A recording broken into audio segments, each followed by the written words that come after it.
Hey my watchers, welcome. Today we are gonna see. What if Naruto was Lord and had Loki? The first time he opens his eyes he wakes with a start.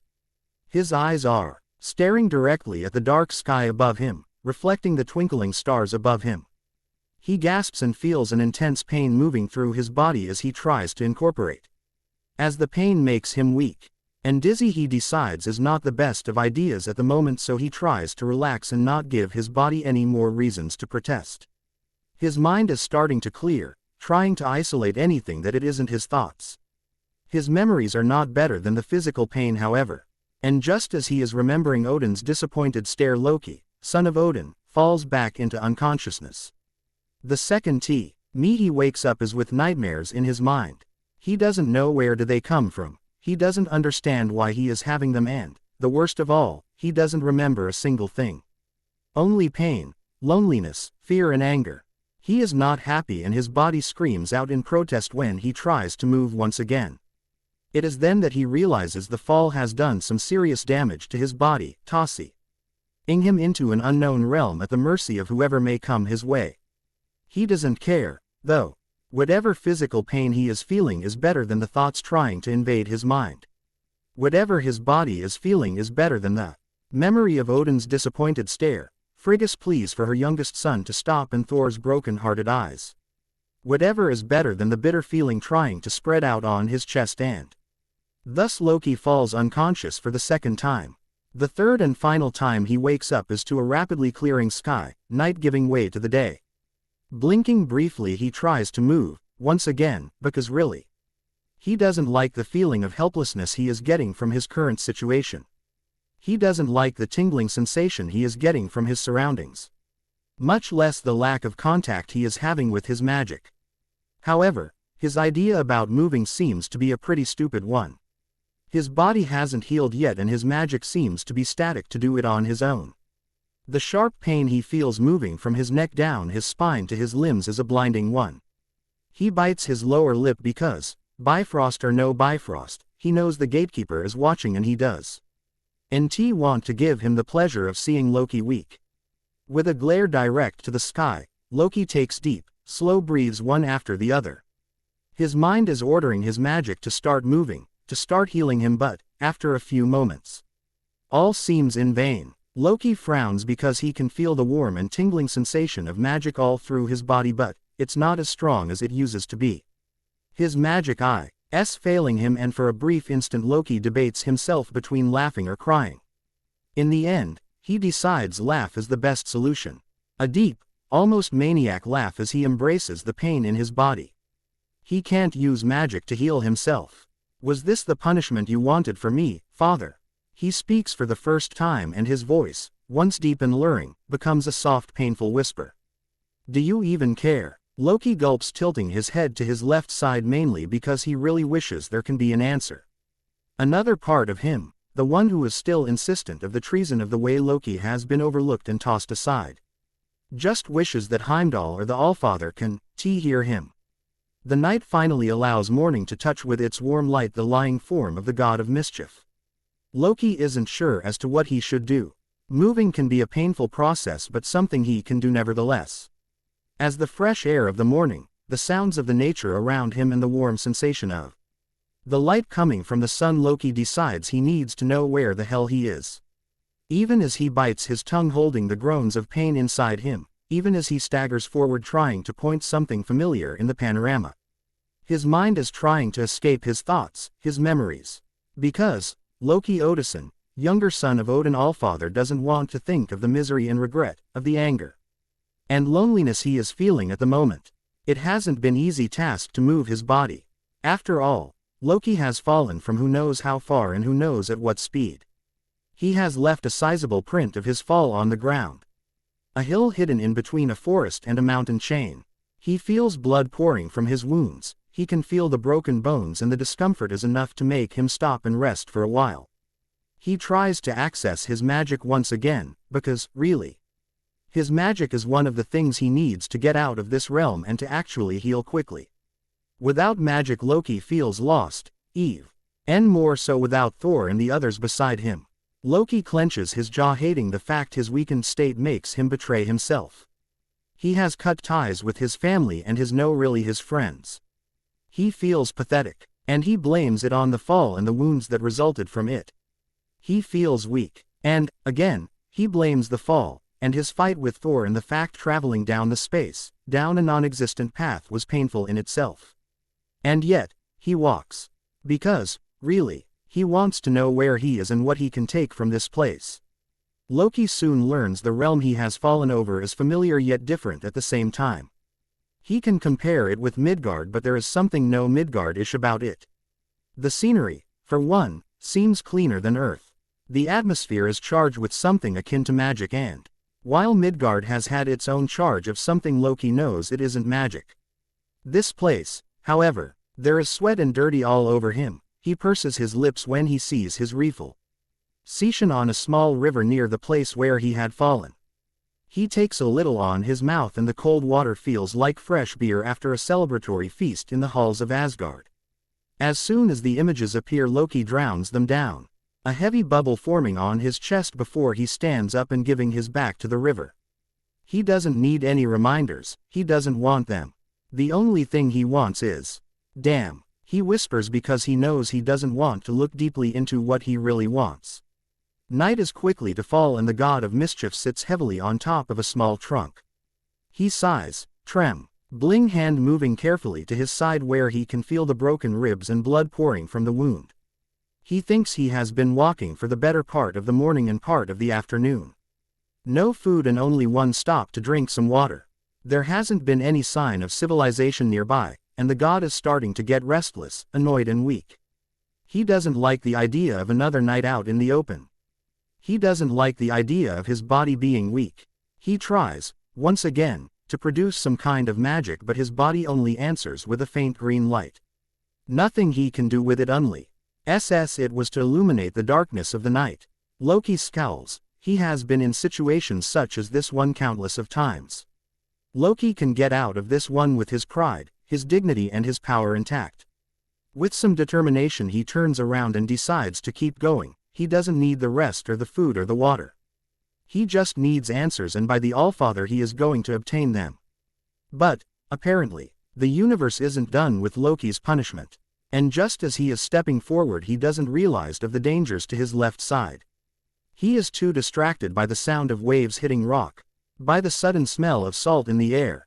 He is staggering again because his legs are about to give in exhaustion. That's when he slips and without enough speed to grab onto something, anything, Loki falls. He wakes up at the sound of voices around him. This is the first time in whatever time he has spent in this forsaken world that he has some contact with something alive. He can very well call them intelligent because the ability to communicate through words doesn't mean these creatures are intelligent. His brother was a living proof of that. Thor isn't the most subtle or accomplished of communicators after all. Shinji, I'm telling you this is gold. Loki decides to stay still and pretend he is still unconscious. His ears twitch as he hears the creatures beside him. The language is an unknown one, a language Loki actually doesn't know too well. He can place some of the words spoken, but some of the meaning escapes his mind. Loki doesn't like not knowing what is being said. So, he readies himself, weaken or not. There is no way these creatures are enough to face a god. What the hell is he wearing anyway? By now Loki has recognized two different male voices. They are talking about him, obviously. And by the way they are touching his armor he is suspecting it has something to do with the metal it has been forged. It was gold of course, but a kind of gold Midgardians can't really appreciate, much less put a price on. But, is he really in Midgard? Look at these daggers, the first male says, and his hand goes directly to Loki's dagger holster, the one Frigga had given to him when he was still a teen. It is all it takes for Loki to spring into action. Loki grabs the hand of the unknown male, catching him by surprise. Loki can help the smirk drawing on his face as he pushes back while stopping a thrusting punch straight to his head. He knows he is being slow. Has he been at full power these mortals would be dead. But, as it is, he just had enough time to push them back. Take a once-over and throw his daggers directly to their hearts. It seems easy enough. But there is a problem. The moment one of his daggers hits the target the man goes, puff, in a show of white smoke. For a single moment Loki looks surprised because he is sure as hell that Midgardians can't do this sort of sorcery. Loki ducks another attack, a kick coming from behind him, and the god has enough time to stand up and capture his attacker by the neck. The man's eyes are wide, holding tightly onto Loki's forearms. He is mumbling something that Loki doesn't really bother to understand. In a situation like this one, it's quite obvious what the mortal is saying. The second attack comes silently, is as if Loki is being surrounded, stock, and then a flash of fire. He uses the other man as a shield. And the screams of pain are an inter-realm language Loki understands. He drops the man and, once again, launches two different daggers. The first one goes straight to the nearest tree. The second one hits its target straight to the head. This time there isn't any puff or white smoke, there's only the smell of burned flesh and blood. Loki looks at the two dead men, his mind already looking on the different places he knows. These creatures have the appearance of Midgardians, yet they aren't. This planet has some familiar aspects to Midgard, but it is only coincidences. If Loki isn't in Midgard, then where the hell is him? It takes him a few minutes to recover, but when he does, he finally looks around. There is a smile forming on his face when he realizes there is a fire nearby along with something that looks like food. He turns his green eyes to the bodies and notices the full pockets, the rucksacks, and the weapons. It seems as if I just got myself something to eat. Loki turns around and goes over what the men would probably eat if he hadn't killed them. Later on, Loki would discover an aid kit, and some other instruments. He intends to find out how they work. He decides to just wait. He already knows there are people with human appearance in this world. Now, the only thing he has to do is to wait patiently before looking for what he needs. His mind is still a whirlpool of thoughts. Some of them are pretty defined, some others evade him. He knows among those thoughts are his memories, the recent events that led him to this place. He knows what he needs is probably not what he wants, and the decisions he must take them carefully. So he waits, eats the food, drinks the water, and drinks the strange beverage these men had with them. It is kinda sweet, and it is off to the contact, but when Loki feels it settle in his stomach, he also feels the well-known effect of alcohol. He looks at the bottle thinking this is way better than he expect from an alcoholic drink from another realm. His hand work quickly on the pockets and the bags. He can see some of the instruments are starts, fighting stars, sharp and pointy. There are some kind of knives, long, sharp and pointy. He also discovers scrolls, several of them with some strange writing on them. He wonders about its uses and decides to take them with him anyway. He looks at the bodies, they're starting to eek, and for a moment Loki turns his back ready to go. He hesitates, however. They were warriors, and Loki, traitor or not, it's still an Asgardian, if not by conviction, at least in the darkest part of his mind and heart. He can't leave them there, to the scavengers. A few minutes later there are two pyres burning and Loki is nowhere to be seen. As the days pass by, Loki starts feeling better. His wounds are closing, his muscles aren't aching anymore. He can feel the magic in him starting to tingle, to actually pulsate. There is still something that bothers Loki. Even if he can feel his magic, he isn't sure why isn't all of its power there. He is well aware that something or someone he remembers what Odin did to Thor and wonders briefly if maybe the Allfather had done something to him, is tampering with his magic. He can't have full access to it, which explains the slow recovery. The physical effort he has to make to keep moving. But his thoughts are interrupted by the sight in front of him. A town, people, civilization. Well, as far as this ancient architecture can be called civilization. The buildings seem to be made of wood and rock. The people looks dull. There is no other word to explain how they hold themselves while walking to their different destinations. There isn't either a way to explain the lack of interest into doing something different than the task at hand. Loki wonders if this is common from all the mortals living in this realm. There is something else Loki notices. Once in a while he would come across some of the warriors he had encountered a long time ago. The dressing seems to be different in some occasions, but the way they carry themselves is the unmistakable stance of someone who knows fighting. He also realizes these warriors are pretty good in the art of lying. As Loki makes his way through the main street of the town, he catches some of the lies, he sees some of the deceitfulness behind their smiles, their appearance, their words. His footsteps take him to the busiest part of the city. He frowns seeing his clothes, his face and his body in general. Dirty, thirsty and hungry. He also needs a place to stay the night, so he starts looking around. Not sure how to ask for a place to stay or where exactly he can find an inn. The answer to his predicament comes in the form of a smiling stranger. "Young man, are you looking for a place to stay?" Loki raises an eyebrow. There is an old man smiling at him. There is eagerness in his tone and posture, his hands open in invitation. He has his head tilt to one side pointing at decent-looking building. There is pendant with a drawing of a horse, the same calligraphy from the scrolls he has. For a moment Loki contemplates the place. He looks around and sees some people are looking at him and Loki smirks.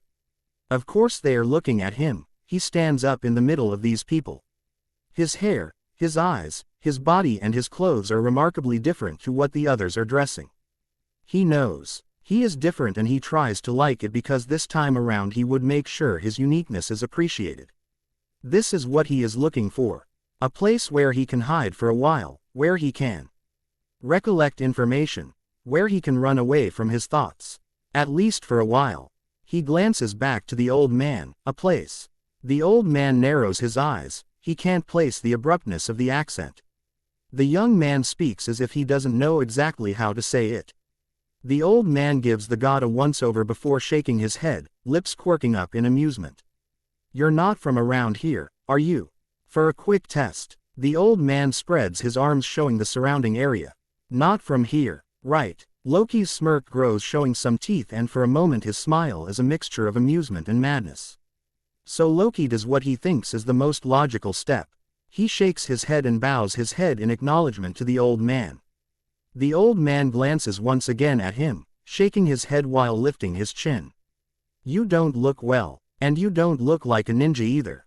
I'm Hiraku Tora." The old man points at himself before giving an expectant look to the black-haired god. For a moment Loki hesitates. Not sure if he should give his real name or not.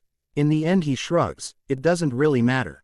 "Loki Odyssean." The old man blinks, confused, before shrugging and leading the way inside the inn. And thus, Loki takes the first step that would lead him to chaos or order. A year later he is running fast as his little legs would take him down darkened, dirty alleys, full with different obstacles that he can't evade properly because he isn't yet at the Ninja Academy. He can feel the tears rolling down his cheeks and he knows he is sweating. His sensitive ears can grasp the sounds of his pursuers. The screams of words he doesn't understand the meaning of. He knows, since he starts getting aware of his surrounding, that he isn't liked by the people of the village. Apparently he did something and people is always mad at him. For a long time he cared about it, because the pain he feels on his chest is too much to wear without having some explanation about everything. Why he doesn't have a mummy or a daddy. Why people look at him as if he is bad. Demon. Monster. Freak. Uzumaki Naruto puts his little hands on his ears trying to silence the screams in his mind, but indeed. So he distracts himself and the next thing he knows his face is colliding against the hard road surface. Usually Naruto ignores the screams, the whisper words, the hateful glares. He can pretend nothing is going on. He can pretend the kids don't play with him because he is way too cool to play with them. He likes to pretend he doesn't need anyone. That's why, even if he is whipping, scare Liu K in his deep blue eyes, he doesn't scream or ask for help. He doesn't give his captures the satisfaction because, even at his 5 years of living, he has learned how the world works. Deception is, after all, the best weapon a ninja can have to his favor. Never let them close enough to hurt you. Never let them see you are hurt. So, Naruto stands up. He is still a child, so he doesn't know exactly how to guard his feelings. He is trying though, but his eyes are gleaming with terror when the two men circle him. There are laughs, there is some mocking, there is a man lowering his pants while the other hits him in the face. Naruto whimpers, but as soon as he does he bites his lip. The men laugh and laugh, they say to him things he doesn't think their mums taught them when they were kids. Brat, idiot, joke. Everyone hates you. No one cares. He has no one. Not a warm bed, not a warm home, and not even a warm meal. The only one who cares to show some kind of interest is too busy ruling the village to come to his help. Naruto knows something terrible is about to happen, he feels it behind the punches. He feels it when his clothes are ripped from him. Naruto feels something inside him stir. It moves violently. It starts burning from deep inside, almost hurting but not quite doing it. His blue eyes tinge with red, his whiskers marks more pronounced. Then, a sound of two heavy bodies falling on the ground. Pretty slowly, as if he isn't sure he wants to see what happened, as if he isn't sure he wants to know who is there, he raises his head. There, in front of him, is a man. The coldness behind the green eyes sends a shiver down Naruto's back. There are no visible emotions on his face and he is cleaning the strange staff he has in his hand. It's filled with blood and Naruto gulps as his eyes move to the now dead men, then back to his savior. They look into each other's eyes. Blue and green eyes staring for what seem a long time, and the man standing to his full height can't help but think of his brother. If he didn't know better he would say this kid was Thor's son. Naruto for his part is trying to decide what to do. His little mind is only going over the most immediate and obvious answers. He can't think about scapping because this guy has just killed two big men. Bad men who were about to do something nasty to him. So Naruto does what comes naturally to him. He deceives. The smile is big, showing most of his teeth, but it never reaches his eyes. The smile may be convincing for some, but for Loki it's just a clear sign of a lie. There is too much happiness behind the intended smile to be anything but a trick. Thank you, sir. The boy lifts his head and Loki sees a strange gleam in his blue eyes. I'm Uzumaki Naruto. And you? Loki lifts an eyebrow. He bows forward to Naruto's height. The god of mischief and lies can't hide the sudden, predatory smirk that appears on his face as he places a soothing hand on Naruto's shoulder. I am Loki. And then, there is a Florida. Shish of green and Naruto and Loki are nowhere to be seen. And so, what do you think? Should I keep going or just not? My knowledge about Loki comes, mainly, from the movies and the mythology rather than the comic books. Some things may differ from the original story, just so you know. This is just the beginning and things would, of course, be explained later on. Thanks for reading. Suggestions, advices, requests and critiques are very much welcome. Flames are just not that helpful at all. Loki and Naruto. And yes, another chapter. This one has a little more of Naruto and Loki and more or less why Naruto was attacked on the first chapter. Still, not everything has been said about the situation. Loki is a little more emotional in the sense he still feels sympathy and there is a part of him that misses home, but also there is another that isn't quite good and just wants revenge. This part shows more of the emotional part as he starts interacting with Naruto. Thank you to all of you who reviewed or put an alert or a fav on this story. It gives me a lot to work with. Hope you like it. By the way, same warning from the first chapter. English isn't my mother tongue, so I apologize beforehand for any grammar, spelling or any other funny mistake you may find here. The position for beta reader is open if you're interested. Chapter 2. Loki and Naruto. It is the hair. That is the first th. He remembers noticing the first time he lays eyes on the boy. Spiky, blonde hair falling wildly on his little head, moving at will as the young boy acts boisterously, raising his arms in a sign of victory with a huge smile adorning his face. It was these first impressions what make Loki think of Thor. The only thing this scenery needs is Mjolnir. As always, Loki has different feeling about this. He feels longing because he remembers the time when Thor and he were kids. He also feels anger because Thor has broken his promise to take care of his little brother and never let anything happen between them. That and of course the fact Loki is now at the outskirts of one of the 9 realms. As Loki takes another sip from his tea he notices the loud nature of the boy. He is screaming at the top of his lungs, proclaiming to the world he will, one day, become the Hokage of this village. He will rule, he won't be forgotten.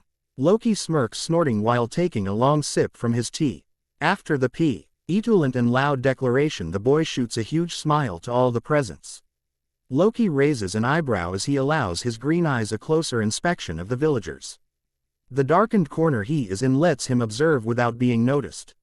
He sees hate, anger, fear, indifference, and the boy seems to be at the receiving end of those stares.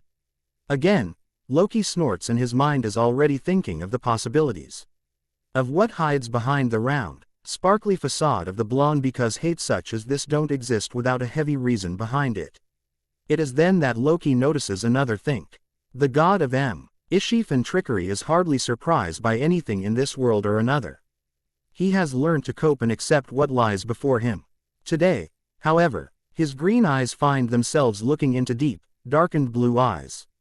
There isn't anything alive behind those eyes. It was a void filled with hopelessness, sadness and loneliness. Then, as soon as Loki sees inside those eyes, as soon as he notices the familiarity in that stare, it disappears. The boy is smiling brightly and his eyes hide away behind a shining stare of life and purpose. He shows the world what they want to see. Or, rather yet, he shows the world, his world, what they don't want to see.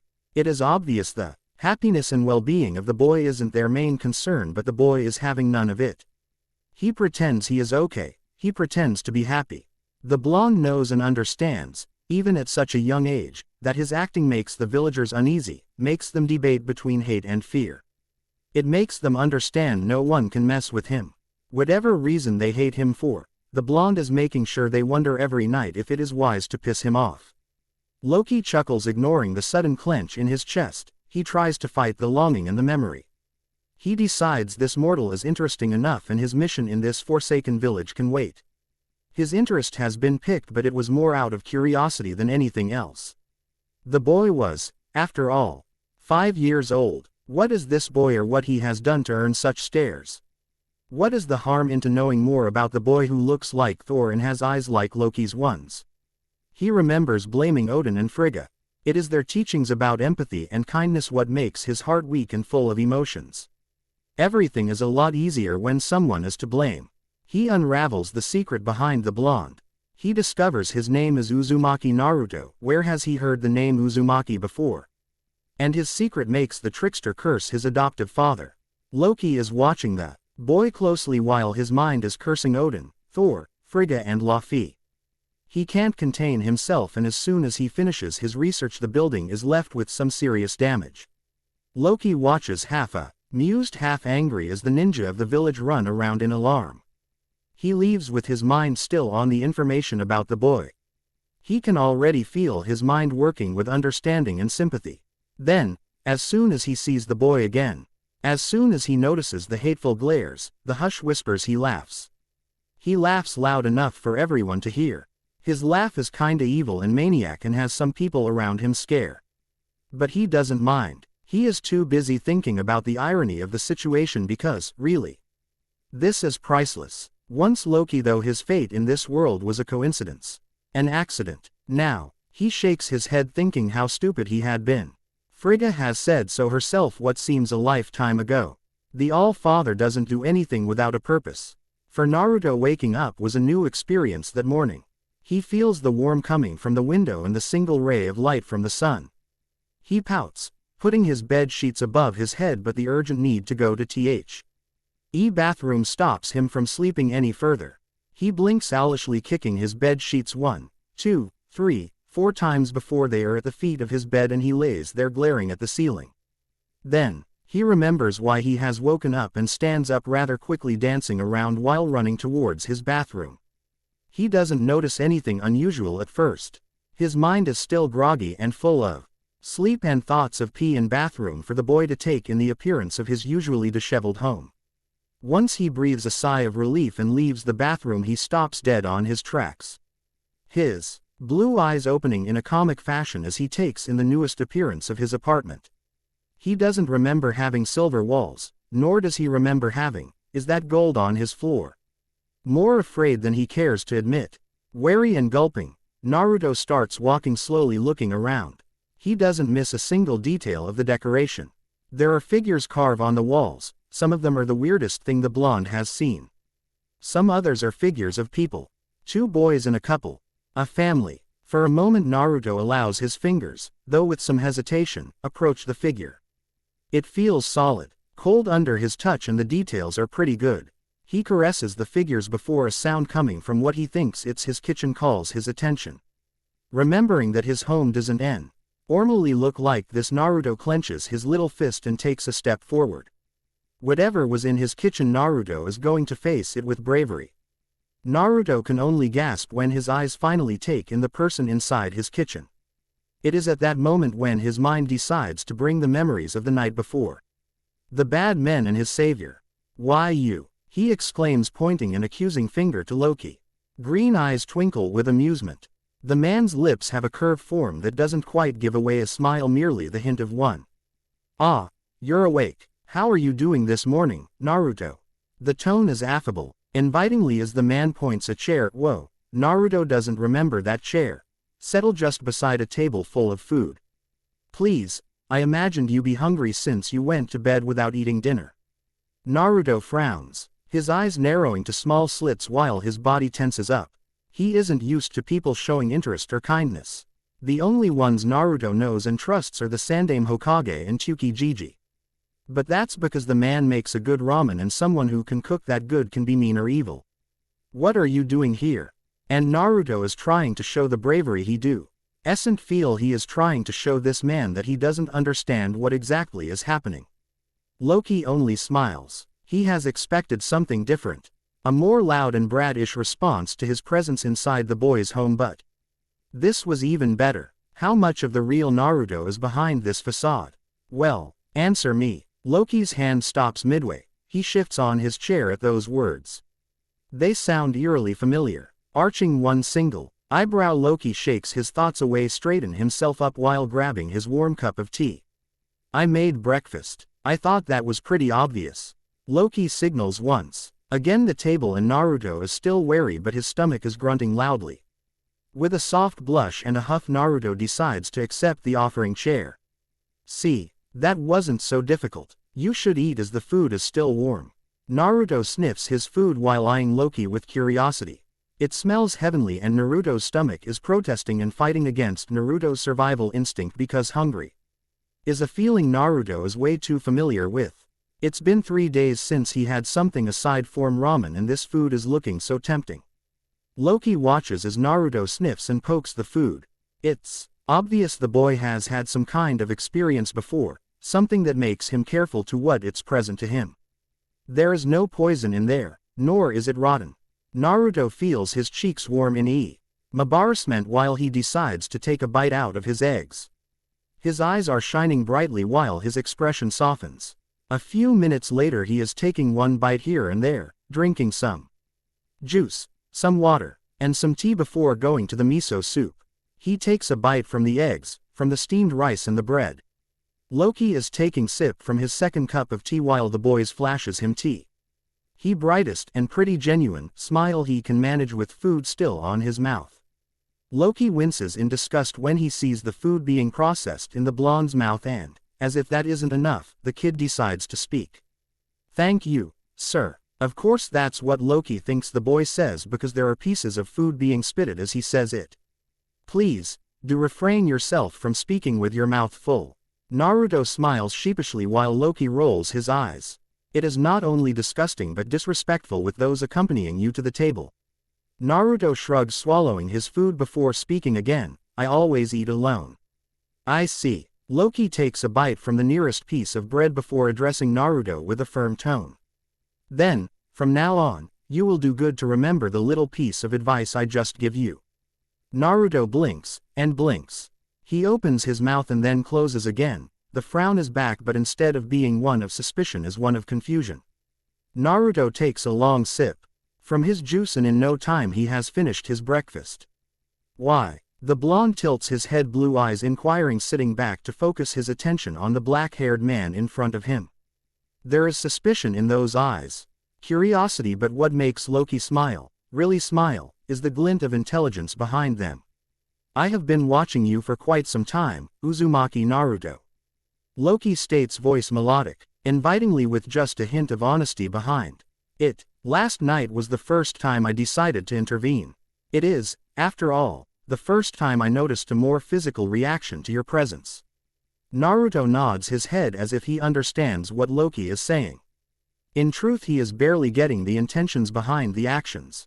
He doubts because the act of kindness is so strange in his world. Naruto isn't sure if he should embrace it or fear it, so he decides to play it safe. He crosses his arms and eyes the trickster with narrow eyes. Are you a bad ninja? Naruto asks with just a slightly hint of demand in his voice. Loki smirks, shaking his head. No, I'm not a ninja. But you're bad. Loki feels his amusement break the barrier of seriousness before breaking into chuckles. Hey, is not funny. Are you bad or not?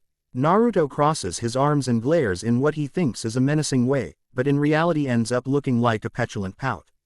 My apologizes, Naruto. Your question it is a valid one. Loki is careful with his words. He does need Naruto's approval for his future plans to work. I'm not used to people inquiring it in such a direct manner. You speak funny, mumbles Naruto while still eyeing the man in front of him. Loki smirks, nodding his head. I suppose I do. Loki takes the scepter from the table as he stands up with a wave of his hand. The table is clean once again. Naruto gasps. Startled, he jumps, falling from his chair. How did you do that? In the very same way I make your home look like this. Loki spreads his arms, showing Naruto the wholesome that was his home now. The place that has been small, in decadence, dirty and broken in so many ways is looking like a palace. A really strange kinda of edification Naruto has never seen before. Bewildered, Naruto stands up. His heart is beating fast and he wonders where is the Anbu who is supposed to take care of him. How did you do this? You have to be a ninja. Naruto exclaims with conviction. His voice is louder with the right pitch of fear in it. This is something he has never seen before. He hasn't even heard of it when he sneaks inside some bars to hear ninja stories. The man smirks, and something in Loki's smile makes Naruto take a step backwards. I am not a ninja, boy. Loki takes a step forward, his hand outstretched nearing the blonde's head. Naruto winces, fear evident in his eyes. And Loki stops. He eyes Naruto and feels the painful clench of his heart at the rejection. Loki looks aside, all expression leaving his face while he approaches the blonde once again. He takes a decision right there and there. He doesn't completely understand the repercussions, mainly because a part of him still thinks these mortals are inferior. The other part of him knows that, as soon as he is over with this place, he would be gone. So, he takes another step closer to Naruto and places his hand on top of the blonde's head. It is not forceful, but merely an attempt to reassure the boy. He lowers himself so his face is closer to Naruto. I'm not here to harm you. I am here because you need help and I am offering it to you. He speaks with what he thinks is a soothing tone. Naruto is hesitant. His body is tense, but a part of him is giving in the silent invitation. You have piqued my curiosity and sympathy. It takes a whole minute of looking inside Loki's green eyes that Naruto desi. The man in front of him is not a bad man. But, he also decides, the man is different and not in a ninja kinda way. I like your eyes, he mumbles, and Loki looks taken aback by the sudden change of topic. Naruto smiles, the full teeth grin he is used to give people outside his world. Your eyes look like mine, only they're green. Then after a moment of silence, the blonde narrows his eyes, quivering his lips. What are you up to?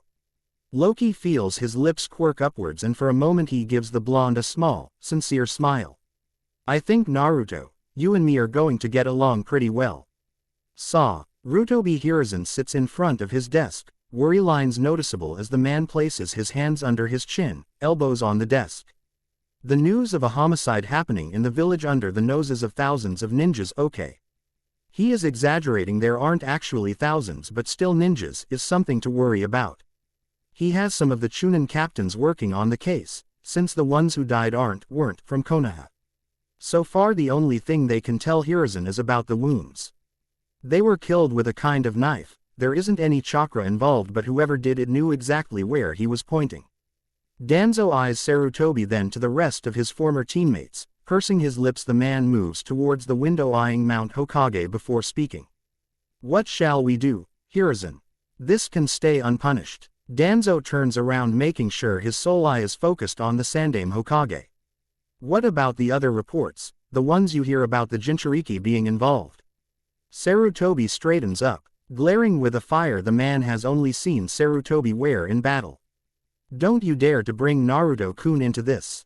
Sarutobi slaps his hand on top of the desk. We don't know anything, except what some people who doesn't like Naruto told us. There are no proofs. But there is, interrupts Homura, raising a single eyebrow when Sarutobi directs his glare to him. I'm not saying that boy is the actual perpetrator of this crime, Hiruzen. But maybe he saw something. The guard you put in charge off his protection did tell us about the moment he saw the men following Naruto before losing sighting of them. This brings another serious matter to discussion, replies Danzo. Those guards aren't overly concerned about Naruto. At least Yugao, Kakashi and Tenzo make a decent job, but when they aren't. Okay. We're here to discuss the crime, not Naruto's personal guard. Danzo holds himself from rolling his eyes before nodding in agreement. Every time this subject is brought to discussion, Sarutobi turns into a stubborn grandfather. What do we know about the men who were killed? Kaharu asks while eyeing the rest of the presents. They're not from here but from a village to the north. They were staying at some inn mid-town. No families. Sarutobi stands up, brushing the top of his desk while moving towards his office door. This is rather worrisome, but I think I'm gonna put Anko in charge of this. Anko, do you think? Sarutobi lowers his head, shaking it. It is a possibility. Orochimaru has been known to do things in an unexpected way. It is worth a try, and, in the meantime, it would be better if you check on Naruto. Sarutobi nods his head. Somehow, the news about Naruto being near the men who were murdered has leaked to some of the villagers. It would be good for the blonde to be told to stay indoors for the day. Naruto glances at Loki. He is still tense and his jaw is set in hardness unusual in the face of a little kid. He is looking perplexed, if a little suspicious, when he notices the scepter in Loki's hand. When he notices the clothes the man has on, and then, of course, there is the illusion.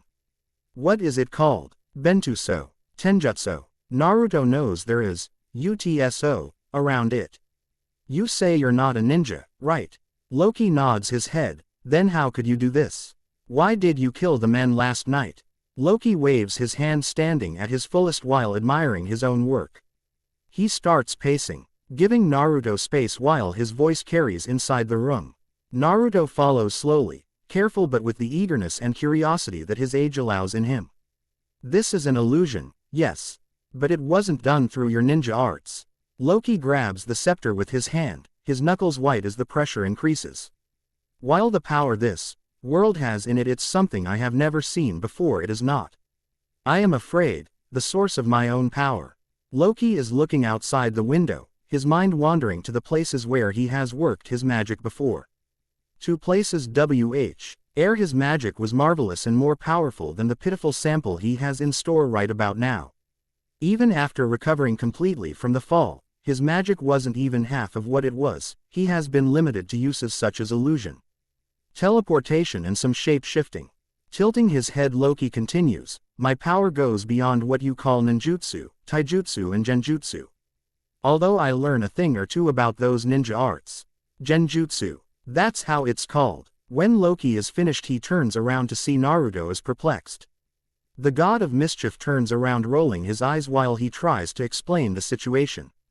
Maybe a little demonstration. For example, Loki twirls his wrist and in a second a bowl of warm ramen appears on his hand. Naruto's eyes go wide and his mouth waters at the sight. Then, as soon as it has appeared, it's gone. Loki's eyes are twinkling with amusement when he watches the disappointment in the blonde's face. Suddenly, the blonde crosses his arms and settles on a stubborn expression. Why did you do that? How did you do it? Naruto tilts his head. Are you like a super ninja? Can you teach me? Can I make ramen appear like that? This is going to be more difficult than Loki expects. The boy is still a boy and the education in this world is nothing short of idiotic. They teach things to the kids that most certainly won't work if they found themselves with an unpredictable danger. I am not. Loki goes silent. He lifts his head, muscles tensing up. Sir. Ow. Sir. Loki places a hand on Naruto's mouth, silencing the boy for a few seconds before flicking his fingers. Just like the ramen, the illusion holding Naruto's place, like something brought from some place Naruto doesn't know, it disappears, leaving behind Naruto's old, ugly and cold apartment. Be silent, child. Loki is whispering, looking intently at Naruto. When I save your life you acquire a life debt to me. What? Why? Naruto feels anger and a little fear at those words. What does it mean? What is this guy talking about? Loki narrows his eyes before explaining briefly. It means I save your life and in return you have to do anything I say until your debt has been paid. What? Naruto exclaims loudly only to have Loki's hand back on his mouth. After raising an eyebrow in warning, Naruto nods his head. He doesn't understand why the secrecy but decides to speak in a whisper. Rush and angry because, really, he doesn't have to do anything he doesn't want to do. Why? You're lying. Loki is not looking impressed by the declaration and Naruto keeps trying. I think you're lying, I never heard of that before. Oh, where I come from this is a huge deal, replies Loki in just the same whisper, his face trying to show he is serious and means business. Naruto is a little skeptically, but at the same time he fears what this man has said may be the true. Still, where do you come from? Are you from Konoha? Loki blinks before answering. No, I'm not. Then I don't have to do nothing. And I don't owe you anything because in Konoha we don't do this. Naruto's tone has a finality in it. He crosses his arms, settling on a firm stance. As if his words and reasoning are final. Loki holds back a smile, leaning closer to Naruto. Ah, but my little man, this laws go beyond your pathetically small village. This is something you, as a mortal, don't understand the implications of if the debt is left unpaid. What? Once again, Naruto is confused. This guy uses way too many words and he speaks funny. Naruto can barely follow everything he is saying. Much less if he is speaking in low tones and with a certain rush. There are footsteps outside Naruto's apartment. The blonde perks up and finally understands why the man seems in a hurry. He turns to Loki and, slowly, a grin forms on his face. Loki can't help but to squint his eyes at the kid, dreading, for some reason, the mischievousness forming there. You don't want OGG to find you here, do you? Naruto giggles with glee when, with reluctance, Loki shakes his head. Then I won't say anything if you take that life debt thing. Life debt, and it doesn't work like that. Naruto's face falls before another thought occurs to him. Then you teach me how to do that. Naruto moves his hand, trying to imitate Loki's early movements with his hand. To call ramen so I can eat it whenever I want. Loki can't believe he is being blackmailed by a 5-year-old.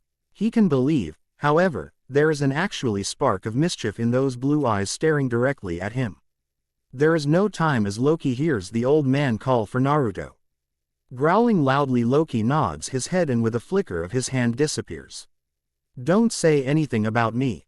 It's the last thing Naruto hears before running towards the door and opening it wide. OGG. Naruto throws himself at the old man, giving him a huge hug before letting him in. The man smiles at Naruto, but the smile never reaches his eyes. Loki is not gone yet, of course. He is watching, after all. He needs to know if Naruto is going to remain silent or if he is going to say something about last night. Besides, the boy has just turned out to be more interesting than Loki first thought he would be. Sarutobi eyes Naruto a little confused. Naruto-kun, how are you? I'm okay. There is hesitation in his voice. He evades the Hokage's stare and takes a step backwards. Sarutobi notices this, and he knows Naruto knows something. Really, you don't look okay to me. Naruto stiffens and the Hokage places a hand on his shoulder. Naruto, is everything okay? I heard about last night. I heard 2 men were following. Sarutobi trails off the moment he notices the glistening in Naruto's eyes. There are unshed tears there, and Naruto's face is one of sorrow and regret. He wraps his arms around the Hokage once again. Behind them Kakashi turns to the side, unable to watch the scene longer than need. I was scared, mumbles Naruto through sobs. They ssi horrible things. Oh, Naruto. The Hokage places a comforting hand on top of Naruto's shoulder while trying desperately to solve this. Why do they hate me? This time Naruto speaks with a small voice. Am I really a monster? What did you say? The Hokage kneels as soon as he pulls Naruto from him. Once he is eye level with the boy, he tries again. What did you say, Naruto? Naruto is wiping his nose with his hand. His eyes full of tears. They call me monster. Demon. Naruto shrinks slightly under the Hokage's furious glare. Am I bad? Monster. That's why no one would play with me. Why no one likes me? Sarutobi cocks his head and Kakashi understands the silent command. How do two foreign people know about Naruto? Why kill them? What they were really after? The Sandaime Hokage turns his attention to the wiping boy before deciding those questions can be answered later. Right now he needs to make sure Naruto won't leave the security of his apartment. Naruto, listen to me. The Sandaime lifts Naruto's face to make sure the boy is looking at him. You're not a monster. Whatever those men said to you were all lies and an attempt to hurt you. Do you understand? Naruto nods his head, still wiping and cleaning his face with his hand. Sarutobi smiles kindly at him before continuing. Now, I need you to tell me what happened. Did they hurt you? Naruto shakes his head, shrugging. They were after me, but I was fast. This last part is said with a little proud smile that Sarutobi can help but reciprocate. And then, they scream at me, but I ran and then I heard another scream and came here because I know Anbu-san is outside and I thought I was safe to go to sleep because I was tired. Sarutobi nods in understanding, placing a hand on Naruto's head and ruffling the kid's hair. This makes Naruto smile softly. Thank you, Naruto. I'm glad you're okay and I'm so sorry I couldn't do anything about it before. Naruto shrugs. It's okay, OGG. You have to take care of the village so I can take over your position in the future. Sarutobi laughs, nodding his head, standing up. That's right. Before I go, Naruto, I need you to do something for me. Yeah, sure. Like a mission. Naruto's eager tone breaks Sarutobi's heart, but the man nods either way. Yes, like a mission. What is? I need you to stay inside today. Not going out to the park or any walks. Naruto looks crestfallen at this. He lifts his blue eyes to Sarutobi, trying to understand why. But today is the winter festival and Naruto trails off when Sarutobi lifts a hand, shaking his head. I know, Naruto, and I'm so sorry. But, until we know who was following you last night, there is nothing I can do. Naruto feels this time fresh, genuine tears rolling down his cheeks. He takes a step backwards when the Hokage tries to touch him. The man winces before leaving, knowing all the decisions he is taking them for the well-being of Naruto. To mock, sure the son of Minato and Kushina survives and can, one day, become the best ninja and Hokage the world has ever seen. With time Naruto will to understand. Naruto stays behind with tears still in his eyes. He tries to hide his anger and his disappointment but is unable to do so the moment he feels another hand touch his shoulder. It has been all an act, but then he realizes he is alone on CE again and he won't be able to go outside and enjoy the day. He caught Loki by surprise when he launches himself against the god and starts crying. Loki doesn't know what to do or how to react. T's close physical contact is foreign to him, and the consoling thing. Well, let's just say Thor was the one who always do the consoling. Awkwardly and with a sense of inadequacy, Loki pats, if a little roughly, Naruto's back. He winces when he realizes at how stupid he looks and that it only worsens the situation, for the boy is holding him tightly now. If I make sure you enjoy this so-called winter festival at another place, would you remove yourself from me? This calls the blonde's attention. He removes himself from Loki and the trickster can't get far enough and fast enough before Naruto decides to go back to crying and hugging. Naruto watches Loki, forgetting the fact he thought Loki has left long ago. What do you mean? Loki rolls his eyes. He turns around and with a loud click from his scepter hitting the ground, he provokes a small light. Naruto can't ask anything because as soon as he notices it, he is in another place. Blue eyes stare the yellowish landscape. The sudden heat he feels makes him squirm a little just as he notices people and kids running around. Some of them sending them curious stare, some others are smiling. Where are we? Naruto stares wide eyes, taking a tentative step forward. Loki holds back his smile as he watches the boy walk around, still astonished to question anything else. He does seem to have the attention span of Thor. The boy is certainly a contradiction. Sometimes he would be a kid, an innocent 5-year-old kid that would find fulfillment in simple things. Some others he would act beyond his age, he would make the situation turn into Sommet.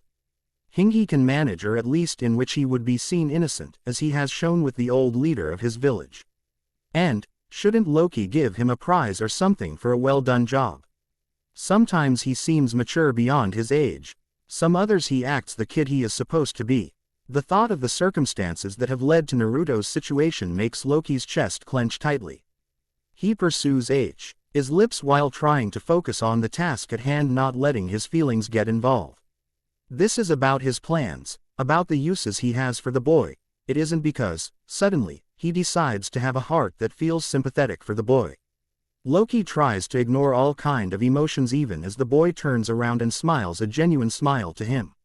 Even after Loki remembers Thor smiling in such a carefree way after Loki has done something particularly nice for his brother. But, most importantly, Loki tries to forget Naruto isn't so much different than he is. The only difference is that, even with the knowledge of his true parentage, Loki has always been loved by those he calls family. And I am not completely sure about this chapter. There are some things I did like it and some others I'm still unsure about. Maybe I'll come back later to fix them. For now I hope you enjoy the chapter. Don't forget to review. Tell me what you think, advices, critiques, requests or anything else. No flames though, as those aren't helpful at all. Trust. And new chapter. Same warnings apply regarding my grammar and spelling. Thank you all for the faves, the alerts and the reviews. You guys are the best. But, enough talk. Read and enjoy. Chapter 3 Trust. Loki has to cover Naruto's mouth before the child can scream to the world. The blue eyes are rolling and wandering to take into the new individual kneeling in front of him. Naruto only recognizes Loki because of his green eyes. The rest of him has changed from the black-haired guy to a blonde one. His face was a little fuller, stronger features with long hair and broad shoulders. If Naruto squints a little he can see the familiarity there. Let me share with you a little secret, young man. Loki takes his hand away from Naruto's mouth and makes sure the boy is listening to him. My real form has not been shared with any other mortal but you. Loki sighs, finding confusion in Naruto's face. I can take many forms that allow me to hide from prying eyes. Naruto scrunches up his nose, but there is understanding gleaming in his eyes. Today I'm taking this form so we can wander around and enjoy this winter festival you seem so fond of. Naruto brightens up again and his thoughts drift to the sound of laughter, conversation and music. He nods his head to Loki as a way to tell the man he understands. Maybe he isn't completely aware of what is really happening, but he understands. Besides, in the end, Naruto just doesn't really care because Loki is weird but nice and he looks a little bit like Naruto.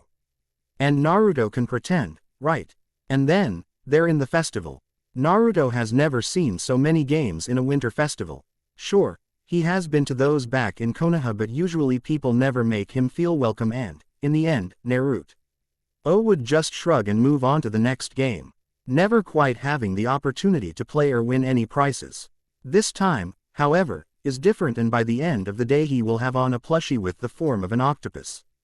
A kunai meant to use for practice and a set of daggers. He is moving around and never notices or even care for his own home. He is not even missing the festival back in Konoha because this one is more fun, full of colors, laughter and warm. Loki is watching from afar, but once he is sure young Naruto won't cause much trouble, he focuses his attention to the surroundings. This is a place he had visited before, if briefly. It was a ninja village of great power, military as well as economic.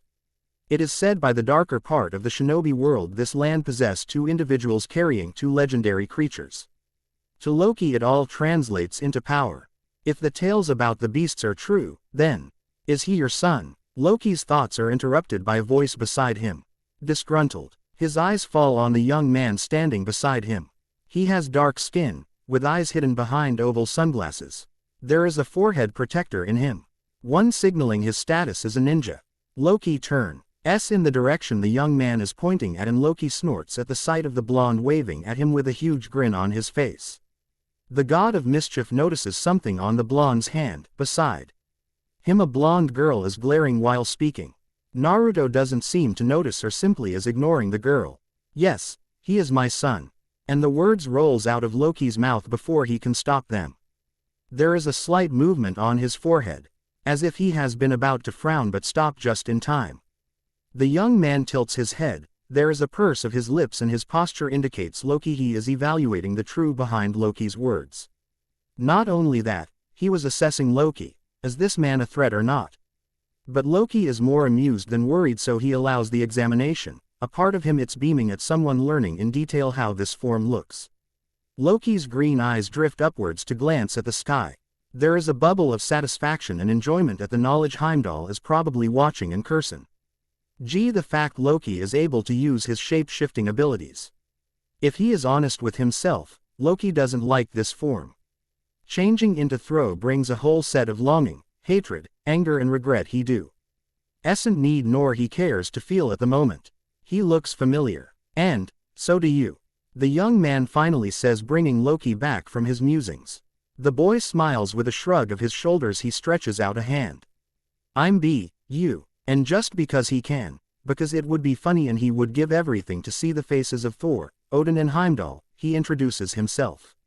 I'm Thor, Loki GLA, NCES at the offering hand from the mortal and take it in his lips curling up as he squeezes gently.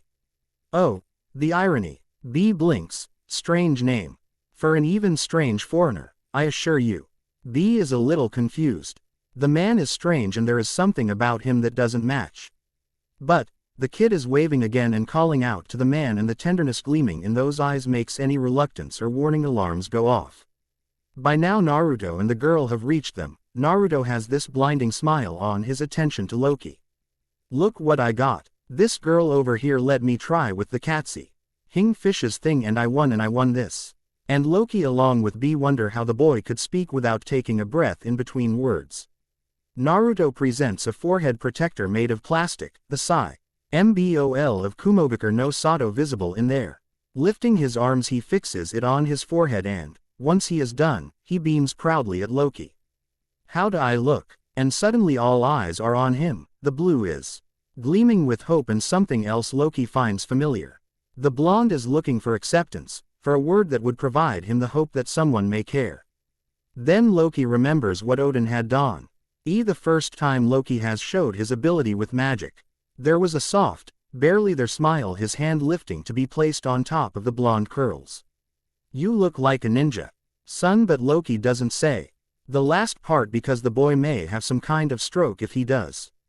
Besides, it would be pushing too far, too soon. He isn't looking for this, he is just recruiting potential allies and weapons he can use in the near future. Yes. With the vengeance and the whole jealousy thing and the vengeance again. He really needs to leave. After all this time watching the boy and finally interacting with him is making the god of chaos soft. Really, I do. See, I told you so, says Naruto gleaming before turning his attention to the girl. Oh, please obviously your dad would say that, said the girl crossing her arms. But you're not from here so you're no ninja. Yugito, you don't need to be so rude. B says but the boy is smiling all the same which may make the scolding effective. The girl sticks her tongue out at B, mischief dancing in her eyes. Loki is actually smiling by now. There has always been something marvelous at the way kids can cause so much trouble without a hint of malice behind their actions. For the trickster has always been fascinating to see just how far some kids would take things. Their interaction is interrupted by the sound of excited chattering. There is a big man with arms wide spread announcing some kind of event. Oh, it's a demonstration. Come Naruto. Yugito grabs Naruto by the hand. The blonde doesn't move. He lifts his head as his hand grabs Loki's one.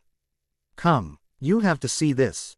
And just like that, Loki finds himself watching some ninja demonstration. Apparently Naruto has found a friend in the young girl. The youngest son of Odin has never understood the inner working of the female population, much less how a friendship is supposed to work. Sif has been a strong warrior, outspoken and rather direct with what she believes and wants. And the few times Loki tried to deepen the friendship, to make it beyond the lines of brothers in arms, the woman had been suspicious of him. It was probably because of what he had done with her hair. But it could also be the fact she has never warmed up to him. No, the way she does Thor. Watching Naruto bicker, Laugh and blush besides the girl is just disconcerting. So, you're no from here, are you? B bites his rice cake leaning casually against the wall.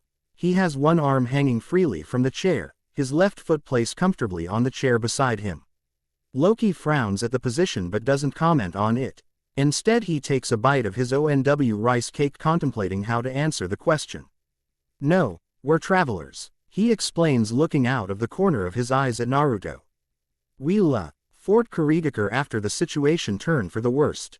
Right now my main concern is to provide Naruto with a home. B nods as if understanding what the man means, and you decide to establish here in Kumo. No, precisely here. Bai raises an eyebrow but doesn't interrupt Loki. Naruto wanted to see a winter festival and we were near the city. That's how we ended up here. Oh, well, he seems to have made friends with Yugito. Perhaps, you should consider. Loki stares at B sensing something else behind his tone but deciding there is no immediate danger, he bows his head and mumbles. Perhaps. Enzo has his one eye fixated on one of his men. He feels great satisfaction when he notices the slightly shiver shaking both of his root soldiers. They are kneeling unable to meet his stare but feeling the full power of it on their heads. Serves them right, they failed Danzo and as such they must be punished, but first the leader of Root needs answers. I want to know how this well-thought plan came crashing down on us. Danzo hits the floor with his cane, a signal for his men to lift their heads. I want you to explain to me your failure. It is the one wearing the mask of a hawk who answers. His voice is low and melodic, almost feminine but not quite there. It was going according to plan, Danzo-sama. Danzo doesn't look impressed because if that is true then the Kyuubi Jinchuriki would be under his supervision by now. But seeing as the boy is sitting at home playing with a worn-out kunai, it is obvious the plan hasn't worked. We distract the Anbu in charge of him. We lead the men too. Naruto just giving them enough info about the boy. Hawk guy says, they were chasing him, the boy was scared. We were ready to intervene if things get too far. Danzo hears the story with his sharp mind working out the possibilities. Reading between lines to see if maybe his soldiers have grown a heart and saved the boy before anything happened. He was being cornered, the men were saying what we told them to. Hawk masked guy continues, by then the boy has heard the word demon, monster enough times to make him think, he only needed that last push when suddenly everything went blurry. Danzo turns to the other Root member. This one has a deep, loud voice. He sounds serious as if he doesn't know how to sound normal, his face is hidden behind a bare mask. What do you mean blurry? And Danzo narrows his eye fixating a glare on bare mask. It was strange. Everything went blurry and when we moved and tried to dispel the genjutsu it didn't work. Then as soon as it had come it was gone and there they were. Hawk masked guy tilts his head as if remembering what had happened. The men were dead, the Kyuubi boy wasn't there and the Anbu was running towards the place. Danzo lets his stare fixated on each of his men long enough to make them uneasy before speaking. A genjutsu you say? So, you think someone put a genjutsu on you? The both of them nod their agreement and Danzo is even more furious than before. Two of my best men who can dispel even those genjutsu used by the Uchiha clan were tricked by one genjutsu. The words are said with low, threatening tones, the soul eye narrowing with a dangerous gleam in the corner. Both Root members flinch, lowering the heads in apology. Sir, whatever that genjutsu was, it was no ordinary one. Replies Bare Mask. It felt different. It was as if time has stopped and when we were back to our senses we realized what had happened. Danzo hits the floor with strength and as soon as he does it 5 more Root Anbu appear surrounding the ones kneeling on the floor. I don't like excuses that put my planning in jeopardy. Danzo nods his head and Hawk and Bear are surrounded. Enjoy your time in punishment and think carefully to what you're going to do once you're out. Because you two are going to find this person and make sure he or she either join us or dies. Do I make myself clear? Both Root soldiers nod briefly before they are taken away. Danzo dismisses the rest of his men and sits heavily on his chair. He is tired and thoughtful. This turn on his plans is making him think other possibilities to have Uzumaki under his command. It is rather simple. The moment the kid realizes he has been lied about his life, about what he has sealed inside, he would turn to the nearest source of honesty and acceptance. Danzo snorts because now he needs to do things the hard way. Now he needs to create the need in Naruto. He needs to make the boy realize he can't trust Sarutobi but he can trust Danzo. The man nods, already forming a new course of action. He tilts his head and the man hidden inside his room appears ready to obey orders. Bring Sai and Shin. By the end of the day Naruto is exhausted and it seems he forgot all about Konoha and the incident the day before. If anything, it seems as if he really has been doing this his whole life. He looks up at Loki with a sleepy smile on his face while Yugito is talking endlessly abo. The good and the bad of living in Kumogakure. Loki doesn't say anything and Naruto seems to follow his example as he keeps the illusion of them being travelers looking for a home.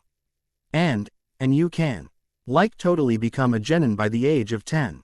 10. That's better than other villages. Yugito closes the deal with a huge smile and her arm wrap around Naruto's shoulder. The kid yawns, nodding his head turning to Loki for help. Yugito follows his eyes and she smiles at Loki and put on her best puppy dog's eyes. But, Loki has experience with those and he has yet to meet the mortal or god who can outdo Thor. So are you going to stay? B is shaking his head, tired of trying to make Yugito understand it's late and they need to keep going because his brother is going to be pissed at them if they miss dinner. I thank you kindly for giving Naruto a good time, Yugito-san. Loki is careful with his words, the girl doesn't appreciate it as she scrunches her nose. Maybe we can talk about our staying here later, for now. I'm afraid Naruto is about to fall asleep on his feet. No, am not. Naruto is rubbing his eye while pouting.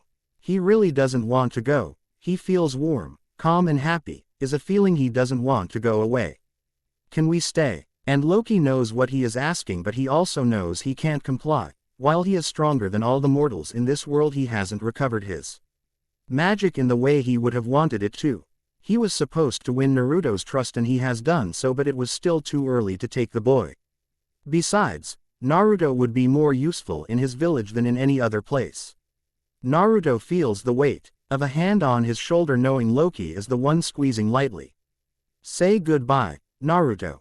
Naruto pouts. Yugito crosses her arms and pouts. B raises an eyebrow and shrugs at Loki. And Loki merely stares, face devoid of any expression. Once he knows he is far away from any prying eyes, Loki takes Naruto in his arms and disappears. The journey doesn't take too long but by the time they arrive to Naruto's home, the blonde is fast asleep cuddling closer to Loki. By then, Loki has recovered his actual form and is happy to just let go of the deception. It was fun while it lasted but he really doesn't want to wear Thor's appearance unless it was a need, like air, and water and food. The god stares down at the boy with a frown forming on his face. He places the kid on his bed. Loki then places the different artifacts Naruto won at the festival and then proceed to cover the boy. Night is already there. There isn't any light inside Naruto's apartment. But he knows there is illusions making others believe Naruto is playing around in his living room. Green eyes gleam in the darkness of the room. Loki approaches slowly, long lean fingers wrapping themselves at the hem of Naruto's shirt, pulling it up just to uncover the abdomen. He has been waiting for this moment since he met the boy. Loki glances at the sleepy face of Naruto, his fingertips are glowing with a green light and suddenly there is black ink on Naruto's abdomen. In a slow motion the black ink starts surging, drawing on the boy's abdomen a spiral pattern. Loki raises an eyebrow. He can feel the power coming from the strange tattoo. So far his investigation of this world has led him to the control of ninjutsu. Fire, earth, air, water, wood and all the other elements these people seem to manipulate with their inner strength they call chakra. But this, the art of sealing, was so different in Asgard. They usually use spells to apply certain seals as Odin showed with Mjolnir. It is even stranger, and special, when they use runes on the seal. It is, of course, more effective than the simple spell but it is also pretty dangerous to do so. Loki doesn't touch the seal, merely lets his fingertips trace the patterns of the seal without touching it, his magic making contact with the energy coming from the seal. Now he has a new objective. He can't go there without knowing exactly what is inside and how to get it out. Loki dedicates a long stare to Naruto and wonders how this kid could affect him so much. It has been but a day since he met him officially. What is it about him that warms Loki's heart? The kid turns around mumbling something as his hand grabs the bed sheets and he curls up. The trickster is so tempted to leave without a goodbye or anything at all, but he grows watching his hand move around, picking up a piece of paper, a pen, and writing down a small message. As he does it, he tries to convince himself is for the better. This way the kid is going to thrust him even more, and he would create the exact amount of need he needs the boy to feel for him. With a last glance, Loki disappears into the night, the illusion vanishing with him. Killer Bee may be a lot of things, but he isn't an idiot. He is also one of the few Jinchuriki capable of controlling and working with his own Biju at such a young age. Which is a huge accomplishment, because as far as he knows, the others had been too old or weren't capable of holding their demon inside for too long. As he enters his brother's private chambers, he takes off his glasses as a sign to the Raikage the Busin. Acess he is to speak with him as a serious matter. The Raikage notices this the moment B is inside the room. Darui looks up and he glances back at C, who merely nods, and the both of them leave the room. What's the matter? Are you all right? The Raikage stands up, looking over his younger brother, his eyes scanning for injuries or anything that may point at the seriousness of the situation. B can't hide a smile. He certainly is lucky for having someone to care. Not many Jinchuriki can say they have someone like Yugito. I should probably have come to you early with my concerns. The Raikage E frowns and sits on the sofa, waving for B to do the same. What do you mean? What did you do? This time the Raikage narrows his eyes because he knows how troublesome B can get. B shrugs silently. King, how he can say what he wants to say. I met someone today. At first it was strange, you know. As if I knew the guy. B trails off, thinking about the familiar face of the boy, the familiar feeling he got from him. And then Hachibi told me. What did he told you? I met the Jinchuriki of the Kyuubi no Kitsune. Open his yes big in surprise, his mind already going over the squad he would organize to capture the boy. Another part of his mind reminding him the boy was probably in Konoha and not in Kumo. How are you so certain? Hachibi doesn't lie, brother. It was the Kyuubi, the one sealed inside the boy. B shakes his head, confused. Blonde, blue eyes, like 5 years old. And Hachibi felt it. Rubs his chin, leaning forward. He wasn't alone, was he?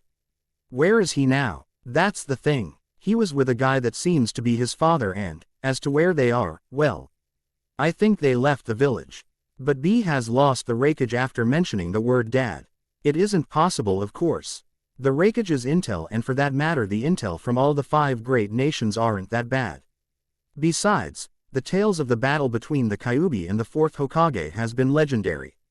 A knows that Minato is dead along with his wife and their offspring is a Jinchuriki, but A looks over at B, trying to decipher any kind of deception in there but finding none. Are you certain? You certain the boy is the Jinchuriki of the Kyuubi and he was accompanied by his father? B nods his head, frowning lightly. Yes, Hachibi doesn't make any mistakes. The kid told us he was Naruto. And what about the father's name? Last name? It was something strange, funny even. B looks thoughtful for a moment before exclaiming. Thor. He said his name was Thor. He was blonde as well, big, with a goatee and green eyes.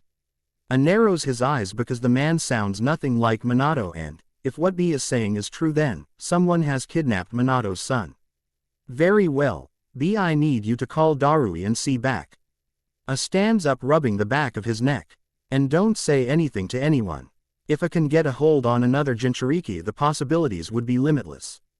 Darui and C enter the place, and as soon as they are there, the Raikage tells them what he wants them to do. 2 months later. He only comes near this place when he needs to think and organized his thoughts. It is no because he feels emotionally attached to the crater, no. It is because in this place he can remember what has happened to him. In this place he makes sure his decisions are the best ones.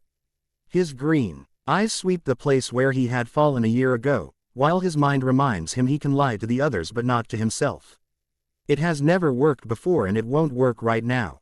For Loki, this place represents all he has lost. It represents all he is trying to obtain again. As he watches the hole he had opened on the ground, Loki remembers himself falling on the wormhole. At first, the first weeks after he has arrived to this realm. Loki's memories of his fall were blurry but filled with feelings. The things he remembers about his falling makes him shiver. He remembers nothingness, a void deep enough to envelop him while applying pressure made of fear and desperation. There is a place in the infinite universe, in the numerous branches of Yggdrasil that lead to a world of darkness Loki is certain he doesn't want to know. Ever. He also knows something, someone, push him away from it. A part of him wants to believe is the watchful eye of his father. Another brings to his mind the image of a disappointed Odin. It also brings the memories of their last conversation before the All-Father went into the Odin's Leap. Loki looks down at his hands as a feeling of anger and regret tries to overwhelm him. You have chosen a particular place to meet me, Lysmith-san. Loki turns around. This time he is looking like Fandral but with certain particularities he is pretty sure the man wouldn't appreciate. Loki smirks knowing if the Warriors 3 and Lady Sif along with Thor ever come to this realm they would be in for an uncomfortable surprise. Loki almost wishes Heimdall would stop watching and tell his father all the mischief he is causing in this place. Let them come and let them be the victims of these people. It is far away from prying eyes. Loki eyes the man in front of him before adding. Besides, if I kill you no one is going to interrupt or be alerted by the sound. He smirks dangerously, his eyes gleaming with satisfaction as his informant fidgets uncomfortably. Taking a step closer to the young man he extends his hand raising an eyebrow expectant. I do hope you brought with you what I require. The young man nods, his eyebrows knit together.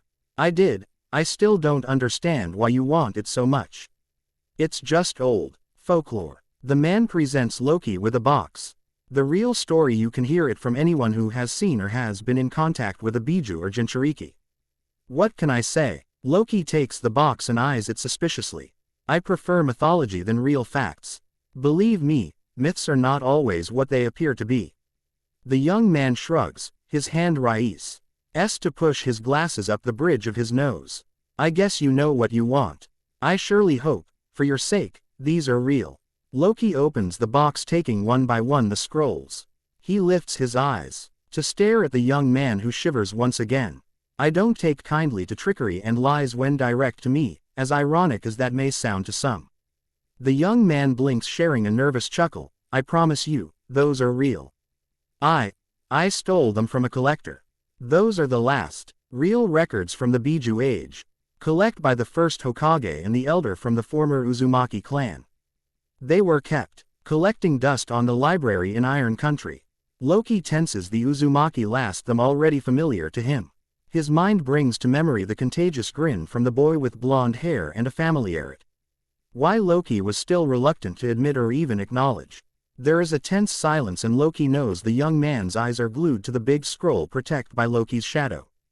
The man may think he is smart. But the god of mischief and lies knows he isn't alone. However, he doesn't react, instead he pretends to just be the mercenary Lysmith. I hope you brought with you what we agreed on. Do no worry yourself, Kabuto-san. Loki lifts his face, a half smirk drawing on his face.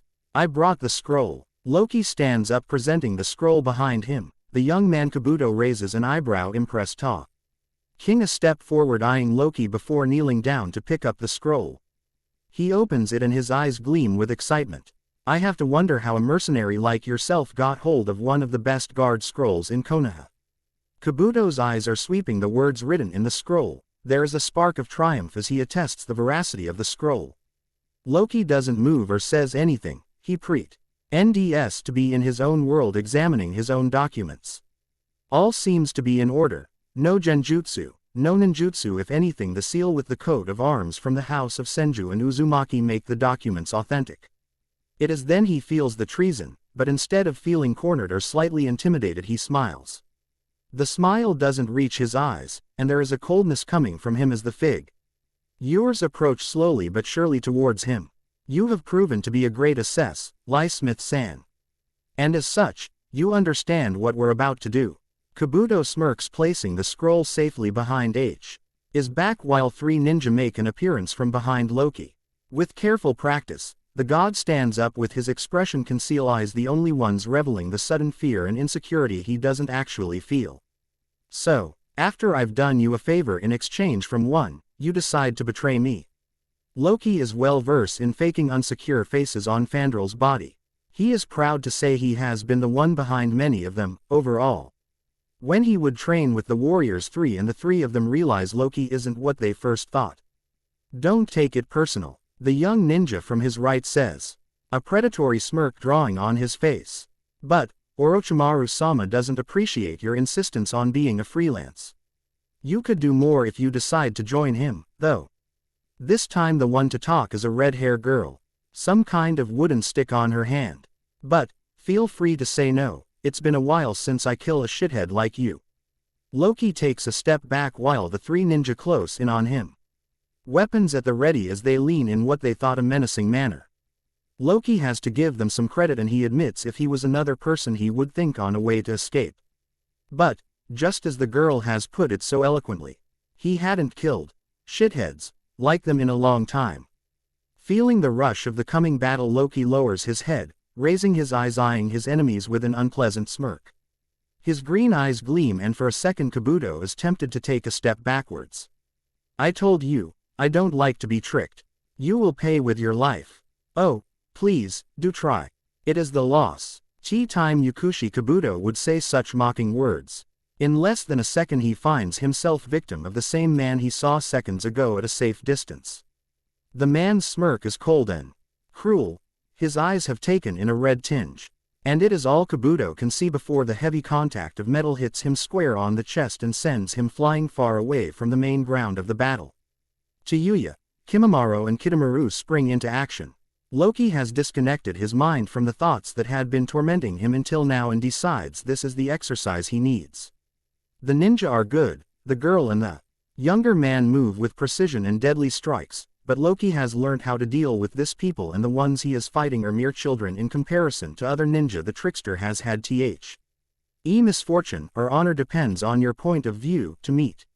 He grabs the girl's wrist, twitching it upwards, enjoying the sound of cracking bones, while the girl's makes her displeasure known with a few curse words here and there. Loki lowers his head, evading a kick while taking a step back, barely missing the white spear the white-haired man just put from his wrist. That catches Loki's attention. His eyes slightly open in surprise.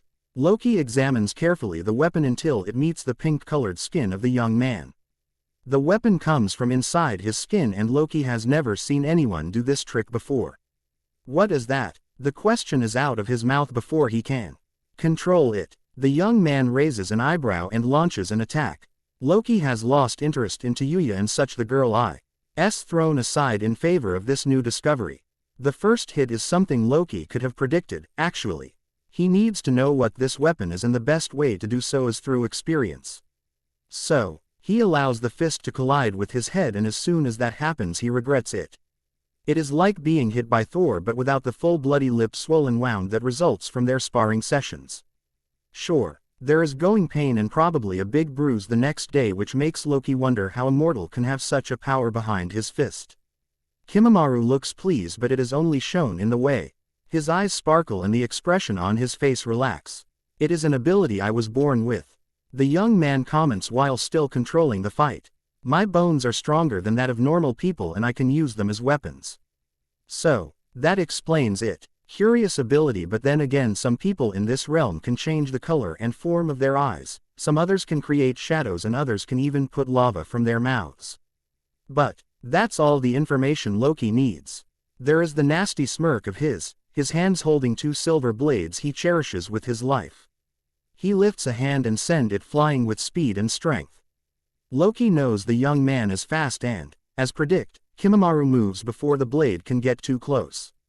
But, what Kimimaro doesn't know is that Loki can create an illusion to change the perception of the blade. What? Kimimaro is blinking in confusion because he knows he evaded the blade, he knows the other one is in the blonde's hand. Then, why is it deep inside his forearm?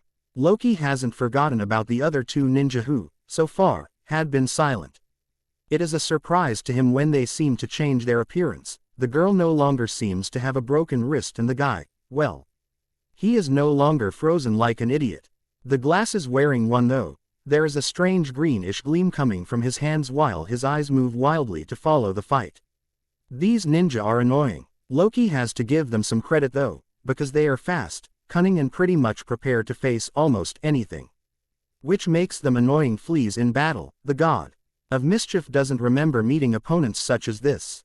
But, in the end, they are mortals and Loki has watched enough of their attacks to decide he is bored. He decides to fight in a different manner. The advantage of having Fandrel's form was his physique. Loki is allowed to hit with full strength while evade attack after attack in a synchronized way. He observes and defends himself touching the opponent when necessary and using his beloved daggers when it suits him. His eyes gleam as they notice the wound on Kimamaru's arms is bleeding profusely and the young man is trying to stop the bleeding. Loki smirks but Kimamaru narrows his eyes at him, works his arms in a strange position, and suddenly the young man has bones coming from his arms. Sharp pointy bones, harder than steel, ready to pierce the god.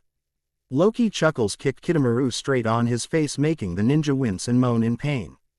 Tayuya tries to catch Loki but the man evades and grabs her wrist once again. She bites her lip, refusing to scream from pain, and instead falls to the floor, kneeling in front of Loki. Kimamaru glares at him, staggering left and right, then disappears. Loki waits, and waits, and waits, then Mimaru is behind him, left arm fold in a position of attack. Loki lowers his head, turning on his heel and lifting his right leg. Kimamaru stops the attack, thrusting his right arm forward where Loki's head is located. Kimamaru almost smiles in triumph, but all color is drained from his face when all he hits is an illusion. It is too late for him to notice the man is behind him and the solid fist SMA. Shing his face is like nothing he had ever felt before. Loki stands up at the center of the disorganized circle. The red-head girl is standing up, a look of pure hatred drawn on her face. There is a woe Odin stick and suddenly she starts playing. Loki raises an eyebrow, unable to wipe away the smile from his face. The other guy, the one who has grown several arms, is spitting, hands moving in different fashion, manipulating what Loki thinks are thin threads. Then there is the bone guy, Kimamaru. He looks furious and the bones come out of him in the form of swords. There is an almost invisible, thin line surrounding him, trying to corner him, while the girl, who has grown horns by now, starts playing some kind of melody. The white-haired mortal is putting from his wrist two long, pointy spears. Loki staggers backwards when he realizes Kitamaru is closing in, numerous arms manipulating the thin thread as the world around him starts to blurry and three different beings appear right behind the girl. It is Kimamaru, however, the first one to attack, and it is Kitamaru the first one to feel the frostbite slid through his body like a snake's venom. How interesting. This illusion, it feels different than the others. Loki is behind Kitamaru, the skin from his hand turning a deep shade of blue, and his eyes, which had been green moments ago, were now a deep shade of red. What the fuck? Tayuya stops playing, her eyes wide open in shock and fear as she sees Kitamaru breathing hard, his skin turning slightly blue while he struggles to get free from the hold the man has on him. He doesn't neigh because Loki puts his arm away from him and lets him fall. Tilting his head, Loki shrugs, directing his red eyes to Tayuya, who is looking at Loki with eyes that reflect fear and hate. Loki smiles, but his smile doesn't reach his eyes. Kimamaru turns, following Loki, only to be stopped by the man's foot on his abdomen. Again, is a pain. Kimamaru doesn't think it's possible for someone like him. His Kkei Genkai has always protected him from such things, but it seems this man is capable of make him feel the pain with a single strike. Down, boy, I am not interested in you anymore, says Loki, approaching Tayuya, who is back on her flute playing a demoniac melody, trying to get her genjutsu to work. Loki feels it again, the atmosphere changing subtly at the sound of the melody coming from the flute. He stretches out his hands and his feet falter when his eyes focused on the sight. He seems just as surprised as Tayuya has been the first time. If he was honest with himself, he hadn't noticed the change. Always mindful of having any of his peculiarities at bay, how did he not notice this? His hand is blue, the same shade of blue it was after that Jotun touched him back in Jotunheim. The same shade of blue he had when he touched the casket. He stops swallowing as his heartbeat accelerates, he didn't notice before. Lifting his head, he notices the creatures coming from the illusion ready to attack him. He snarls, anger filling his whole being as he stretches his hand, and ice and snow come from it. Chiyuya doesn't have any chance, and soon enough she is on the ground with her eyes closed and half of her body frozen. Loki lowers his eyes, taking control of his breathing, of his thoughts and the beat of his heart. He isn't a monster. He isn't one of them. It is all he can think as the blue disappears from him slowly, pretty slowly. Do the frost giants still exist? Loki remembers his younger self asking this question to his father. He swallows again, hating the painful clench on his chest. In the aftermath of the battle I went into the temple and I found a baby. Small for a giant's offspring, abandoned, suffering, left to die. Laufey's son. Loki walks, his heart hardening as he approaches the last of his enemies. His mind filled with memories he thought he had forgotten. The reason everything went wrong after Thor's banishment, the reason why his plan had turned out to be a complete mess. Loki rarely lost control of the mischief he causes, but, so I am no more than another stolen relic, locked up here until you might have use of me. He is hurt as he finally understands the truth of who he is. You're my son. I wanted only to protect you from the truth. Kabuto is watching the man approach him and, as he does, he notices the changes in Loki's clothing. Everything is transforming slightly, from the cargo pants, leather boots and Junin vest to something Kabuto hasn't seen before. Now he is wearing strange trousers made of black leather. The boots are of the same material, carefully covered with silver metal. There is a strange kind of kimono, like a tunic, black, leather, golden straps of metal. Then, there is a cloak, an emerald green cloak falling to his feet. Kabuto feels power. He has learned to recognize it for his own sake. This man, whoever he is power. How did you? Starts Kabuto with a dumbfounded expression. Loki smirks, looking down at Kabuto. Magic. Kabuto blinks, confused, tasting the word on his lips but being unable to identify its meaning. Then he feels the heavy impact of a boot made of metal and leather hit his chest, and Kabuto finds himself thrown away, once again. The scroll of seals from Konoha he has gotten his hands moments ago disappears behind a group of withered flowers. Loki focuses his magic in the illusion. He knows his Aperon. CE has changed, and as such he wants to make sure the man before him doesn't remember how he looks. He wants, however, that Kabuto remembers what he has to say. Tell your master I do not appreciate what he had done today. Kabuto can hardly breathe. The wound on his chest is still deep, bleeding as he tries to heal it. I do not take treason lightly, so it would be good for him to hide because I am coming after him. Why you don't understand.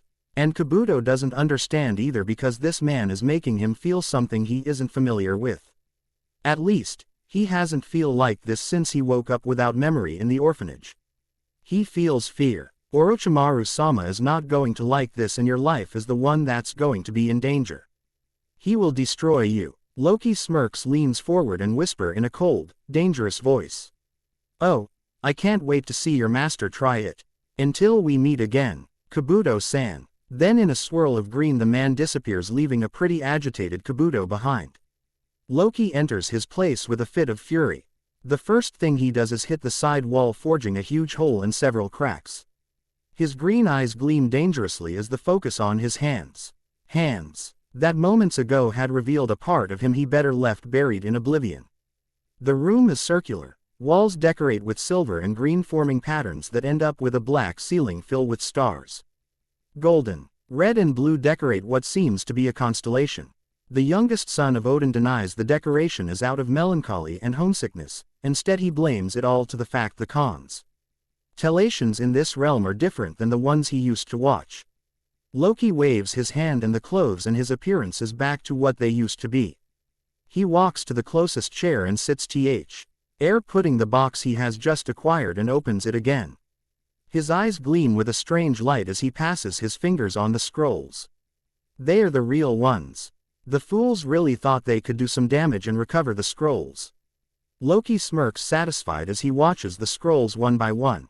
Trying to find the story of this realm has proven to be a worthy challenge. Most of their stories are filled with myths and exaggerations of real events. The people around here would believe anything others said as long as it's between their own limited minds. But Loki knows better. Back in Midgard he is the main protagonist of some of those myths. And, while some of them are real, the others are just lies, well-known and fabricated lies. The only thing Loki knows for certain is the existence of a man or god. He is still trying to decide, known as the Raikudo Sennin. He is, in all the stories regarding the origins of the magic these people use. He is the main protagonist of the stories regarding the tailed beasts. But, he is also the character that has left the world with nothing more than 2 offsprings and the ability to use the magic through hand seals and bloodline abilities. Loki W. watches the scroll slowly, then something calls his attention. A number 9 with black characters on top of a crimson scroll. The Kyuubi no Kitsune. It has the shield and the coat of arms of the Uzumaki clan. Loki can't help but think of the little boy he has been observing for more than 6 months. The boy that has woken something in him, something Loki isn't ready to accept just yet but happily would call curiosity. Long, delicate fingers brushes against the scroll. Loki caress the surface and draw the number 9. Lips twitching involuntary as his hand close around it, taking it out of the box and opening it in front of him. He needs to know what he was getting into before he decides how wise would it be to collect the power of the 9 Biju. Naruto is watching carefully at the target. He narrows his eyes and throws the knife straight to the tree, only to have it fall on the ground without so much of a fly from its part. He sighs frustrate, pouting just a little while kicking the knives. It shouldn't be difficult. The knives were pointy enough. Naruto has already tasted that the hard way. He still has the bandage covering the wound. But Uzumaki Naruto isn't known for giving up. Well, he isn't known yet for anything but the pranks he pulls around, but that's going to change once he becomes the greatest of all the great ninja in the world. Yep, that's going to be awesome. So, he picks the knife off the ground and launches it again, and fails. Ah, you're doing it wrong. The voice is deep and playful. Naruto turns around to see someone he has never seen before. The man is smiling at him. He is resting against the nearest tree with his arms crossed and the rest of his face hiding behind the shadows. Who are you? Naruto's tone is filled with curiosity as he watches the man. He takes a few steps back and picks up the knife he has just thrown. Carefully, he cleans it, but his blue eyes are very attentive to the man. I am hurt. The man pushes himself from the tree, uncrossing his arms and taking slow steps out of the shadows.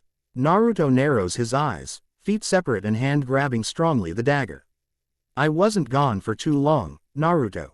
Naruto tilts his head as he takes into the man's form. Then everything starts changing and Naruto's eyes open really wide in recognition. I thought you will at least have the courtesy of remembered me after I make sure you spent a nice winter festival. Then, something unexpected happened. Loki found himself hugged tightly by Naruto. He looks down to see Naruto grinning, a genuine smile, to him. Loki, I thought you forgot about me. You left and then I waited but you didn't come. He says, giving the man one last squeeze before jumping away. Look, I've been trying to use the daggers you got me but, well, I can't use them well. It's hard to do it. But, where have you been? Loki doesn't know what to do with himself. The kid is acting as if he is a lost friend, as if seeing Loki again is what he has been waiting for. He looks aside, feeling a familiar warmth spread on his chest, but his mind betrays him. A few hours ago he has been bent over, destroying the lives of those who dare to think they could harm him. A few hours ago he had transformed into the very thing kids in Asgard had nightmares about. I am the monster parents tell their children about at night. The god of mischief and chaos shakes his head when Naruto takes his hand, dragging him to the target practice he has been using all day. And Loki feels a heavy pressure on his chest and something tugging at his heart. Come, brother, come with me. No one can challenge me the way you do in a combat. Come, Loki, come, I show you. And Naruto proceeds to show Loki. He narrows his eyes, biting his tongue while grabbing the dagger from the hilt. Taking a deep breath he throws it only to fail, once again. Naruto's face fall, evading Loki's eyes while kneeling to pick up the dagger. Loki shakes his thoughts away and places a hand on top of Naruto's shoulder. You are doing it wrong. Naruto flinches and Loki remembers himself to be more kind. Naruto is a kid after all. Here, let me teach you. Really. Naruto's eyes lit up as he turns hopeful blue eyes to Loki. But you say you're no ninja. That doesn't mean I do not know how to fight. Loki grabs the dagger and proceeds to teach Naruto how to throw it. As a matter of fact, I was the best in all ASG, back home to hit all the targets. Cool, so, you teach me. Naruto looks eager and really excited at the prospect. Loki glances at him, feeling the corner of his lips twitch. Of course, I can't let you be untrained if you are to pay your life debt to me. Naruto stops his antics, turning to Loki as he tries to determine the intentions of the man. There isn't any malice on Loki's voice or expression, actually he seems content. Calm. Naruto crosses his arms, looking aside. You don't have to teach me if you don't want. You don't have to make excuses. Loki is taken aback by the comment. He looks aside the same way Naruto does, thinking over what he had just said. Clearing his throat uncomfortably, he isn't used to this kind of thing, but... I apologize if you misinterpreted me. Naruto frowns, narrowing his eyes at Loki. I would help you with your technique regardless of the debt. I was just trying to be affable in our conversation. What's affable? Naruto scrunches his nose, thinking about the word, rolling it on his lips while shooting a lost look to Loki. Loki raises an eyebrow, wondering what they teach kids around here, only to remember. Naruto doesn't go to any academy or has any parents to teach him at home. It means amiable. Naruto blinks and Loki raises his other eyebrow. No. Naruto shakes his head. Loki merely sighs. Amicable. Courteous. Friendly. At the last two words, Naruto's eyes lit up. Oh, I get it. Loki rolls his eyes while Naruto merely shoots him a strange glance. You speak weird. Why didn't you say so at first? Do you really want me to teach you how to throw these daggers? Loki narrows his eyes and Naruto nods eagerly. Good, then let us practice, and after a quick dinner I'm going to teach you how to speak. But, I already know how to speak. Naruto is walking down the street with his shoulders firm thrown back, his chin lift and a brilliant smile on his face. If anyone had bothered before to notice the blonde's smiles, they would know this one was a real one. But, as it is, no one takes notice, and Loki is partly grateful for this. He is walking behind the boy. The sun is about to set, giving space to the night. The streets are full of people walking around, to the market, to the bar, to their homes. Naruto grabs the dagger on his hand. He feels proud. He has done it, has hit the mark several times. And Loki had said it was impressive. With this he can convince the Hokage to allow him in the Ninja Academy the next semester. He wouldn't have to wait to be 7 to enter the academy. Naruto is so distracted he never notices the shadowy figure approaching until he collides with him. The blonde yelps in surprise, raising his head to say something, when his eyes meet black ones. Itachi ni. Uchiha Itachi gives Naruto half a smile, bowing his head lightly while rearranging the box he is carrying with him. Naruto-kun, it is nice seeing you today, looking so vibrant. The black-haired teen smiled gently at Naruto. Loki observes with genuine curiosity, as he has never seen anyone show this kind of affection to Naruto. I was training today. Naruto makes some invisible movements mimicking his throwing abilities. It was good and I had some help. Nay, Itachi ni, I missed you. Where were you? Itachi chuckles at the pout forming on Naruto's face, and as he is about to answer he lifts his eyes to pin the man behind Naruto. It is. For only a few seconds, those young black eyes are boring into Loki's green ones. There is nothing betraying what Itachi may be thinking in this eags Loki, who can't help it and gives Itachi a half-wicked smile. The spark those black eyes have when they were watching Naruto is gone the moment they focus on Loki. The smile, the shade of green, the posture, Uchiha Itachi knows there is something off about this man. I was away on a mission, Naruto. Barely tasking his eyes from the man, Itachi continues talking. I'm glad you are back on your training. There is a pause in which Naruto glances with curiosity the sudden smirk that appears on Itachi's face. The black-haired man leans forward and talks solely to Naruto. I also heard about someone putting a set of traps in the park. Naruto opens his eyes, glee illuminating his face as he takes his hands to his mouth to cover the chuckles. Sasuke is still trying to take the blue from his skin. Naruto covers his chuckles while Itachi merely shakes his head. Loki is standing a few steps behind, but he hears everything clearly. He is intrigued and his eyes turn from Naruto to Itachi. The Uchiha lifts his eyes. There isn't anything nice or kind behind them when he glances at Loki, but the god merely cocks his head in defiance. I heard it was Kiba Tem, says Naruto, nodding his head, taking on an innocent appearance. It is his eyes the ones who betray him. I told him not to pull the rope and be a nice little puppy, but he went all mad and pulled the rope. Of course, Itachi looks directly into Naruto's eyes and the blonde feels uncomfortable. They didn't let you play, did they?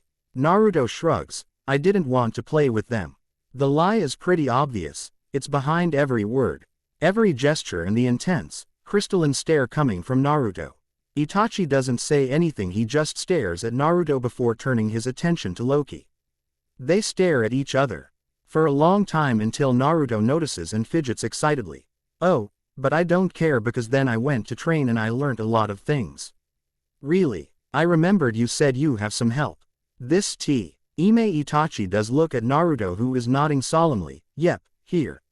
Itachi raises an eyebrow and there is a frown on his face while Naruto turns to signal the man the Uchiha has been looking before. This is Thor. And Loki almost flinches because this time around he is wearing his real form and the name with his face doesn't fit in Loki's mind. It is then he looks at Naruto and the boy's eyes are gleaming with a knowing light there. You don't want them to know me. No, completely. Interesting. A pleasure. Loki straightens up, offering his hand to young Itachi. It takes a second, but Itachi takes the offering hand. He squeezes hard. I don't think I've seen you before. But the name does sound familiar. Itachi squeezes one last time before standing beside Naruto. Oh, I don't think I have seen you before either. I didn't even know you're friends with Naruto. Loki tilts his head, his eyes dancing around with a gleam of mischief in them. It was a rather unfortunate episode what brought us together. Itachi comments, feeling the muscles on his back and legs tense, ready for action. But now, Naruto is a person I appreciate. Oh, I bet. Naruto is glancing from one man to the other. He feels the tension but doesn't understand it completely. Come on, Thor. This time Loki does flinch and turns his green eyes to Naruto. The young man is crossing his arms with a pout in place. I'm hungry and you promise. Of course, Naruto. Loki turns to Itachi, bowing his head. It was interesting meeting you, Itachi-san. It would be even more interesting if we talk again, another time perhaps. Itachi stares at Loki with narrowed eyes. That would be wonderful. It is nice meeting you as well, Thor-san. Naruto, we will talk again when the both of us have more time. Okay, see you, Itachi-ni. Take care. Itachi waves at Naruto, watching the both of them. Loki feels a piercing feeling at the back of his neck. He feels observed and threatened. He stops, turning around to say, blood-red eyes glaring intently at him. Loki raises an eyebrow, his lips curling up in a smirk, then he turns around, leaving Uchiha Itachi there. Why did you hide this place from Thor and me, father? Loki thinks as he sorts the happenings of the day in his head. This place would have been so much fun if I have been here before. That night Loki finds himself carrying Naruto back home. The boy took him to his favorite restaurant. It ended up being a ramen stand and the only place in the whole village that wouldn't change the prices or try to make Naruto unwelcome. Loki sits warily as the owner, an old man, and his daughter glare at him with suspicion. But then, Naruto does something unpredictable and shocking. He tells the people of the ramen stand Loki saved Naruto and now is teaching him how to be adept at throwing kunai. He is my friend, and, apparently it is all the man and the girl need for the moment. However, Loki finds himself amazed by this little mortal whose mind seems to work at a different level than these people do. In a word, Naruto is unpredictable and, to put it simple, he does what he wants. Which brings a subtle smile to Loki's face. The man quickly wipes it away. When he notices the old man watching him, he knows why the man is suspicious. Naruto isn't liked in the village, he is lonely and doesn't have anything or anyone to get back home. So, when someone shows Naruto real affection or sympathy, the blonde receives it like water in the middle of the desert. He becomes attached and overly loyal to the ones who extend their help to him. Yes, Loki understands the suspicion behind the man's eyes because anyone can take advantage of it and use Naruto as they please. Loki ignores the sudden heaviness settling on his chest and transports Naruto to his room. The room is dark. The place is a complete mess. Loki glances at Naruto, then at the apartment, and sighs.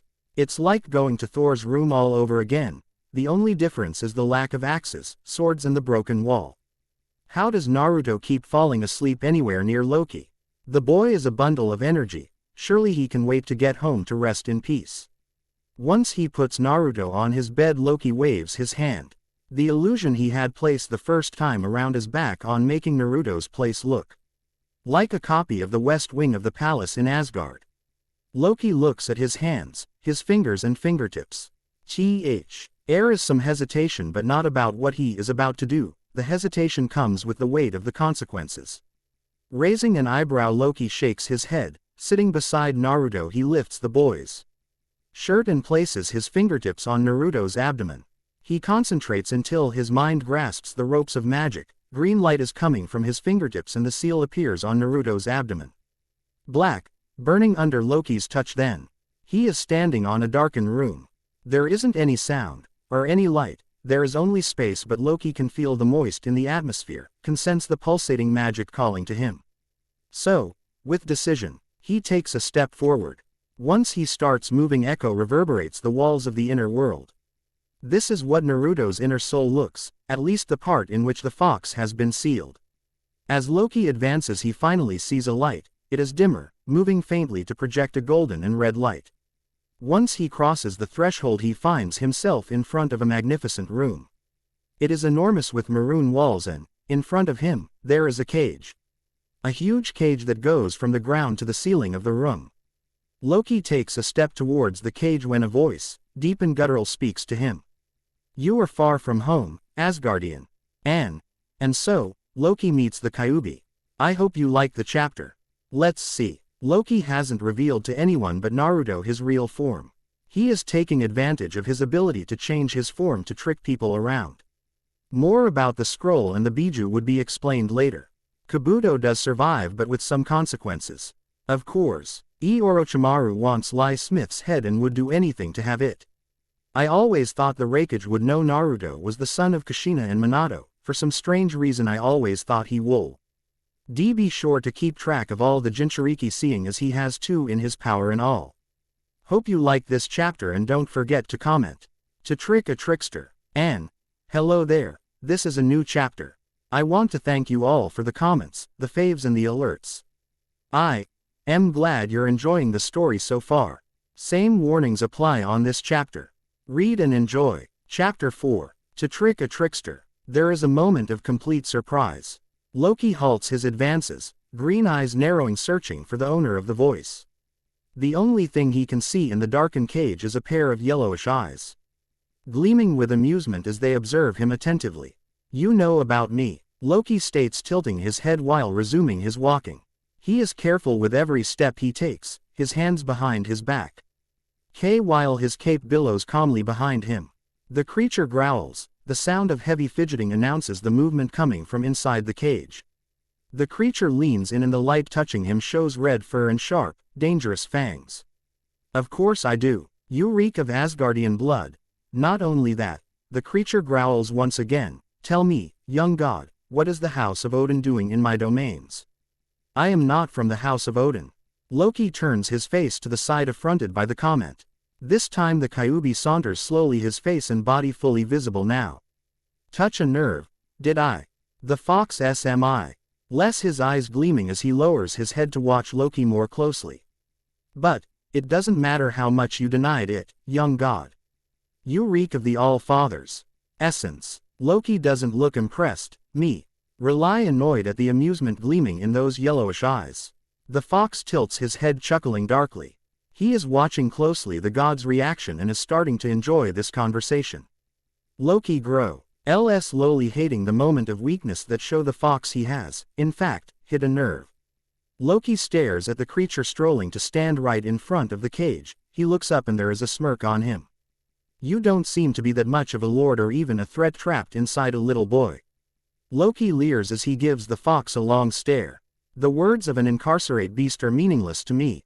Watch your words, Silvertongue. Daddy isn't here to save you if I decide to teach you manners. Loki laughs. He really does, because it is somewhat funny, the idle threat behind the words of this creature. He laughs because the fox just revealed to him he knows more than he lets on at first. Loki decides to forego the "daddy" comment for now. So, you have heard of me. Even in this distant world, and in this well-planned cage, you have heard of me. Quote. The Kyuubi snorts, raising an eyebrow, his ears twitching with anticipation as the god moves in front of the seal of his cage. Who hasn't heard of the famous Loki Silvertongue and his older brother the mighty Thor? Loki clenches his fist, never losing the cold smirk as he glances at the Kyuubi. Careful there, you wouldn't want to find out what a son of Odin can do to you, Kurama. This time the fox freezes, his eyes betraying the shock he is feeling as he glances at Loki. The god smirks, caressing the metal bars of the cage as his voice drips with innocence and amusement. Touch a nerve, didn't I? Loki raises an eyebrow, letting his words echo in the room. Kurama is watching the god in front of him, analyzing before lifting his chin, snickering a little. The surge of magic is potent. Loki doesn't think twice as he prepares for an assault, hands on his daggers, but it isn't necessary for him to fight. The fox merely bows his head, standing his full L height as the magic around him starts to react. In less than a minute Loki watches as the creature shrinks, changing his appearance. There, in front of him, is a middle-aged looking man. Dark red hair, broad shoulders, naked chest with only a black kilt on him. His eyes are the same shade of yellow Loki has seen before, the fangs are still there. The man leans forward, smirking. Tell me, little what do you really know about this world? What do you really know about me? Loki thinks he has mastered the art of evil laugh. But hearing this creature transform into a more humanoid form and laugh, he realizes he was sorely mistaken. The demon's eyes gleam with mirth as he stretches out a hand in an attempt to grab Loki. Loki is far enough from his reach, but the intent isn't to grab Loki but to show the god. I have to admit I don't know much. Loki starts a slow pacing in front of the cage, aware of those amber orbs following his every move. I can only tell you what Senju Hashirama and Uzumaki Kurozu wrote about you. Kurama arches an eyebrow, his features looking handsomely with the gentleness that takes over them. Loki notices he is familiar with the names and, better yet, the sea Reacher seems to hold certain affection towards the mortals. I see, then your information about me is not misguided. Kurama sits on the ground, Indian style, placing his hands on his knees. If there are any mortals in this forsaken realm that I hold any respect for, are the leaders of the Senju and Uzumaki clan. Really? What about Raikudo Sennin? There is a slight tense of the muscles, a twitching eyebrow and impassive eyes. What? Don't tell me I touch a nerve again. Loki gives Kurama a half smirk as the fox sends a glare his way. You should really learn to hold that tongue of yours, it may bring your demise in the near future. There is a long silence following the demon's words. Loki stops, facing the right wall, feeling Kurama's curious stare on him. Loki takes with him his scepter, magic emanating from it as he turns around to face the Kyuubi. My tongue should be the last of your worries, Kurama. The fox's eyes take in the scepter, narrowing as he feels the power coming from it. He feels intent behind the god. There is something else, something chaotic, fighting an invisible battle inside him. I read all about you and your siblings. Loki concentrates on the scepter in his hand. Kurama is looking at him with a hint of worry in his eyes. I heard the stories as well, and I discover something curious that I'm about to test with you.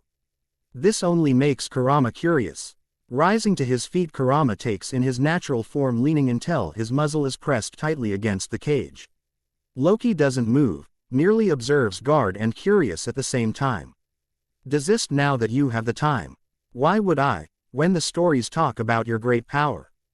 Loki chuckles, hitting the floor with the staff and feeling as the energy coming from the fox starts feeding it. You don't know what you're dealing with, even after reading the stories. Kurama starts lowering his gaze before growling out. Is this the protection the All-Father promises us? Is this how he repays us after all this time? Those words make Loki stop what he is doing. Kurama's face remains impassive, his gaze focuses solely on Loki. The god of mischief doesn't know what to say or what to think. This is the third time the fox has mentioned his father. But, what is the relationship between them?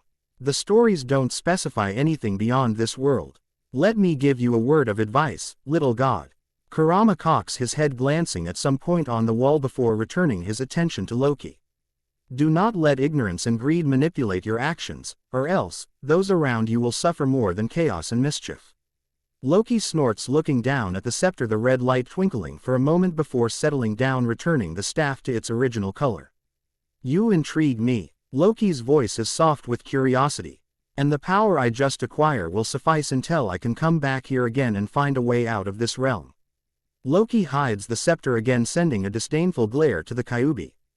I am not interested in your dealings with Odin, and you will well to remember this next time I pay you a visit. Who knows, maybe by then, I will have the key to put you out of this prison without scarifying your powers to favor the boy. You really don't know what you're doing. The Kyuubi chuckles, snorting with amusement as his eyes follow Loki to the entrance of the room. Did you know, little god, that what happens to me happens to Naruto? This stops Loki. He glances at the fox and there is coldness inside his green orbs. Oh, yes, the Kyuubi cantor won't hide the glee in his voice as he analyzes the reaction. If I die, he dies. If I live, he lives. If I'm gone, he won't survive. Is it hard, isn't it? Loki doesn't turn and the Kyuubi merely keeps on talking. To be near the boy and not feel something for him. To be near him and not want to protect him. There is deafening silence and Loki purses his lips, closing his fist tight.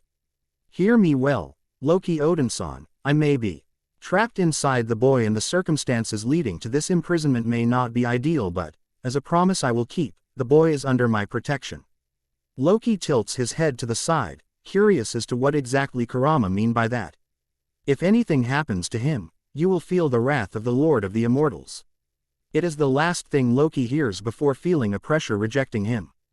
It isn't necessary as he leaves the place willingly. He had obtained what he is looking for, he doesn't need to overstay his visit. But, there is no rest for the wicked and soon Loki finds himself under the pressure of a sharp blade against his neck. The god smirks without moving a single muscle, his green eyes glancing out of the corner of his eyes. There he can see a figure no taller than him, Loki Dosen. She need to guess who is it because those blood-red eyes are a nice giveaway. I was wondering how long would it take for you to act. This time Loki does turn his head to face his attacker, the blade dangerously close to his jugular. I'm impressed, Uchiha Itachi. There aren't many people in this world who can sneak on me the way you just did. Itachi doesn't answer, instead he takes a step forward with a blank expression, eyes twirling dangerously. Now, Thor-san, without waking Naruto-kun, I would like to have a few words with you. Orochimaru isn't known for his patience regarding stupidity. He isn't too fond either of failure.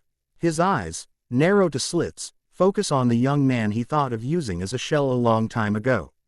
Way before he found out it was a useless casket. Even with his sickness, though, Kimamaru was a strong fighter and nothing or anyone had been able to break him.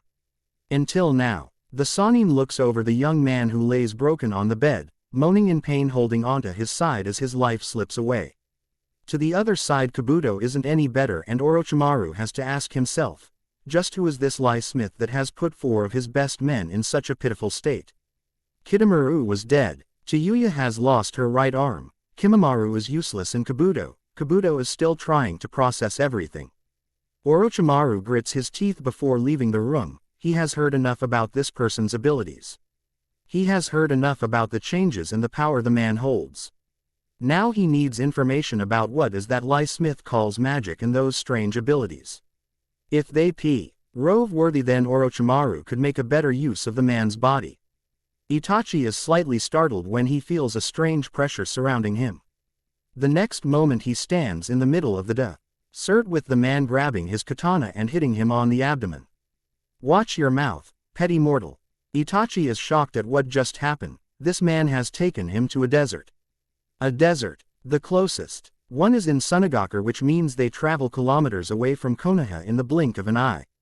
Itachi activates his Sharingan, making a quick succession of hand signs spitting fire from his mouth. Kaden. Gukaku no Jutsu. The fight is like nothing Itachi has experienced so far. The man, Thor, was skilled. He moves with the ability of a snake and fieriness of a lion. It takes a few moments. In the end Itachi realizes with a pang of wariness the man is playing with him. The game, however, doesn't last long and sooner than expected Itachi finds himself on the sand, a foot pressing tightly against his neck. This is your rightful place, mortal. Itachi narrows his eyes because, if anything else, he would never give the enemy the satisfaction of his subjugation. Who are you? I am beyond your mind. I'm known as Loki, god of mischief and chaos. There is shock gleaming in Itachi's eyes. There is also disbelief along with a suspicion born of facing an opponent stronger than you. I've heard the name of the gods. Itachi grasps holding the ankle as he applies some pressure. Your name has never been. There. Loki snorts, taking his foot away and stretching out his hand, a signal to help Itachi stand up to his feet. It is disconcerting. Itachi doesn't know what to make of such a gesture but glance at the offering hand, uncertain of what he should do. Attack or accept it. Loki takes the decision away from him. You better chose my hand, mortal. I do not want Naruto to seek retribution from me after I decide to pummel one of the few people who actually regard him with affection. Itachi takes the hand. Red eyes meet green ones and soon Itachi has a kunai pointing at Loki's throat. The trickster smirks, raising an eyebrow at Itachi's hesitance. If I do this, it is possible Naruto would hate me for it. Snarls Itachi, glaring with his Sharingan at Loki. Yes, probably. Loki spreads his arms and presses his neck towards the kunai. But, by all means, try it and you will discover that I lie you not about my status as a god. My gods don't have your looks or your powers. Then, you haven't met a real god. Doubt flickers inside the Sharingan red eyes. Itachi glances at the man or god in front of him and doubts because he feels it. The power he holds, he can feel it, and yet, there is something else. Why show mercy? And the question holds so much more behind it. It isn't only about the mercy. It is about the intentions behind said mercy. Why now? Why him? Why Naruto? You are different, for a mortal. Your eyes. Loki glances at the eyes as he speaks. They're different, sharp, intelligent. I haven't met anyone with such eyes. And with those words Loki answers Itachi's question. He is useful. Whatever this man is planning, Itachi was useful for his purpose. Loki sees the emotions flickering in the red eyes. He knows the young man went to Naruto's place ready to interrogate an individual that represents a threat. He never thought he would be surprised and caught. But he was and is now contemplating his options. Then, just like the fox had done with him, Loki decides to push Itachi in the right direction. You seek Naruto's well-being, do you not? There it is, the emotions Loki has been looking for. He doesn't stop but rather push as far as he can. Do you not despise the way he is treated in a place he calls home? Itachi grits his teeth, looking defiantly at Loki while pressing the kunai. I offer Naruto protection. I'm offering him a shoulder to cry, someone who won't look at him as a monster. Isn't that what you want as well, Uchiha Itachi? Dawn is close. There is a cold wind accompanying it. Loki sits facing the window, his hands closing around a cup of warm tea. In the end, Itachi took the right decision. He doesn't trust Loki It is okay because he doesn't trust the young Uchiha. But, the young man is a great Acess. He means it when he says no one on this realm has been able to sneak out on him. No one but Itachi. And the love he professes Naruto is all Loki needs. Itachi bended to his wishes. Loki grits his teeth, clenching his right fist while he presses against his mouth. His mind hasn't been so filled with thoughts since he first hear the news of the coming coronation of Thor. There is conflict inside of him, but Loki denies the possibility of going over those thoughts. He has already done the planning. Some of the pieces were falling in place. That's all that matters. With that in mind, Loki stands up and with a twitch of his hand he disappears. Up there in a faraway distance, Heimdall narrows his eyes but not in a suspicious manner. It is more one of perplexity than anything else. He had never liked Loki too much, but he knew behind the lies and the mischief Loki had been good once upon a time. He had Kara. He had love, but something had changed it all. Now he was starting to see the old Loki with some new improvements. As always, the wisdom of the All-Father proved to be impeccable. The following I finds an eager Naruto with dirt and sweat all over his face and chest. He is only wearing pants, breathing hard while he tries the trick all over again. There is a gleam in his blue eyes. The concentration is something Uchiha Itachi has never seen before. And the heir of the Uchiha clan has seen a lot of Naruto, ever since the first day he saved the boy from what seems to be an accident. He doesn't know if this is the best option. He doesn't know if this is right. But he does it anyway because Loki is right. He cares for Naruto and he prefers to be here supervising than letting Naruto alone.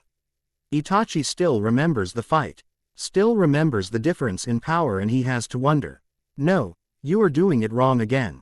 The calm voice of Loki reaches his ears. He turns, narrowing his eyes while he follows the man's every move. Naruto is exclaiming while pointing at the blades. Loki is listening while holding back a roll of his eyes. Then the man lifts a hand to silence, effectively, Naruto before proceeding to teach him how to do it. And, as Itachi watches, he notices the mannerism behind the man's movements, the firmness of his hand and the effectiveness of his launches. He resents Naruto with a technique to throw the daggers, to make effective the impact. His words are soothing, almost enthralling, but they held something else. His words aren't usually found on the vocabulary of ninja villagers. God or not, Loki is part of a noble family. Naruto is attracted to the man like a magnet to metal. He looks up at him with affection, and the way he forces himself to do the very best is what a child does to impress his father. How long had they known each other? 2 months. Was Naruto that hungry for affection, for attention he would receive it from anyone? Itachi clenches his fist, lowering his eyes. All of Konoha, has failed the 4th Hokage. They fail Kushina. And Itachi feels, deep inside his heart, the remorse of his failure, because he has known them. It was the 4th Hokage, the one to give him his first hit I ate. It was Kushina, the first one to give him his first mission as a Chunin. Naruto is now giving it his all. The blades on his hand are held clumsily, but as he keeps trying, his technique starts improving. Soon he is watching the blonde with Loki standing beside him. The man is a mask of unreadable thoughts, and Itachi doesn't take the silence too well. Why are you helping Naruto? It is the question that has been burning Itachi since he fell on the hands of this god.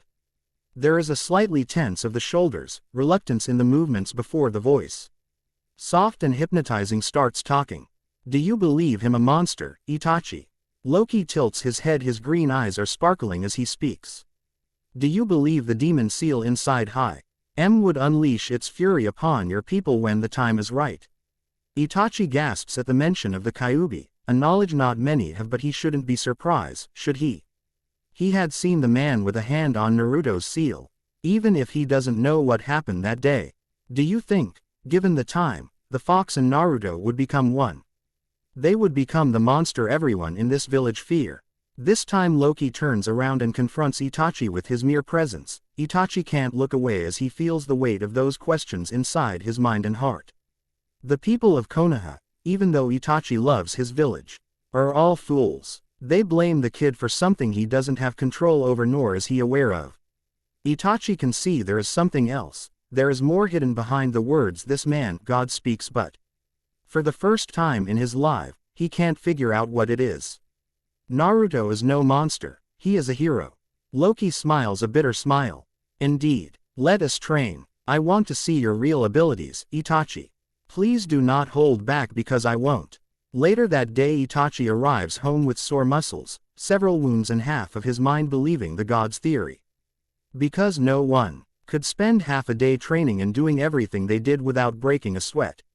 Sasuke frowns, approaching his brother as Itachi takes off his sandals and his shirt while holding back a gasp. The young Uchiha is watching with apprehension and worry the wounds on his brother. Ni-san, are you okay? Itachi turns around, smiling gently at his little brother. Of course I am. He sees the worry written on Sasuke's face and shakes his head. Don't worry, I was out training. Oh, I was wondering. Sasuke bites his lower lip and looks away shyly before gathering the courage he needs to speak with his brother. What is it, Sasuke? Quote, well, father taught me these neat moves and I was wondering if you could help me. Itachi almost winces because he loves Sasuke, but really, after today he just needs the rest. Besides, tomorrow he would be back at the Hokage's tower for a mission. He stands up. looking at Sasuke while lifting his arm, his index and middle finger hold up together to poke Sasuke on his forehead. "Forgive me, Sasuke. Maybe another time." Sasuke watches his brother leave with a hurt look in his eyes. Time passes again. Soon, the whispers of different names become OUT spoken in bars are meeting points for different shinobi.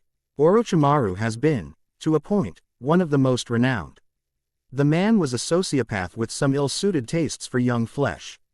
And while he is still one of the most wanted criminals, he isn't the reason shinobi are whispering around. There are two different threats. The ones wearing dark cloaks with red clouds and the man who calls himself Ly Smith. The threat resides behind the fact no one knows what do they look like nor do they know their real intentions. It is Jiraiya of the Sannin the first one to get a hold of those rumors and, as always, he is the first one to actually do something. He has heard from some important people what you have to do to get into contact with Ly Smith. Pray to him as if you were praying for your life. At first, Jiraiya thinks it's a joke. He isn't about to pray to some maniac as if he actually answers prayers. So, as he keeps digging for information, he starts believing this whole praying thing. Mainly because everyone seems to agree at that point. Just pray, Jiraiya-sama. Go to a temple and put your pray on the board. He would find you and you won't regret whatever you ask of him. Jiraiya feels stupid doing this because he hasn't been in a temple since the last war, and the last time he, well, let's just say he doesn't think the gods would be happy with him if he puts a foot inside their temple. Nevertheless, he does, and waits. His prayer is answered 2 days later. He sees a distinguished-looking man moving his way. Broad shoulders accompanied by shoulder-length blonde hair, a short beard adorning his strong features. Deep blue eyes narrowing as they focus on him, movements steady and confident that spoke of class and power. He is wearing expensive clothes, made of black leather, silver and gold metal and green additions. On his hand it's a scepter, a curious staff that can be used as a help to walk, and a deathly weapon. Jiraiya feels it. It is not ordinary metal what covers neither the clothing nor the staff Ly Smith has in his possession. And Jiraiya understands the power the man is displaying. It is reinforced by the special metal in which the flow of chakra can be infused. In all my travelings I never expect for Jiraiya of the Sannin to ask for my services. The man's voice is thunderous, deep and commanding, sending a shiver of warning through Jiraiya's spine. Do tell me, Jiraiya-sama, what can I do for you? The smile the man gives him makes him regret he ever followed those fools' advices. Ly Smith, I suppose. The man nods his head and sits down, his back to the door of the bar. Hand on top of the table. Jiraiya just stares at him for a long time, lowering his gaze to the bottle of sake resting patiently at his side. I thought the rumors were a lie, or maybe something someone invented. Understandable, but I assure you they're not. So please, don't spoil this meeting trying to assess my abilities. Jiraiya shoots the stranger a suspicious stare. Be intelligent and test me in a manner we won't destroy any private property. Jiraiya contemplates the man in front of him. There is something he doesn't get, something off about him. But the Sannin can't argue with the logic. He is quite fond of this bar, so he wouldn't want it gone because he engages himself in a fight. I require information. Of course, anything you want for a reasonable price. Jiraiya snorts and the man chuckles. Define reasonable. There is a spark inside those blue eyes Jiraiya doesn't like much. The smile is soon turned into a wicked smirk. Money is not the only mean of payment. Loki leans backwards, full aware of the coldness behind Jiraiya's eyes. How about a favor for a favor? Favor? What kind of favor would you want? Jiraiya leans forward, placing his hand firmly on the table. You should know I won't betray my village or any other kind of secret. Jiraiya trails off when he hears the laugh, the dismissing hand coming from the man. No, nothing of that. I won't require that kind of favors. Loki smirks as he leans forwards as well. Just a favor. I won't require it immediately, but I would let you know when it is time for me to collect my part of this bargain. The man is dangerous. Pretty dangerous indeed. Jiraiya has half of his mind made to just strike the guy and capture him. The other half is just asking him to be prudent and test the man. He needs more information. Besides, the man may as well be bluffing. What if I don't think your price matches the results I need? Loki shrugs his shoulders. That won't happen, but if it does, then you owe me nothing.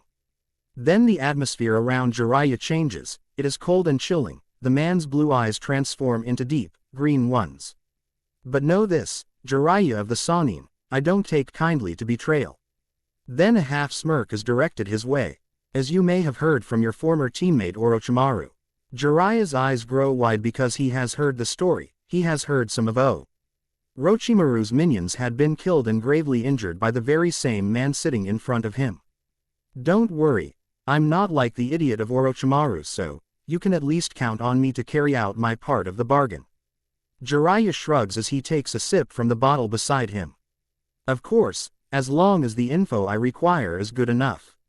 Of course, so, shall we seal the deal? Asks Loki, offering his hand to Jiraiya. Jiraiya takes the offering hand in his. After a moment of hesitation, he glances and the green eyes had disappeared behind blue ones. Tell me, then, what do you need? Jiraiya serves intently at the man for a few seconds. Then, I need to know everything about a new group. I need you to tell me everything you can about Akatsuki. Naruto is bored. That's why he is at the tallest building of Konoha with a water bomb on his hand, tongue sneaking out as he waits. And waits. And waits. What? Who the foo? Naruto laughs, hiding away before anyone can see his small figure. He can hear the man screaming down, totally wet and looking for the culprit. There are sounds of others laughing, and the man screaming promises of bodily harm as he asks to be allowed inside the building. Naruto stands up and goes directly to the stairs, running fast down them, moving directly to a hotel room.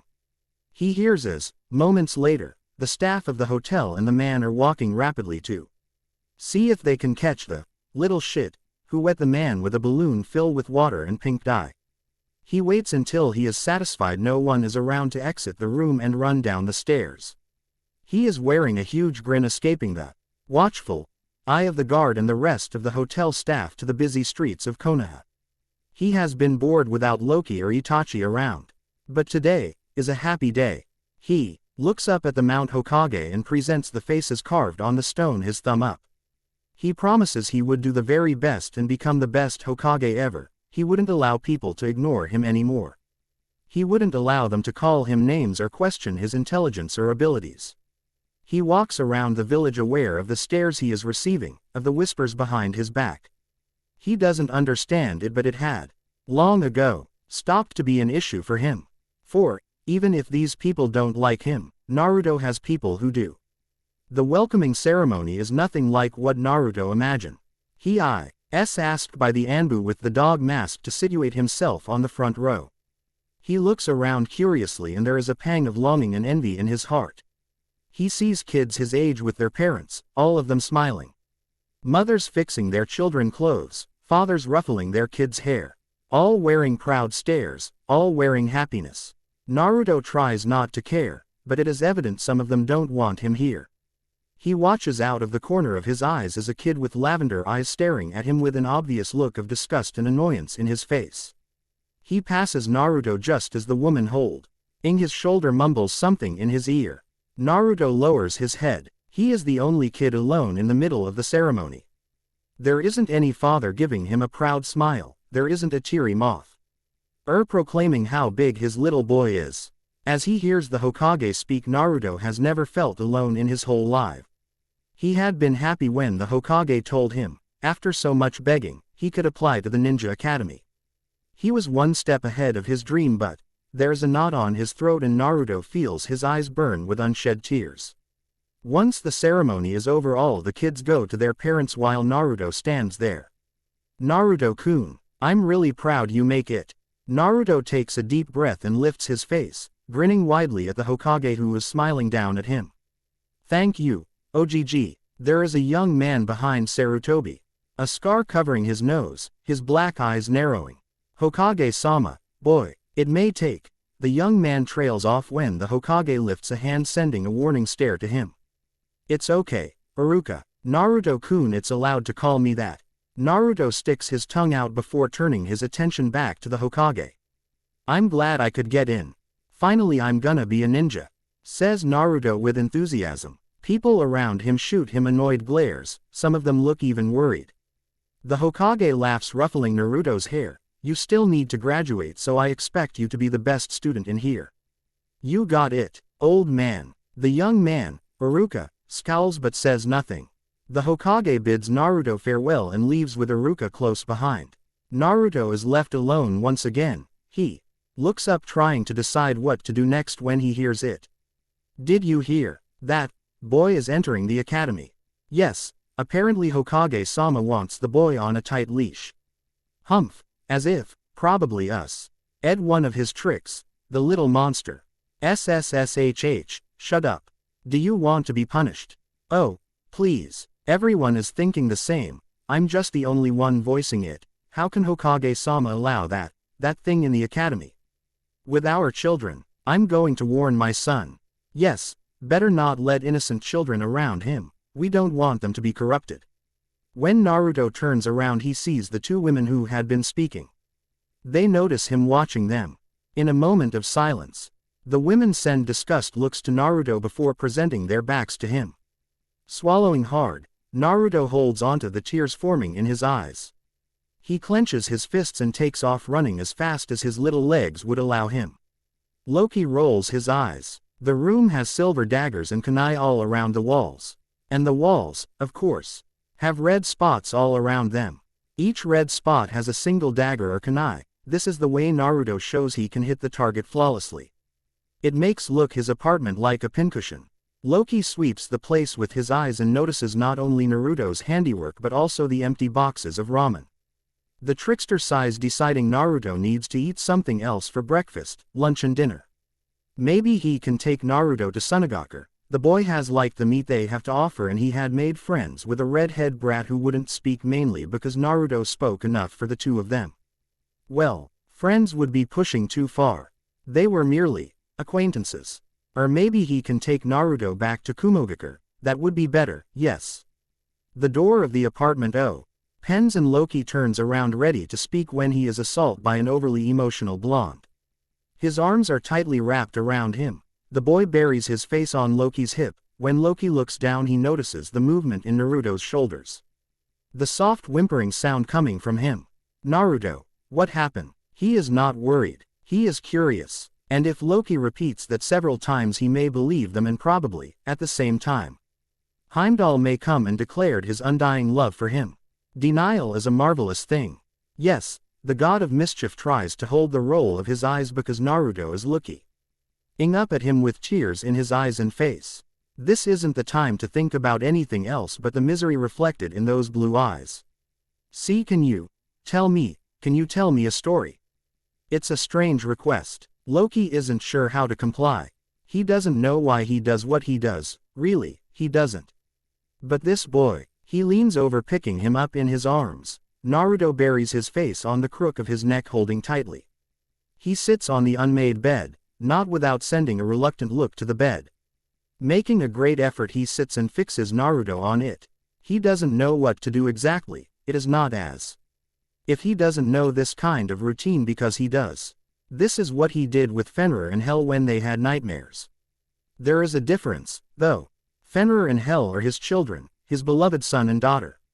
Naruto isn't his son. Loki swallows as he remembers Frigga putting his head on her lap, caressing his hair and telling him stories. And he remembers Odin taking him and Thor out, narrating some of his adventures. But Odin isn't my father, and Naruto isn't my son. He looks down at Naruto, who has silent tears in his eyes. Then with a flicker of his hand he makes the room dark. Let me tell you the story of the mighty Thor, his younger brother the god of mischief, and their companions, the warriors 3 and Lady Sif.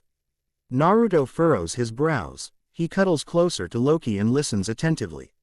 Ah, my Amu. Naruto likes Thor. Of course he likes him. Everyone loves Thor. And Loki isn't hiding behind the shadows. Arms cross, a petulant grimace pout on his face as he watches Naruto play out the story he told him last night. It's Mjolnir. He mumbles, not really caring too much in correcting Naruto.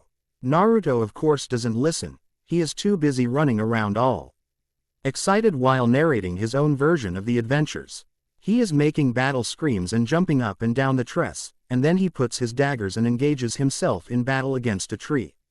Lo! He huffs, and this is how Itachi finds him. The Uchiha is curious but at the same time amused.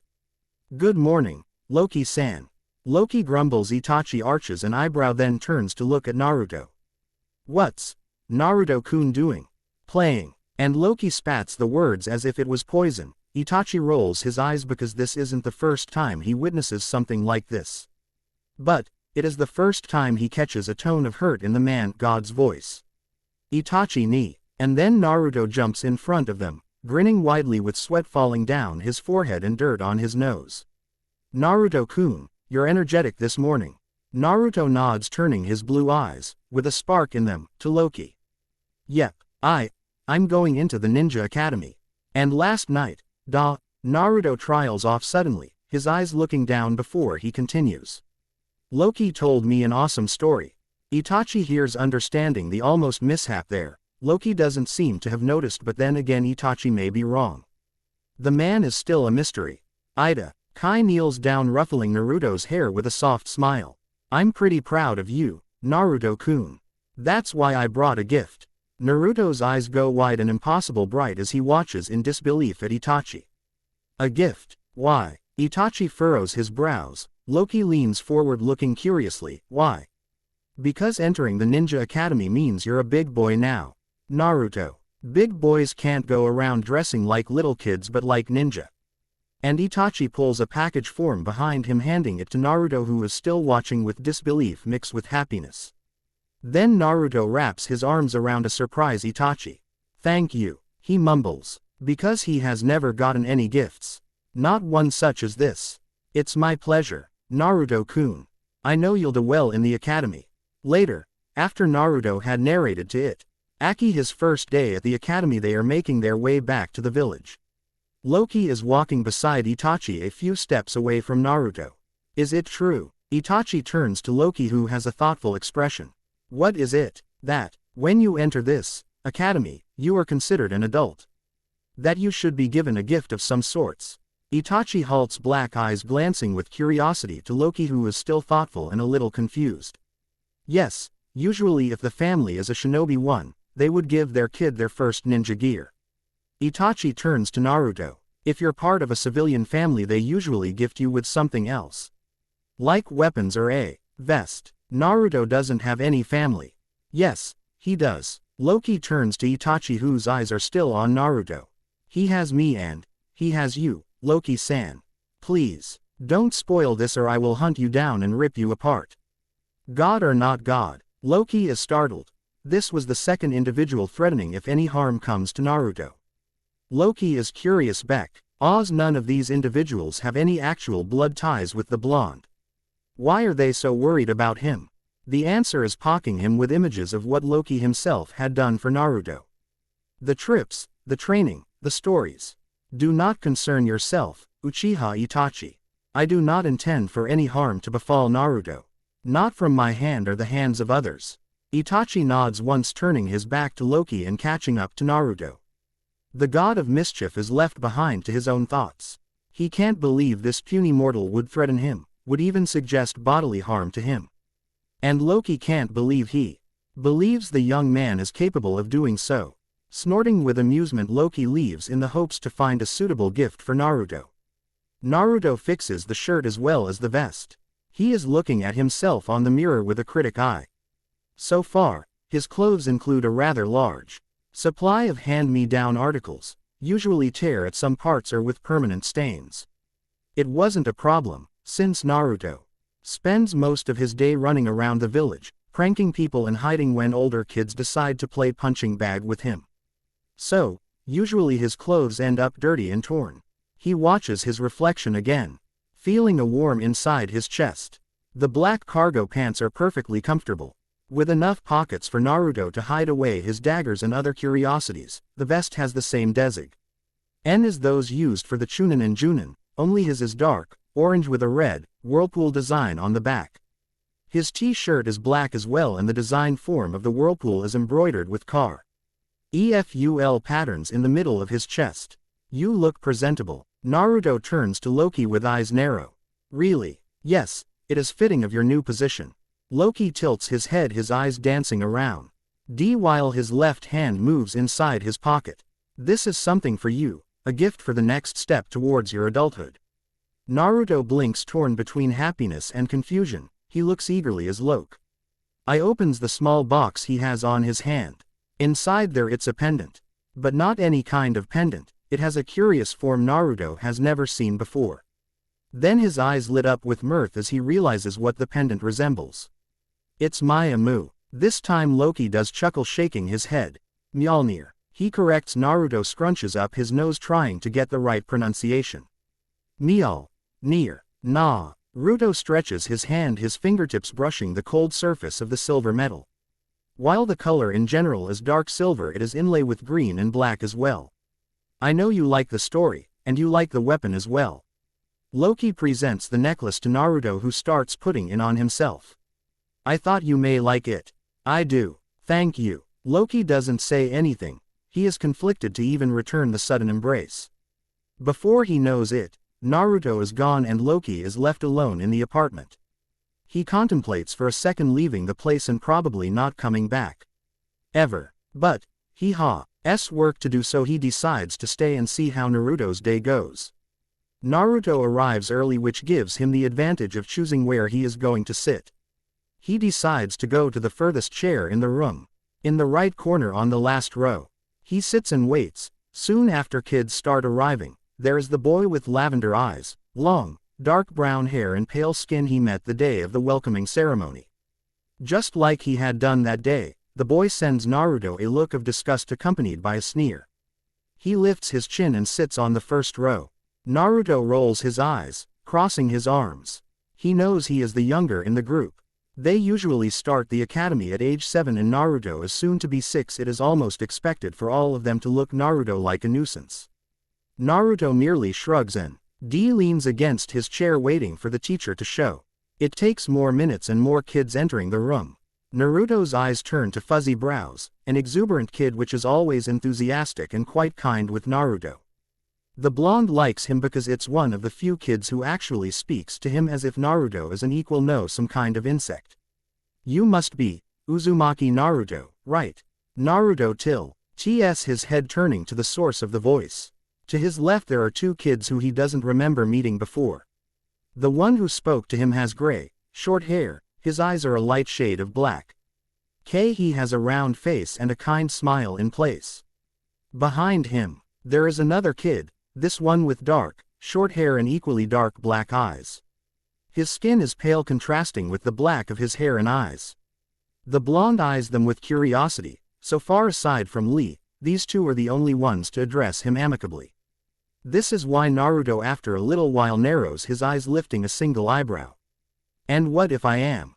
I'm Shin. This is my brother Sai, says the gray-haired boy. He offers his hand to Naruto. I only want to meet the youngest student allowed in the Ninja Academy since the Third Shinobi War. Naruto's eyebrows shoot upwards at those words. He eyes the offering hand for a moment before taking it in his, giving a smug grin to Shin and Sai. Really? I am the youngest. OGG never say anything. A pleasure to meet you. Shin and Sai. I'm Naruto. Shin takes a seat beside Naruto and Sai takes his beside his brother. Naruto eyes the both of them while wanting for Shin to tell him or about Naruto's status as the youngest member of the Ninja Academy. So, how do you know I'm the youngest? Shin sends him a half smile while speaking. Our guardian explained to us that after the war, they decide to put a law so only when we turn 7 we would be able to enter the academy. It was so we weren't made to go to missions and stuff so young, since there isn't any war. Wow, I didn't know that. This time Naruto's smile is off. Shin notices the sudden gleam in those blue eyes. Well, then I would make sure everyone remembers that when I graduated.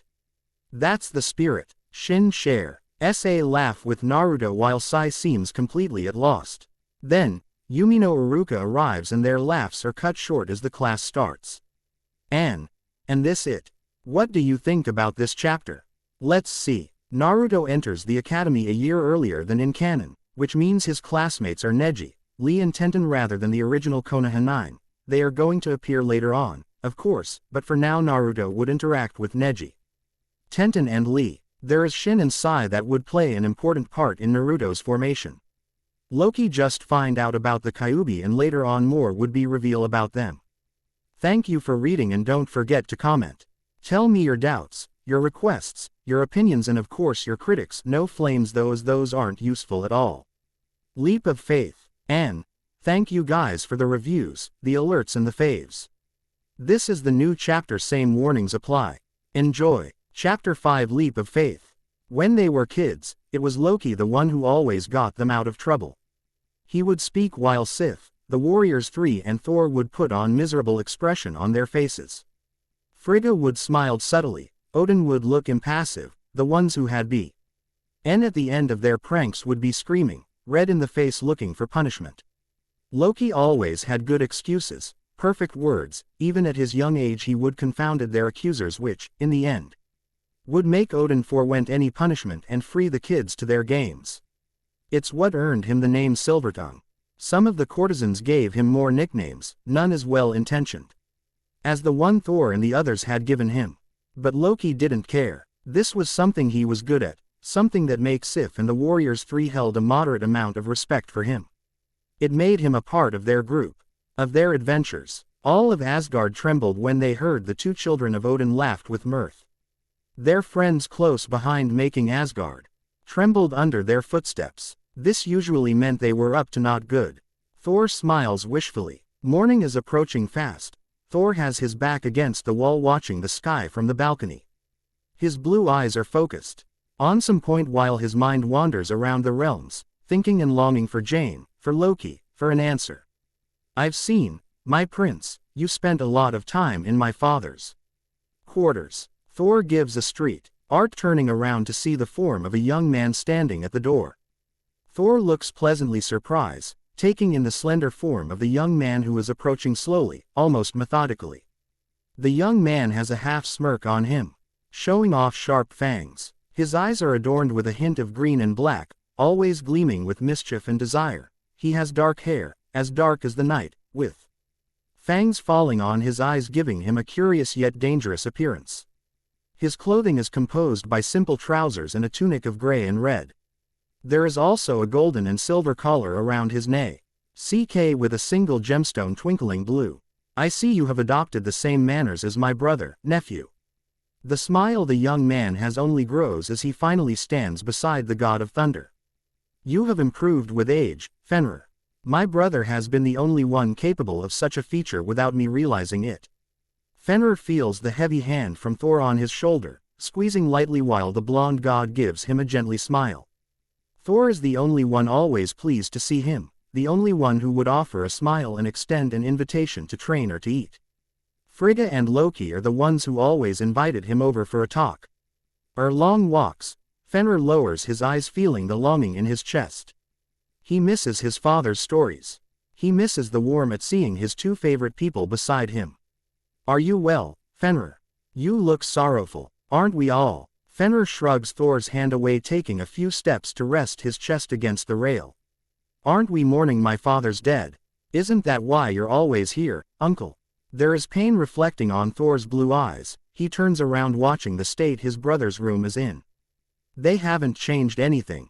Thor and Frigga make sure no one would dare to change things inside the room. If his brother was to come back, he would be most displeased at seeing the alteration of his room. Loki still lives. And Thor's voice is filled with conviction, it is filled with hope. Of that I am certain. Fenrir sighs, tilting his head to hide away the doubt in his eyes. He turns to see Thor watching inside Loki's room. The young man knows Thor misses Loki as much as he does. But still a part of him can't help but blame the firstborn son of Odin for everything that went wrong. If he does, why isn't he back? Why doesn't he ask to be brought back? Fenrir goes to his uncle's side, scowling openly as he continues. Maybe father is wise to keep away from Asgard. Why would he be in a place where he isn't appreciated? What are you saying? Thor is matching the scowl Fenrir has. He is eyeing the black-haired boy. Loki did some wicked things, but he is still my brother. He is still a prince of Asgard. And he is loved and missed. If he hasn't come is because he can't. Fenrir lifts his head to watch Thor. He contemplates the man, wondering how someone as powerful as he is can be so naive. Why does he have so much faith when it is evident there isn't any? It is curious, my prince, how you realized that after my father uncovered his plans and he isn't here for you to say those things.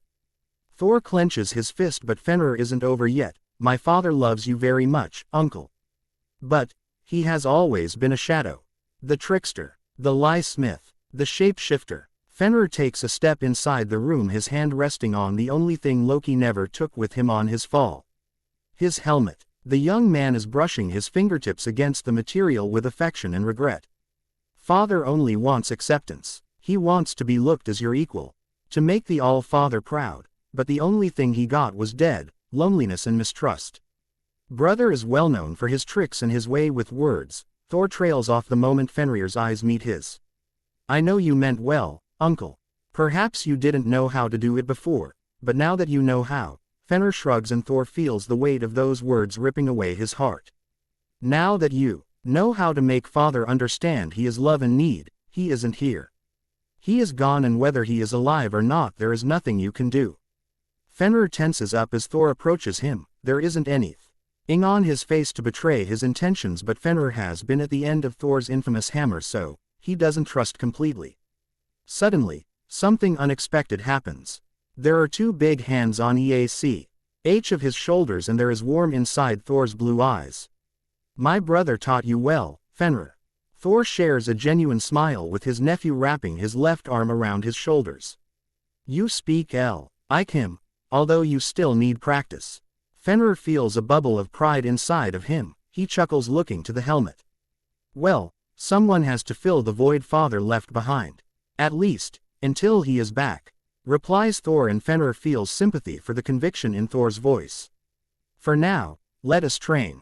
Today I feel like honoring brother in a training session with you. I don't think I could handle it at all, uncle. Thor laughs, shaking his head while dragging at his reluctant nephew down to the training grounds.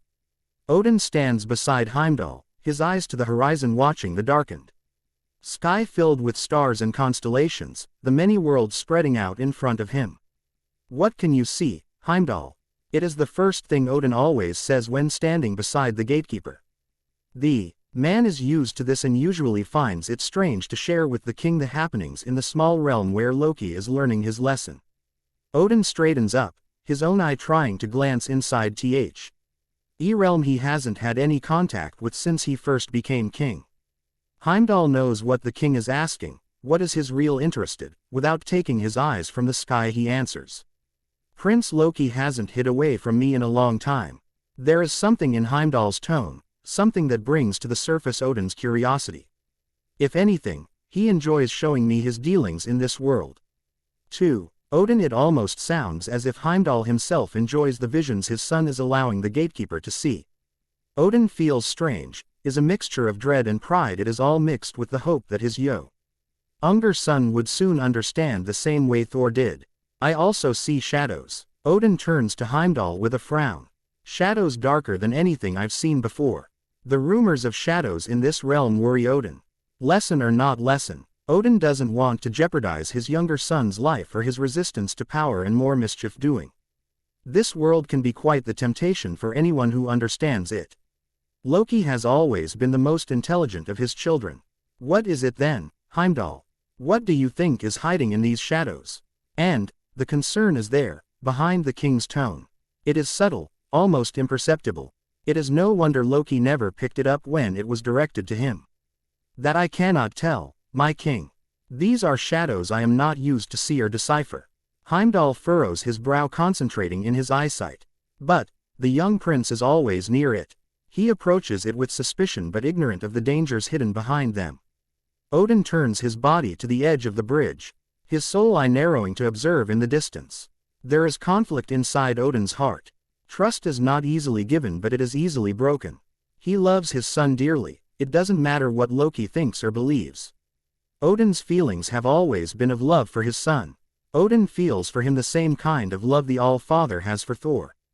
And, while trust may have been shattered, Odin wants to believe in Loki once more. He wants to believe, the way Frigga and Thor do, Loki is capable of doing the right thing in the end. The All-Father had meant it when he said, a long time ago, both his sons were born to be kings.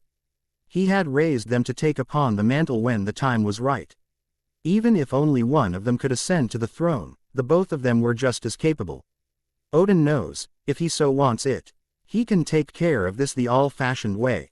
Send the destroyer or even send some of his men to take care of Loki, to bring him back home away from temptation. But, how would he be a fair father and a fair king if he only teaches Thor a lesson for his arrogance, but doesn't teach Loki a lesson because of his jealousy and pranks? Tell me, great Heimdall. Heimdall glances at Odin as the All-Father speaks. Does my son nears this shadows with a poisoned heart and ill intentions? No, I would be the first one to admit Loki's mischievous ways. Heimdall trails off and Odin's notices a slightly, almost imperceptible twitch off his lips. I can say with certainty ill intentions and a poisoned heart are not part of Loki at the moment. There is something else, something. Heimdall isn't sharing with the All-Father, but, for the moment, Odin is happy to know his son as well, that his heart isn't harboring wicked intentions. He decides then the situation can wait. This would be the chance Loki needs to show Odin he can be the son Odin knew he was. It is like this, Odin decides to give his younger son, his second-born, the last straw of the All-Father's trust. Before he leaves, Odin asks his last question. Do you think, Heimdall, this darkness is overly dangerous?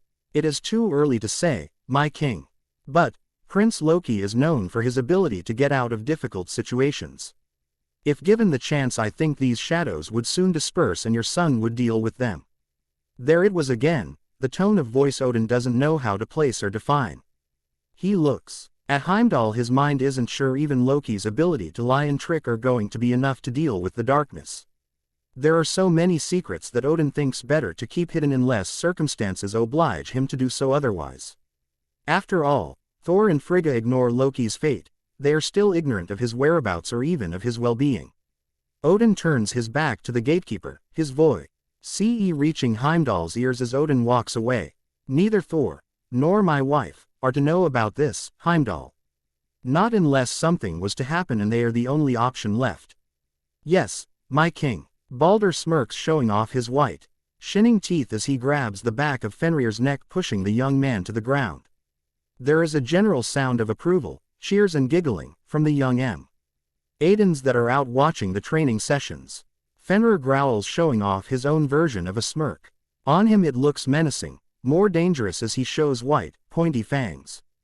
Thor is scowling, his blue eyes taking in the scene in front of him, sensing the oncoming trouble. Sif has on her an expressionless face. This isn't the first time Balder does something that places his intentions and his honor under suspicion from the Lady Sif. Loki may have been the trickster, but Balder tends to be too charming to actually be truthful. Come on, nephew, I know there is more spirit for this fight than this. Balder spreads his arms, presenting himself to Fenrir with a trace of mockery in his blue eyes. Or, could it be possible, you are like your father? Better with tricks and knives instead of fighting like a true warrior. Balder's eyes are gleaming with the same mockery as before. Sif actually looks horrified while the warriors three look uncomfortable. Some of the maidens laugh openly, and Thor is cracking his knuckles. But, even as he stands proudly and defiant, Balder is incapable of prevent the strike direct to his always shining face and teeth. Don't you dare to mock the name of my father, Balder. Fenrir growls, his fist still close to his side. He takes a few steps forward only to be stopped by a hand on his shoulder. He doesn't need to turn to know who is stopping him from creating more trouble. It was but an innocent comment, there wasn't any ill meaning behind my words. Fenrir. Sif narrows her eyes while Hogun tenses up. There is something off here, even if Balder looks genuinely apologetic. I apologize if I have offended you. Balder bows his head. Fenrir grits his teeth even if he feels a silent satisfaction when he sees the brown-haired man wipe away the blood from his nose and mouth. I do not believe your words hold no malice. It is a well-known fact you don't like father. Fenrir spats out with as much venom as he can muster. Your words have offended and wound us deeply, Balder. The man winces as he heard Thor for the first time. The blonde-haired god isn't happy and he is hovering near Balder as he speaks. You, who mourn the loss of our brother the same way Fenrir and I did, should know those words are unfit coming from a family member. I know, brother Thor. I know. Balder, again, bows his head. I apologize, I feel sorry. I don't understand what happened to me. Be sure it doesn't happen again, Balder, or next time you're going to wipe blood from the slash I'll place on your throat. Fenrir. The young man frees himself from his uncle's grasp. He evades Thor's eyes, giving his back to the man. I am very sorry, my prince. I thank you for the invitation, but, as of now, I feel undisposed. Balder follows with his eyes the retreating form of Fenrir. Once he turns his stare to Thor, he realizes the warriors 3 and Sif are looking at him. It is an uncomfortable moment. He realizes, even after a year, it is too early to play with the Loki problem. It would take time, but, in the end, all of them would forget all about the trickster. He holds on to his feelings, being careful to reveal anything that may betray what he is thinking or feeling. He straightens up, smiling tentatively while offering the arena to Fandral and Thor, urging them to show off his fighting skills. With some reluctance, both men take upon Balder's words and start their own fight. In less than a few minutes they are engaged in the training, laughing and taunting the other. Balder turns, flashing Sif a blinding grin, but this grin soon falters under the scrutiny of her gray eyes. Is it something the matter, Lady Sif? Sif glances one more time before turning around. No, nothing you should concern about. Sif never notices the shadow crossing Balder's blue eyes. Not the sudden coldness in his face. Tilda Elemental World. Fire Country, Konoha Tilda. Naruto is watching bored as Iruka and Mizuki explain the mechanics behind the form of the kunai and the correct way to throw them. That day is target shooting day and all of his classmates are excited. So far, Naruto has discovered the Ninja Academy isn't what he dreams it would be. Half of their classes are theory. They study history, how the world he lives in came to be. He learns about the Biju and the different clans, he learns about the bloodline limits and the sealing techniques. He learns about the Kage, the Junin, the Chunin and the Genin. The academy turns into a never-ending 6 months until, one day, their teachers decide they are ready. Finally they were to learn ninjutsu, taijutsu and genjutsu. Hence, the target shooting. Naruto yawns, Shin chuckles, Sai shakes his head and Iruka has a nervous tick on his left eyebrow. Now that I taught you what you should do, why don't you try it? Iruka eyes the class before settling his eyes in Neji. How about you, Neji? Want to try? Neji looks as if the mere question is offensive, as if the exercise is a useless piece of teaching material. Naruto has to agree. He can throw straight to the target without even looking at the target. Not that Iruka or Mizuki know this. They look at Naruto as if Naruto is a fly entering forbidden territory. The only ones who seem to enjoy Naruto's presence are Shin and Lee. Naruto hasn't decided what Sai feels because the boy is a complete lunatic when social activities are involved. There are 3 targets. The idea of the exercise is to score a bull's eye. Even if Neji is considered a prodigy, it is not highly probable he would get them all. So, Naruto watches with his arms crossed and a skeptical expression on his face. Neji raises an eyebrow and proceeds with the exercise. Shin notices the satisfied smile on Naruto's face when Neji only gets 1 bull's eye and the rest are close but not quite there. Still, it is way better than most of them can ever hope to do. Excellent, Neji. You did pretty well. Iruka looks impressed while taking the kunai off. Can I try it, Iruka-sensei? Iruka turns to the blonde who has a secret smile in place. His blue eyes are gleaming but, otherwise, the young boy looks completely innocent.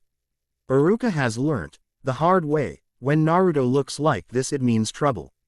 Still, this may prove interesting. Do you think you can do it, Naruto? It is a question mean to hurt and to discourage. Iruka scowls as Mizuki smiles innocently after he asks the question. The smile on the blonde never falters and he merely nods his head. Very well, then go ahead. Then, because it would be more interesting, Mizuki speaks up. If you get this correct, Naruto, you won't have to present the written exam in history. Wow, really? Mizuki nods his head smiling. Most of the kids are whispering, mocking Naruto. Iruka looks conflicted but says nothing. You promise, right? Yes, I do. But, you have to do all the targets. Naruto smirks, grabbing the 10th kunai on his hand while watching the targets. It is pure poetry. He moves with ease and determination. Each launch is perfect, hitting the intent target with force. Never faltering. Until the kunai disappear from Naruto's hand, Silence fills the training grounds. No one is speaking, no one is breathy. Because no one can believes what just happened. And no way. It is Lee the first one to react. Naruto-kun, why you did it? The fire in you burns like 1,000 suns. Naruto feels proud of himself. He just showed his classmates and his teachers he can do it. That he isn't to be ignored in favor of Neji. But when Naruto turns to Mizuki and Iruka, there isn't surprise or even acceptance. There is only darkness and a silent anger. Mizuki turns, pinning Naruto with a dark glare. What did you do? No one your age is capable of such a feature. There is something wrong in the whole thing. His teachers should be more receptive of this accomplishment. They shouldn't be scared or angry, but they are, and Naruto doesn't know what to do or say. I'm just good with my aim. I've been training since I was 5. The only one capable of this at your age was Uchiha Itachi, and that was only because he had already awakened his Sharingan. Iruka speaks, still looking at Naruto with strange eyes. What did you use? Naruto blinks. Half the class does because they don't understand completely the implication of such a question. Naruto frowns, crossing his arms and pursing his lips. I use my eyes and my hands. It's not difficult to hit the bullseye once you know how to throw a kunai. The class is suddenly dismissed and Naruto is walking away angry. Shin is following close behind him. He has a small frown and Sai seems occupied with some of his drawings. I don't get it. Naruto sits on the stool in the ramen stand. Shin and Sai follow his example. I did it perfectly. All of them hit straight in the target. Why is Iruka and Mizuki angry with me? Maybe they were expecting Hyuga-san to be the perfect one. Sai thanks Tsuki while taking a small bite of his food. They seem to prefer him over the rest of the class. It isn't fair. Mizuki said I wouldn't present the history exam. Naruto dives in hungry and angry. Well, if you need help, we can always study together. Proposes. Shin, to which Naruto flashes a huge grin. Really? Shin smiles back, nodding. Of course. It would be fun, and you can also teach us that technique of yours with the kunai. Naruto beams, nodding his head. Of course, of course. It is almost 9 days when Naruto sees Loki again. While Loki is a constant in Naruto's life, the young blonde knows Loki has work to do. Sometimes the god would share his adventures. Some others he would tell the stories Naruto loves so much. Some, like this one, Loki arrives hurt as if he just engaged in a brutal battle. The only consolation Naruto has is that it doesn't matter how hurt Loki seems to be. It never is as bad as it appears to be. However, it doesn't mean Naruto is not worried about Loki. The man has a nasty cut on his cheek, his clothes are torn at so many places, and his face is a mask of tiredness. Naruto's 7th birthday is approaching, and the blonde knows Loki, wherever he was, just make it in time for it. He tries to organize his home, to have a spot for Loki to rest while Naruto prepares his favorite tea. Loki watches with a mixture of warmth and amusement while Naruto babbles away about his adventures in the academy. He speaks of the history he has learnt. He speaks of the taijutsu and the ninjutsu, of what he can and cannot do. Loki has learned to read in between lines. He knows there is more about the story than Naruto lets on. But Loki also knows Naruto would reveal his thoughts with time. Nay, Loki, what happened to you? Naruto sits eyeing the god with curiosity. You look as if you didn't see where you were going and fell down a hill. Loki rolls his eyes. Yes. That's exactly what happened. How would you know one can look like this when falling from a hill? Naruto smiles sheepishly. Loki rolls his eyes once again. I am to assume I don't want to know. Nope. Probably no. Loki takes a sip from his cup. He glances at Naruto for a long time. He tilts his head and places his hand on top of his jacket where he can feel the weight of the scroll hidden inside. Do you have any plans for this weekend, Naruto? Naruto blinks, jumping startled at the sudden question. No, Shin and Sai are leaving with their guardian, and Lee is going to run around the village. Naruto answers dryly. Loki raises a single eyebrow but doesn't question any further. He has heard about the peculiarities of some of Naruto's friends. And OGG is going away to Suna. Loki nods his head without saying anything else. He knows Saturday is going to be Naruto's 7th birthday. He also knows this would be the 2nd birthday he shares with Loki, but the first one he shares alone with him. It is the perfect opportunity to take Naruto away to some of his missions. I think I would need some help. Loki eyes Naruto out of the corner of his eye. The boy tenses up in anticipation. Really? Yes, some of my missions may require some assistance. Loki is careful with his words, gauging the blonde's reaction. Would you be interested in accompanying me? By now, Loki has gotten used to Naruto's sporadic hugs. The blonde exudes happiness and excitement. He is running around babbling about what he would need, how he would help in anything he can. How he can pretend this is one of the quests the warriors three, Lady Sif, the god of mischief and the mighty Thor have on occasions. Loki holds back any retort, any snarky comment he may have regarding his idiotic brother. His three geese and Lady Sif.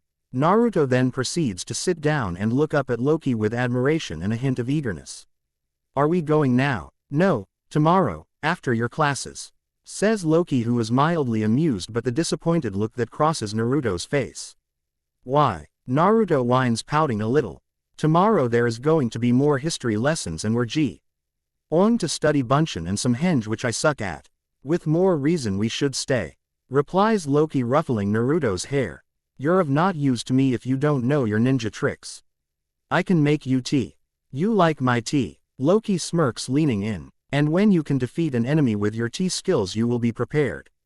Then he leans back, looking directly into Naruto's eyes.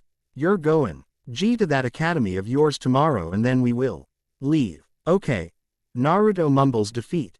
Then his blue eyes gleam and he sends Loki his best version of the puppy dog stare. Nay, Loki, can you tell me a story? Loki frowns upon the way these mortals teach. Their methods are completely useless and it is obvious most of them are meant for the ones they deem worthy. Naruto is being ignored in favor of others. This has Loki's blood boiling. He sees in the eyes of Naruto's instructors the same look he witnessed in the eyes of the Aesir when the Jotun were mentioned. Monsters. Loki is leaning against a tree, hiding himself from the curious eye. He knows part of Naruto's treatment is because of what he holds inside. He knows these instructors are twisting their teachings so Naruto can't be successful. The only moment Naruto seems to be at an advantage is when he is doing targeting practice. Loki smiles with pride because the boy never misses one single target. Once he is finished he smirks at his teachers cockily and returns to his spot. But something must be done if Naruto is to be the best of the best. It is time for Loki to ask for a favor from a pretty old client. Where are we? Naruto is looking around with curious eyes. His hand is caressing some of the wooden plaques adorning the wall of the temple. He tries to read some of them, but it is difficult to do so in some cases. Who is Lai Smith? Loki lifts his eyes from one of the plaques he has in his hand. He looks at Naruto before returning his eyes to the task at hand. It is one of my names. Naruto blinks, taking tea. He wooden plaque from the rope it is hanging and proceeds to read it. He frowns, reading the contents again. This one says you can help him kill a rival merchant. Loki raises his eyes again, nodding. Yes, I can. But no, I won't. Naruto frowns, looking confused and conflicted. Out of the corner of his eyes Loki watches the blonde. It takes a moment before Naruto drops the plaque on his hand and goes to another one. This one says he needs you to damage the harvest from his neighbor because he needs more money. Loki keeps the first plaque he is reading, placing it in his pocket. He stands his height as Naruto goes through several of the prayers asking for favors. Some of them bring a scrunch nose and indignant huffs of air from the blonde. Some others don't make any sense to him, and there are others that make him laugh. Why are all of these people putting this in here? Asks Naruto once his curiosity is sated. He scrunches his nose, eyeing Loki. It's as if they think you're a god. Loki smirks, wide and open, leaning towards Naruto, who knows that expression too well. And why they shouldn't. Naruto snorts, shaking his head. You're no god. You're Loki. Loki blinks, stares at Naruto and then laughs. Naruto is confused and gets just a little annoyed because he doesn't like to be left out of the joke. He pokes at Loki, glancing up at him. Don't laugh. I'm serious. I know you are. That's what makes everything funnier. Loki turns around and walks towards the stairs leading to the main street away from the temple. Naruto is silent for a long time, following Loki with a contemplative stare. He watches as Loki moves with ease, evades certain people and makes sure some others look him. He then grabs Loki's hand, startling the god as he feels the warmth of Naruto's hand around his cold one. You never explained to me why those people asked you to do those stupid things. Ah, right. Loki looks ahead of himself, moving with ease to his destiny.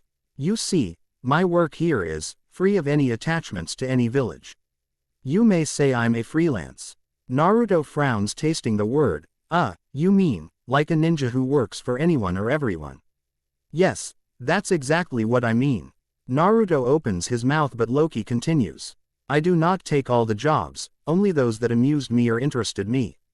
So, have you killed? Loki doesn't stop, but he feels the tensing coming from Naruto. Suddenly, Loki feels the need to be agreeable to Naruto, for Naruto to know, hate him. Loki doesn't glance at Naruto, he readies himself for the worst. Yes, I have killed. Countless of times. Oh, Naruto gulps, squeezing Loki's hand tightly. Is it hard? The question is so innocent Loki has to stop himself, turn around and kneel in front of Naruto. There is curiosity in those blue eyes, but there is also determination and acceptance.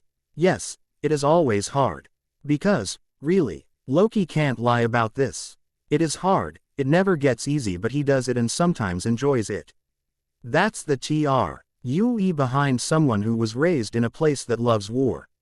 Someone who loves fighting as much as he enjoys his magic and his books.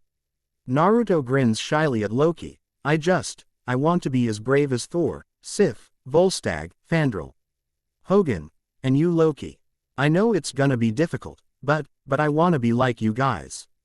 Naruto lets go of Loki's hand and takes off running, laughing happily while Loki stays down. Totally shocked at the unexpected revelation, he turns to see Naruto standing in front of an ice cream stand, completely unaware he left a dumbstruck Loki behind. In all his years, Loki narrows his eyes, his lips quirking upwards. Naruto is certainly someone special, unpredictable, and has with him a sharp mind. Loki is very tempted to ask when Naruto discovered. Loki is part of those stories they share at night, but decides against it as they arrive to their destination. This is a bar, says Naruto, taking a long lick from his ice cream. Yes, it is. I can't enter a bar. Loki rolls his eyes, waving his hand in front of Naruto to change his appearance. Naruto gasps, looking at his reflection in front of the window glass. He is an exact copy of Loki, only much younger, with black hair and blue eyes. See, you can enter now. Naruto follows Loki inside. The blonde gasps when he notices Loki changing his form as well. This time he is looking like Thor, holding on his right hand a scepter. While moving swiftly through the numerous tables, Naruto is close behind, looking around with big, shocked eyes at the men drinking, the woman and the men kissing. Among other things, he turns an interesting shade of red when his eyes fell upon a pairing doing things Naruto never thought possible. He covers his eyes, almost crashing against Loki. The god turns to see Naruto and he has to bite back a chuckle. Maybe this isn't one of his best ideas, but he really needs to contact the man. He wraps an arm around Naruto and leads him inside a room. Took you long enough, I was hoping you changed your mind. Naruto's eyes fall upon the form of an old man. He has long, white hair, some strange marks on his face. The man is smiling while signaling Loki and Naruto to sit down. I didn't know you were coming accompanied. Yes, well, it seems it is time for you to repay my favor. Jiraiya tenses, his eyes narrow with suspicion. I see. Jiraiya takes a sip from the bottle beside him. He eyes Loki, then at Naruto in disguise. He knows he can't deny Loki anything. They have met regularly as Jiraiya's hunger for information about Akatsuki grows. Ly Smith has proven to be one of the best sources of information. This has its pros and cons. For one, Jiraiya has enough information to deal with the group of Rouge Ninja. However, it makes his debt to Ly Smith far too big, and it gives the man the right to ask for whatever he wants. How to deny anything to the man in front of him? After all, the information Ly Smith had given to Jiraiya had been useful. More than the Sannin thought so at first. Here a gift you may find interesting. Jiraiya grabs the scroll Loki puts from under his coat. I do hope you enjoy the reading as much as I enjoy the gathering. Jiraiya glances at the man, then at the scroll. He grabs them with anxiety, looking first one then the other. There is a frown upon his features, there is a tightening of his jaw and coldness behind his eyes. Whatever Loki has brought, it seems to affect the old man greatly. Well, what do you say? Your information has proven to be accurate. Jiraiya sighs. Scarily accurate, I'm afraid. This means, I won't deny you almost anything. Excellent. Because I know you're one of the best ninja there is in these lands. Loki waves his hand and the illusion around Naruto disappears slowly. And I need you to train him in those ninja arts. Jiraiya feels as if a bucket of cold water is dropped on top of his head.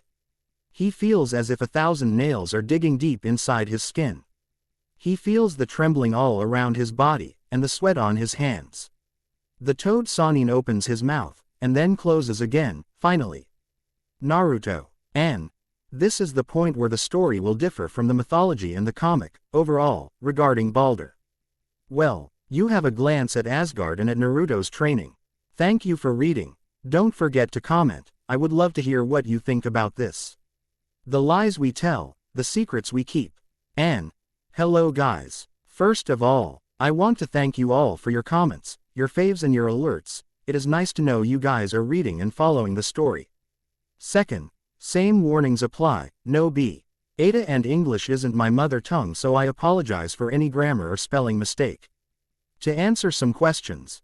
Yes, Loki's children are going to appear later in the story, but some of them are going to be more important than others. To answer a comment made by Lord of Bones, to make some of the things in the story I made Fenrir the youngest of Loki's children, the rest are going to be just the same but Fenrir. Another thing, this isn't going to be a Jiraiya bash, just to be safe. But, Jiraiya needs to be tested if he is trustworthy or if he needs some incentive to help Loki out. I changed some things from the last chapter. Mainly the time Loki spent away from Naruto and just little things. This chapter was really hard to write mainly because I started classes once again, so I don't have as much time as I used to during the holidays. Read and enjoy. Chapter 6. The lies we tell, the secrets we keep. I hate him. Hela arches her eyebrow, sitting comfortably on her throne while her eyes follow the young form of her brother. Fenrir speaks with anger, gesturing with his hands while voicing his thoughts. The woman waits, for she knows whenever Fenrir gets like this it's better to let him rant for a little while. After all, she doesn't need to ask who Fenrir hates. It is not a secret, at least for her. My lady. Hela raises her hand to stop one of her servant's words. With another gesture she indicates the man to proceed with her request. It is not every day she receives a visit from the realm eternal, and when she does get those visits it usually was her father bringing with him another form of mischief. There is a tug at her heart, the memory of her father and his falling is still too fresh to even think of it as a joke. Would you like some wine, brother? But as if the training session wasn't enough. As if the lack of support from our dearest uncle isn't enough, Balder the Cretan keeps on talking about father behind my back. Hela rolls her eyes, taking a long sip from her wineglass while Fenrir keep his ranting. By now, the young man has half the staff on their nerves, all of them feeling the sudden heaviness in the atmosphere as Fenrir's eyes gleam a dangerous green. Are you quite done, brother? This time the goddess voice fills the hall and stops Fenrir. There is a warm meal awaiting you, and this fine wine would delight your palate if you give it the chance. Food. Hela smirks. If there is something that would hold Fenrir's attention long enough as food. The young man approaches the table and his eyes lit up as he sees all his favorite meals there. Thank you, my lovely lady. He sits down, bowing gracefully to Hela before taking the first bite of the boar in front of him. Hela watches with some nostalgia the soft smile drawing on Fenrir's face as he tastes the different dishes in front of him. His eyes, so much like his father's ones, dancing around while enjoying the meal. With a glance to the closest servant, she signals for their glasses to be filled with wine. She watches as the wine is served, she observes as Fenrir sniffs the glass and then nods in approval. She notices, as she always does, the gleam out of the corner of his eyes. That glint that indicates he is still mourning, he still feels pain, and whatever happens the last few days with Balder the Cretan and Thor has just reopened the wound in Fenrir's heart. Hell, knows she can speak and end the sadness and uncertainty. She knows she can tell Fenrir Loki lies. But, what good would that do? The young man is reckless and his first option would be to use the Rtals their father had showed them to travel around the realms.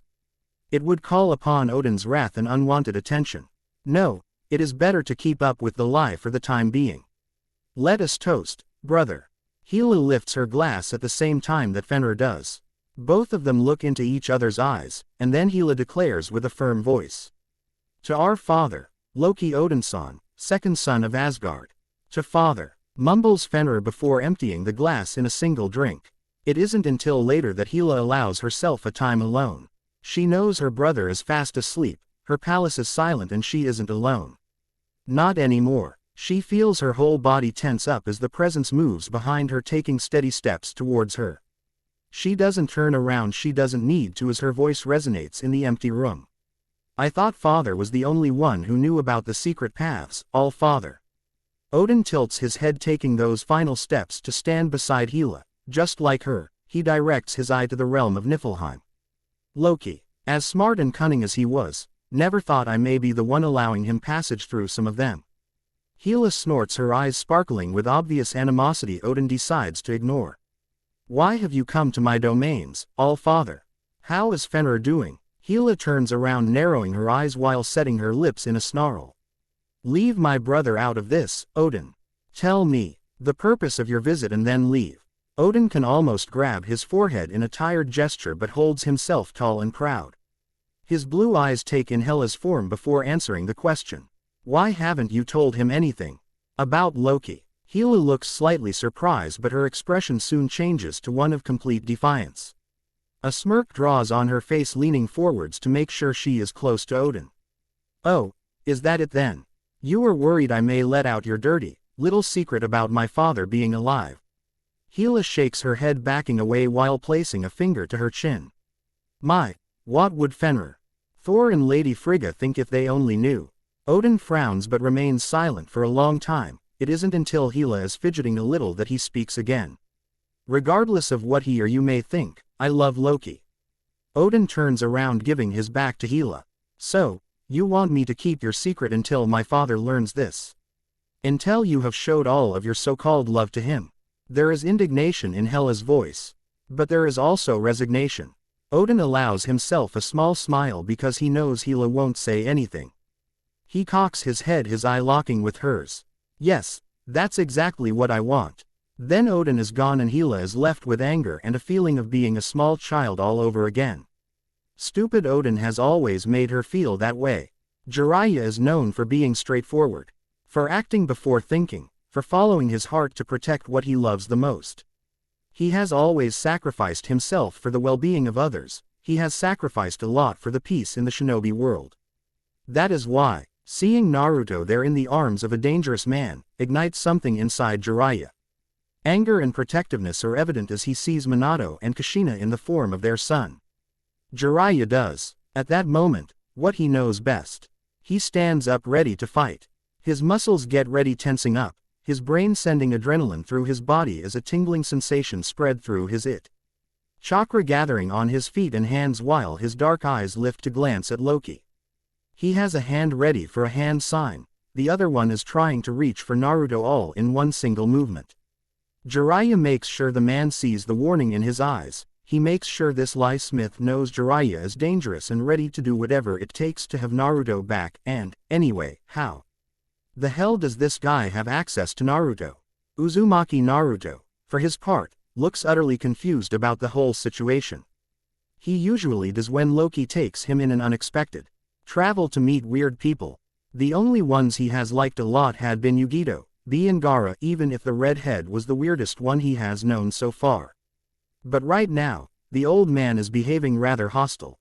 He recognizes the killer intent the white-haired man is emitting, even if he can't place the reasons behind it. To Naruto's right side, Loki is smirking. He has on this huge, toothy grin that in Thor's face low Oaks is a mixture of childish and petulant, which makes Jiraiya falter for a second. Of all the reactions, this one isn't something he considers before. But Jiraiya's hesitance disappears soon enough, as he finds between himself the strength to oppose this Lie Smith, to save and rescue the son of his beloved student. There is enough tension in the air for the rest of the patrons in the bar to notice something is about to happen. The intelligent ones stand up, pay and leave before anything really bad happen. The curious and sometimes stupid ones stay and turn their attention to where Jiraiya is still standing. Loki doesn't make a move, he just stays there smiling. He has his right arm to his side, his hand wrapped tightly around the scepter, his left arm wrapped protectively around Naruto's shoulders. Then, Loki speaks and his voice is so unlike his and much like Thor's when he means business. Deep and thunderous, sending a cold shiver through Jiraiya's spine. No, no, no, no, Jiraiya, we were doing just fine. Why do you have to damage this working relationship we have? There is a mixture of warning and mocking in Loki's voice. Jiraiya grits his teeth, glaring at Loki while his arm is still trying to reach for Naruto. Jiraiya leans forward, growling, spitting with anger his next words, "Let Naruto go, or else." Jiraiya trails off, almost choking on his words, eyes growing wide with a mixture of horror and disbelief. They are focused on the scepter Loki has in his right hand. It is gleaming a familiar blood-red color. It is not only the color, however, what makes him react in such a way. It is also the feeling he is getting from the scepter. Jiraiya is familiar with the overwhelming feeling of destruction and dead coming from that chakra. Jiraiya remembers the Kyuubi no Kitsune's chakra as if it had been yesterday the fox attacked the village. And, while lifting his head to glance at this Ly Smith, whatever the man calls himself, Jiraiya realizes this man is more dangerous than he anticipated. Jiraiya knows he can't lose any more time. Whatever that scepter is, it has some of the Kyuubi's chakra, which means Naruto. Just as he is about to reach for the blonde, his eyes finally catch the gleaming metal the boy is holding. He has in his power a strange dagger and, even though his hand is trembling, Naruto is wearing the same confident smirk as Loki. But, whereas Loki is looking confident, defiant and arrogant, Naruto is glaring openly at Jiraiya. There is anger there, a little fear, but also defiance.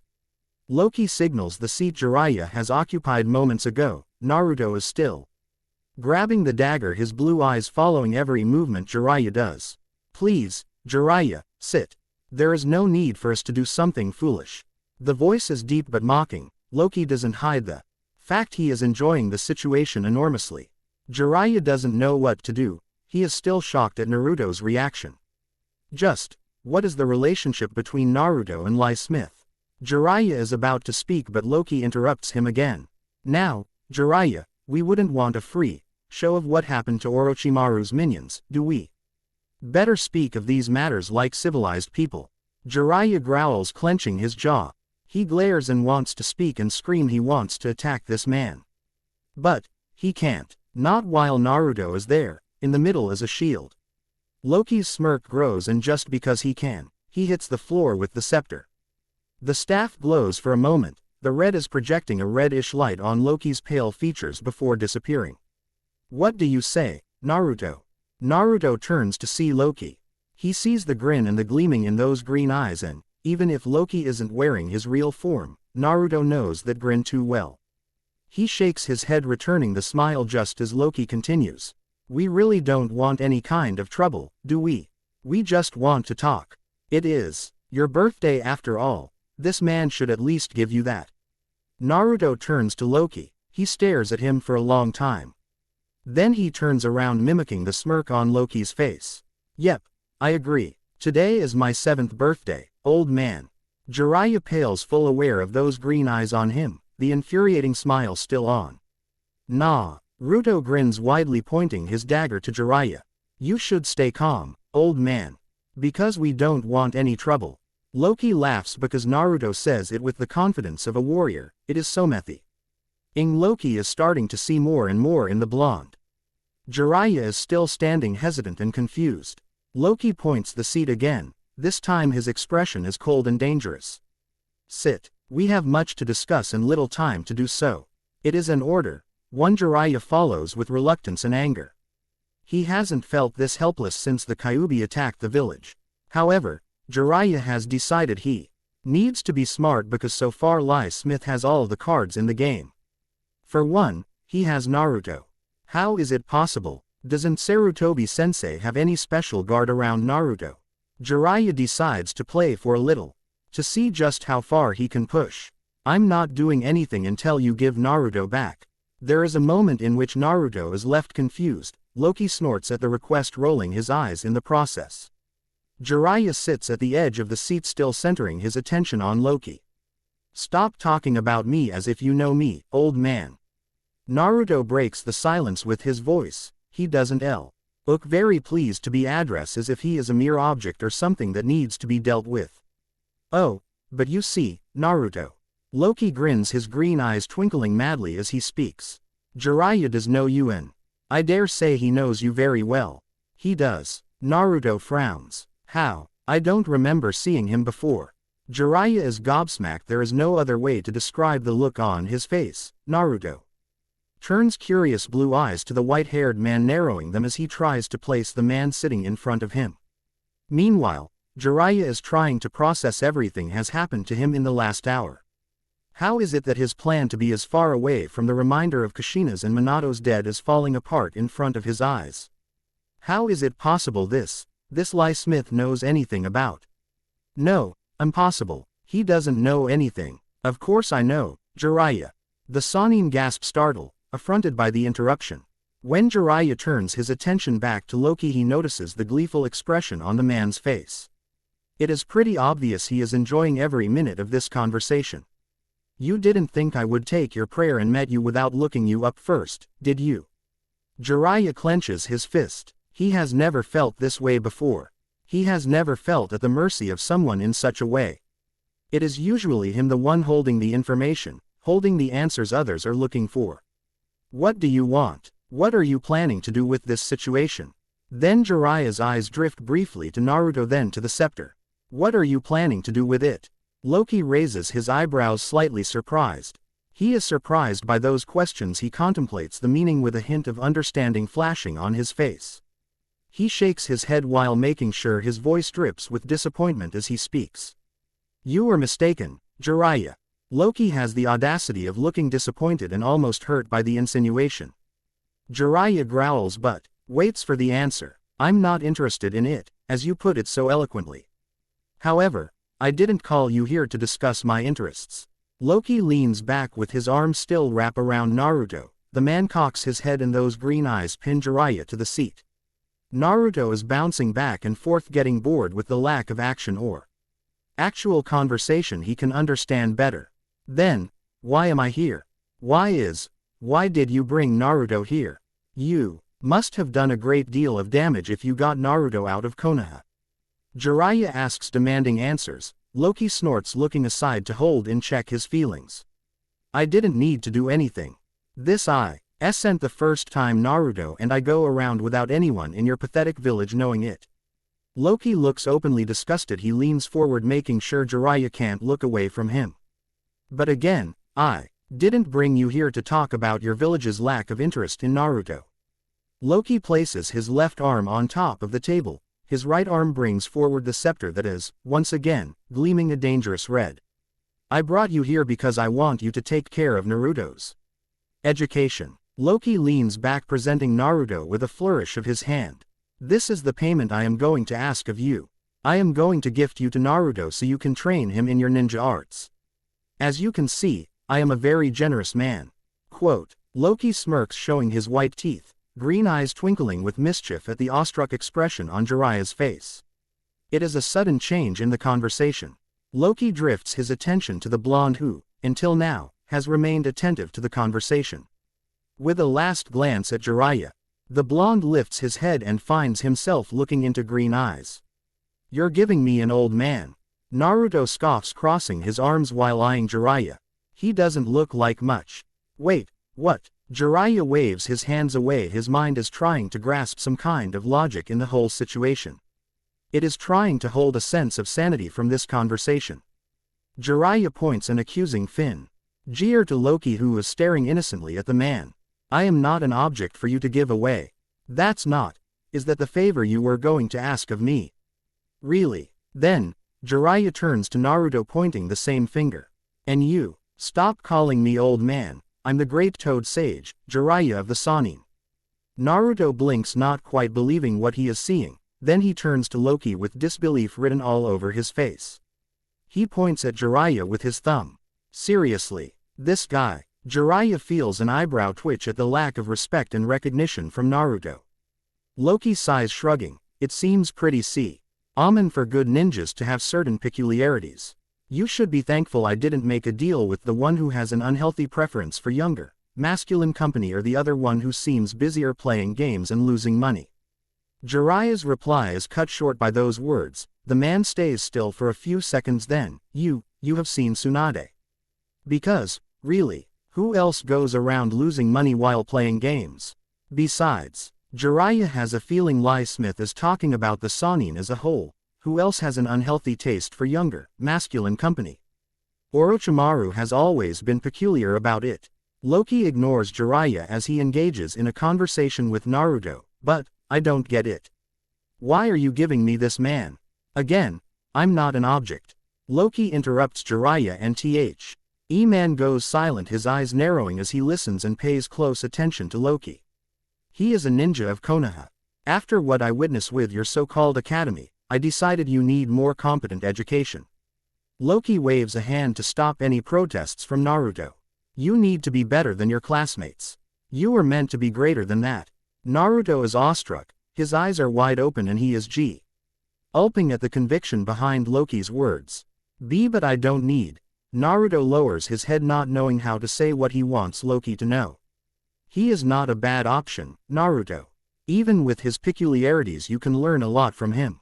Loki points at Jiraiya, using his words and knowledge of the man to convince Naruto.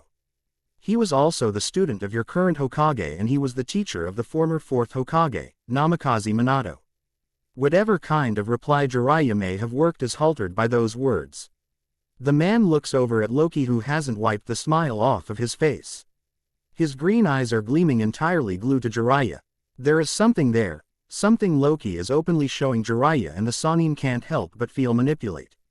Naruto from his part is watching with amazement and a little disbelief the old man in front of him. He knows the fourth Hokage is the best Hokage ever. He is the killer of the Kyuubi no Kitsune and he is awesome. So, if this Jiraiya had been the teacher of the fourth Hokage, he must be good. You really were the fourth's teacher. Naruto isn't shy to show his skepticism about the subject. Jiraiya takes his eyes from Loki to look at Naruto. There is something in the blonde's expression. A likeness to both his parents Jiraiya can't help but feel sympathetic to. It makes him regret his decisions about leaving the boy. Yes, I was. Really. Becca, you look too old and you don't look like a ninja. Then Naruto crosses his arms, looking unconvinced. Besides, I don't want him to train me. I want you to train me. If he is honest with himself, Loki doesn't expect this. He expects for Naruto to be happy with the arrangement, to accept the help from Jiraiya. He doesn't expect blue eyes looking pleadingly to him as Naruto admits he wants Loki teaching him. I bet you can kick this guy's ass with your eyes closed. So why don't you train me? Loki can't hide his smile, but it is soon wiped away when he gives his answer to Naruto. For some reason, Jiraiya has stopped fighting against the urge he has to take Naruto away from Lie Smith. Instead he is watching with interest the interaction between the both blondes. This is not the time and it's not the place to discuss these matters. Naruto crosses his arms, stubbornly pouting in the process. Loki rolls his eyes, exasperated, but he also knows there is no way he would escape without a satisfactory explanation. Loki looks at Jiraiya out of the corner of his eyes before giving in. I will train you, however, I will take care of the more physical aspect of your training. That is hand-to-hand combat and weapons training. Jiraiya here seems more adept into teaching you ninjutsu. He knows what you require to become an excellent warrior. Naruto is giving in slowly, the tensing of his shoulders has decreased. He seems to be considering the advantages of the deal. He eyes Jiraiya because he is still unconvinced, but he doesn't have any doubts about Loki's proficiency with hand-to-hand combat or weapons training. Naruto has seen Loki fight before. But, you can do that thing. Jiraiya is perplexed. He doesn't miss the meaningful glance Naruto gives Loki. Jiraiya doesn't miss either the roll of Loki's eyes or the resigned sigh coming from the man. That thing can't be taught to you in your current state. Loki leans in, giving Jiraiya a warning glare before placing his oath on Naruto's ear to whisper only to the blonde. When you are ready, Naruto, I will teach you my arts. Until then I have to take the old man. Naruto looks contemplative for a second, then he turns his blue eyes to Loki. Okay. Then I'll do my best so you won't regret this. Loki stares at Naruto for a long time. There is an unreadable expression on his face. It takes a moment, but there is a small, genuine smile on Loki's face. Then, I guess this matter is settled. Loki turns to Jiraiya. Whenever you are ready, Jiraiya. We can leave this place and head for a more suitable plaque. For the first day of Naruto's training. Wait, you want me to start the training now? More importantly, you expected me to train him. Listen here, I told you I would pay my part of the bargain, Lo. He blinks for a moment before standing up with Naruto following him. Jiraiya is left there with his words dying slowly as Loki and Naruto turn their backs to him. Exactly, you will pay your part of the bargain, Jiraiya. Replays Loki looking back at the Sannin. Besides, if you want Naruto back, it would be better for you to just follow us. Jiraiya sits there watching with incredulity as Naruto and Loki leave the bar. It takes a few seconds, but finally the Sannin stands up and goes after them. As Jiraiya follows them outside, he has three things clear in his mind. The first one is he needs to give the alarm to Konoha. Secondly, he can't allow Lie Smith and Naruto out of his sight. And thirdly, he needs to know exactly what the hell is going on. Rain is falling slowly but constantly. There is a cold wind accompanying with a strength that makes it whistle in the middle of the silent streets. There isn't anyone outside but two lonely shadows, both of them walking in slow, steady footsteps. Black cloaks billow gracefully as they approach a hidden door in the back of one of the tallest buildings in the village. It doesn't take them too long, and when they arrive the only thing they do is mumble some words. Seconds later they disappear from view. Once inside the building, whatever sound coming from the wind or the water hitting the streets or the roofs of the buildings is suddenly silenced. Now, the only sounds that can be heard are those of footsteps moving through the empty halls to the closest room. You're late. The door opens to reveal a young man with spiky, orange hair. His eyes had a strange ripple-like pattern on them. Beside him there is a young woman with blue hair that falls to her shoulders with a single rose made of paper as a decoration. Yeah, well shit, why head over here? Decide he needs the bounty of the man scouting the group. Hidan replies, glaring at Kakuzu. It was worth more than your butter knife. I wasn't about to pass the opportunity. Hidan feels an eyebrow twitch. His hand grabbing the scythe as he nears it to Kakuzu's smirking face. My butter knife. Let me teach you what Jashin-sama does to unbelieving fuckers like yourself. Kona. N rolls her eyes, quite used to the duo's antics. The discussion goes for a few minutes until Yahiko raises a hand. Hidan is mumbling while Kakuzu decides to remain silent. Yahiko tilts his head, raising a single eyebrow. Well, did you get it? Kakuzu takes his hand inside his black cloak and very slowly puts a single scroll from it. It was worth every single ryo. Hidan snorts just as Kakuzu gives Yahiko the scroll. Yahiko wraps his fingers around it, feeling the weight of the scroll on his hands. His eyes are examining it with a hint of interest in them. He is aware of the hidden shadow behind the wall leading to another section of the room. He is also aware of the curious stare coming from Kakuzu, but he doesn't pay any attention to it. His mind is focused on the scroll. Kakuzu tilts his head, frowning lightly. I suddenly feel cheat, as if I'm not gaining enough out of this deal. To be honest, the first time I read that shit I didn't get anything in there. Yahiko narrows his eyes, whispering dangerously, you read it. Of course, I have to see if this was its weight in gold. Hidan glances at Kakuzu, smirking at his challenging tone. But that thing is written in a language I'm pretty sure you don't speak. Now, that's something you will have to wonder, wouldn't you? Asks Yahiko softly, dangerously. Tell me something. You really thought I would pay for this information I ordered you to bring to me? Or that you could sell and trick me afterwards? Very slowly, measuring his movements, Yahiko lifts his face to stare at Kakuzu. Silence fills the room and Hidan raises his eyebrows, impressed by the challenge behind his partner's words. Conan is scowling but decides to step aside and watch the situation play off safely. Have you done it? You wouldn't be alive, Kakuzu. It doesn't matter if you have 1 or 5 hearts. Yahiko stands up, moving past Kakuzu. You wouldn't even feel it when I end your life. For today, I'll forgive your words. Rest assured I won't do it again. Yahiko leaves the two men behind and enter the adjacent room with Conan following close behind. Once he is inside, a solid wall made of concrete raises out of nowhere and closes the threshold from where Yahiko and Conan just enter. They make their way to the very end of the room and enter into another one. It is there where they find the person they have been looking for. Sitting in the middle of the room with a hand on his face is a strange man. Short, spiky, dark hair is the only visible feature from his head. His face is covered by the hand, but as soon as the man hears Yahiko and Conan, he stands up. The hand is replaced by a mask with a single hole at the right eye position. Oh, they found it. Yahiko nods his head, presenting the scroll to the man. Right where you say it was. Why? Ahiko hands the scroll, moving past the masked man. Which makes me wonder why you didn't get it in the first place. The man shrugs, opening the scroll, not caring if Yahiko or Conan can look at its contents. It is rather complicated, as you know, Yahiko. The man touches a spot on his left wrist before continuing. Besides, if we have people who can do the work for ourselves, then why don't use them? This scroll, is this the one about the gauntlet you speak of? Yahiko stares out of the only window in the room. The one powerful enough to reunite the Biju in it.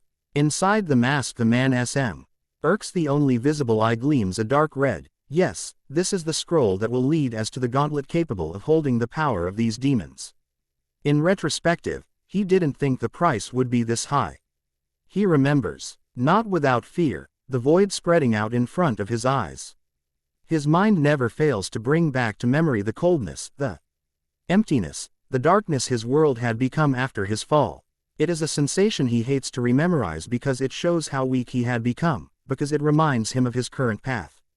He is no longer a great ninja, he is no longer the head of a proud, powerful clan. He is merely a tool. Despite his pride, his power and his intelligence, Uchiha Madara can't escape his savior and his captor. And Madara hates the power this man, creature, monster has on him. Madara's thoughts are leading him to dangerous paths when he feels it. The coldness burying deep inside the marrow of his bones, the sudden desperation as darkness and emptiness fill the room. He knows what it is to come. He is the only one capable of summoning him like this. I hope you have news. Good news for me, my pet. The voice is like a roar in the middle of the emptiness. It is both dangerous and luring. I do. My men found the scroll you spoke of. The laugh is even worse. It makes you feel as if thousands of needles are piercing through your skin. Good, Mata. Ra shifts uncomfortably, which the presence doesn't miss. What is it? Tell me. We weren't the only ones looking for this, but we were the first one to find it. I also know this. This person holds the rest of the scrolls. Madara feels the pressure in the air as he speaks. I'm afraid this new character is not from this realm. A deep, powerful growl can be heard and Madara almost flinches. Yes, I've seen him. The little god that fell from the realm eternal. He calls himself Ly Smith, but we have heard the name of Thor, Fandral, Sif. Then the presence laughs again, and this time Madara can't hide his disgust at the sound. Yes, the second born, the forgotten son. Odin has never been more stupid to lend me his wound son. Madara freezes when he feels the caress of an invisible Han. Against his face, and he feels a presence just behind him. Look for him, my pet. Look for him and make sure he joins our cause. Promise him what his heart desires, revenge on his brother and his father. Revenge on the realm that forgot all about him. What if he doesn't join? Well, I thought the answer was pretty obvious. Madara feels a sudden burning feeling move through his body. He tears down the scream, threatening to escape his mouth. Now that you have the power, if he refuses to join me, you will destroy him in my name. He tries. He really does. The beginning of a new week is approaching, and this whole time he has been trying to get to Naruto without any success. Every time he approaches the young blonde, the shadow of Ly Smith appears out of nowhere, taking the kid away or leading them to a different location. Even when Jiraiya doesn't think Ly Smith is near and he has alone time with Naruto, the blonde looks warily at him, refusing any ill word direct to the blonde man. Now, it is really late in the afternoon and Jiraiya is watching as Loki and Naruto train together. The Toad Sannin has to admit Ly Smith is corrected in his assumption that Konoha hasn't been doing a good job with Naruto's education. The blonde doesn't even know how to gather his chakra to perform a decent shadow clone or a henge. Jiraiya had to explain Naruto from the very beginning how the chakra works and how to use it to be able to perform ninjutsu. It is apparent to Jiraiya Naruto isn't a learner through the theory but rather through practice.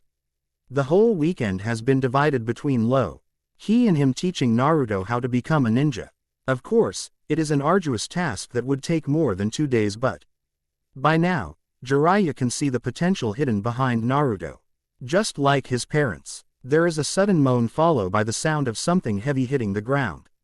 That's not fair. You're cheating. Of course I'm cheating. Naruto pouts and Loki rolls his eyes. What kind of ninja would I be if I didn't cheat? But you're not a ninja, replies Naruto with an accusing finger to Loki. Loki raises an eyebrow, daring Naruto to say anything else. And still, I can beat you to the ground easily. You are not paying attention. Loki helps Naruto stand up. Let's start all over again. Jiraiya massages the bridge of his nose while trying to process what is happening. This isn't the first time he witnesses something like this. Jiraiya tries to convince himself this whole situation is going to fix itself. He is going to grab Naruto, hit Lie Smith and run away. The Sannin tries to convince himself he is going through this absurdity to rescue Naruto. Never mind the fact Naruto, obviously, doesn't want to be saved. Never mind the fact the man seems to be an adept teacher. Because, as Jiraiya tests Naruto to see what he has to teach him, he realizes whatever they are teaching in the Ninja Academy, it is not the same Jiraiya or even Minato learnt when they were younger. No, you are dropping your guard again. Loki seems pretty strict. He is serious and there isn't a single hint of a smile as he grabs Naruto's arms and positions them in the desired form. You have to be firm and quick. The idea of this sequence is to dispose of your opponent without giving him or her the chance to attack you back. Jiraiya observes with his fingers twitching at his side. It would be too easy to summon a toad and ask for help. To send a message to Konoha and tell Sarutobi where Naruto is, that's it. If Konoha even knows Naruto isn't there, a traitorous voice whispers inside his head. Jiraiya frowns. It is not possible. Sarutobi had assured Jiraiya Naruto is in good hands. Jiraiya has been in contact with the third Hokage for over 7 years, asking for Naruto's well-being every year. The Hokage has never hinted to something being strange or amiss. He has never hinted to Naruto being gone a month ago. Excellent. You're grasping the main principles of hand-to-hand combat. This time Loki smiles and Naruto is returning the smile with a hint of warmth and pride. Jiraiya yelps and runs towards them when Loki suddenly hits Naruto in the face. What the hell are you? Jiraiya trails off as he sees Naruto stand up, moving at a speed Jiraiya doesn't think possible for someone his age. Naruto doesn't show any signs of the punch, but he does look gleefully as he tries to hit Loki back. The both of them are fighting now. Loki plays with Naruto, evading and blocking, flipping and throwing to the ground. In return, Naruto is kicking, hitting, running around fast, attacking sharply in swift movements. It is sloppy. It doesn't have a complete form, but Naruto is a fast learner. Loki grabs Naruto's wrist, turns him around and makes him bend over. The blonde gasps in surprise and, little by little, starts gasping in pain. Do you give up? Jiraiya is close and seeing the sweat roll down Naruto's face, seeing the pain flashing on his eyes, the Sannin approaches them both. And no. Naruto gasps out stubbornly. Loki smirks while Jiraiya frowns. He is about to grab Loki when a glint catches his eye. It is a blade, sharp and dangerous, sliding out of Naruto's sleeve and making its way to Loki's thigh. Naruto hesitates, however, and Loki is fast in taking it away from Naruto and letting the blonde drop to the ground. Jiraiya sees the sudden movement from Loki and he grabs the man's arm, but it is shocked at seeing the genuine smile on his face. Then, as one, Naruto and Loki start laughing.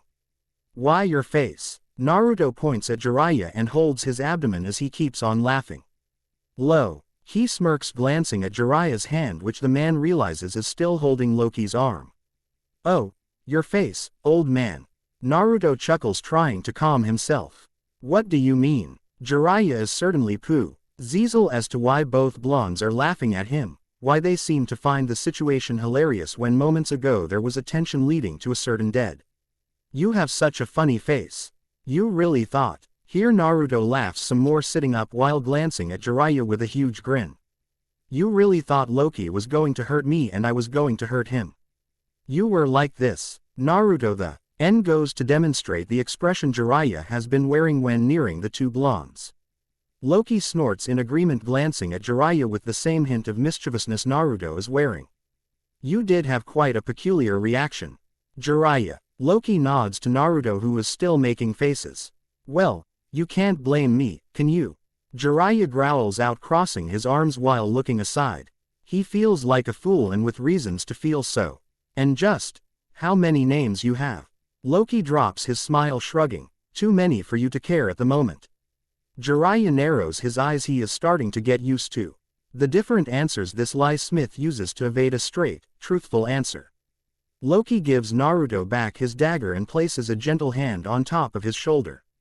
You did well today, Naruto. Naruto grins sheepishly, glancing at Loki, then at Jiraiya. Thanks, but it's only because you and the old man are teaching me. Jiraiya feels his eyebrow twitch at the old man reference. He has been trying to say Naruto to stop the nickname without any success. And, since we couldn't celebrate it as we should, how about a dinner in your honor? Loki turns to Jiraiya, then to an excite Naruto. You turned 7 years old after all. You're becoming in quite the warrior. Oh, can we have ramen? And natto. I want a lot of natto. Naruto starts walking without waiting for the adults. Loki shakes his head as his thoughts are reminded of another individual who, as soon as he was done with the training, would be thinking about food. It isn't until he feels the hand of Jiraiya wrap itself around his arm that Loki decides to address the problem at hand. Yes, is it something the matter, Jiraiya? The old man scowls, hating the nonchalant tone and the innocent stare coming from Loki. It is obvious Jiraiya, whoever trained this man did an excellent job in teaching him how to conceal and to lie. I'm not leaving Naruto with you. Even if I have to fight you, I will take him back to where he belongs. And to prove his point, Jiraiya tightens his hold on Loki's arm. The god of mischief grins, lowering his head slightly while his green eyes gleam in the afternoon light. Jiraiya swallows, feeling the sudden coldness on his hand. Whatever makes you think Naruto belongs to Konoha? Have you actually cared for the boy's well-being, Jiraiya? As if you do. Jiraiya leans closer. You show me yourself, don't you? The power from your staff. I don't know how you get the Kyuubi's chakra there, but I won't let you use Naruto. Again, you have a misconception about my desires, about what I am doing or what I want.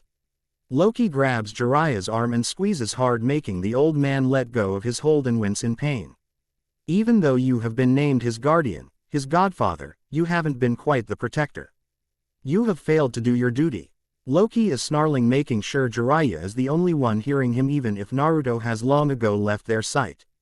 You don't understand, starts Jiraiya, but Loki cuts him by pushing him away.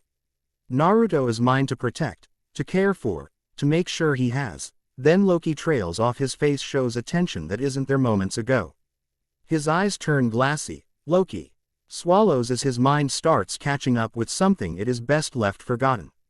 You were my son. You were an innocent child. Loki purses his lips, shaking his head to scare away those thoughts, those memories of Odin's words. He lifts his head and sees Jiraiya watching him with his brows knit and a curious gleam in his eyes. I am going to be a better guardian than you would ever be to him. Be thankful I allow you to teach him. To give to him what is rightfully his. You're the one who is mistaken. I'm not going to let you take Naruto away. One way or another I'll save him from you. Jiraiya is now raising his voice, showing his anger and his intention to the man in front of him. It is true Lie Smith is someone he doesn't know well. His fighting style is still a mystery to Jiraiya, but Jiraiya is a Sannin. And he never backs down from a challenge. Do mind you words, pitiful mortal. Loki turns Jiraiya's hand, making the man wince. Do not threaten me or try to intimidate me, because I can obliterate your existence if I so wish to do. Then Loki lets go of Jiraiya and pushes him away from him. You owe me, Jiraiya of the Sannin. Do not forget, because I will not, and you won't like if I am displeased with your lack of cooperation. Why are you doing this? Why are you so interested in Naruto if you're not after the Kyuubi? Jiraiya needs to know. He would never admit, but the look Loki just gives him is scary. It feels as if he was facing a giant while he is merely a flea. Nevertheless, Jiraiya needs to know, he needs to gather as much information as he can to retrieve Naruto safely. My reasons are my own. Loki turns around and leaves in the same direction Naruto has gone without giving Jiraiya any other word of explanation. Loki feels a clench in his chest, his body is shivering at the intensity behind his words, behind his thoughts and behind his memories. It is in the middle of nowhere with this stranger he has come to this realization. Loki, are you okay? Loki turns to Naruto who shows his concern with a serious face, and then he proceeds to grab Loki's hand and drag him to the main road. Come, there is a village there and then you and the old man can celebrate my birthday. Loki glances at Naruto and feels a tug at his lips, a soft genuine smile forms on his face as he allows the blonde to drag him away. Loki knows Jiraiya is behind them, he is pretty close but Loki doesn't care. With a strange feeling invading his chest and mind Loki follows Naruto. Jiraiya is running fast. He doesn't have any time to do the summoning to warn Konoha. He does have the time to send them in different directions to people he knows.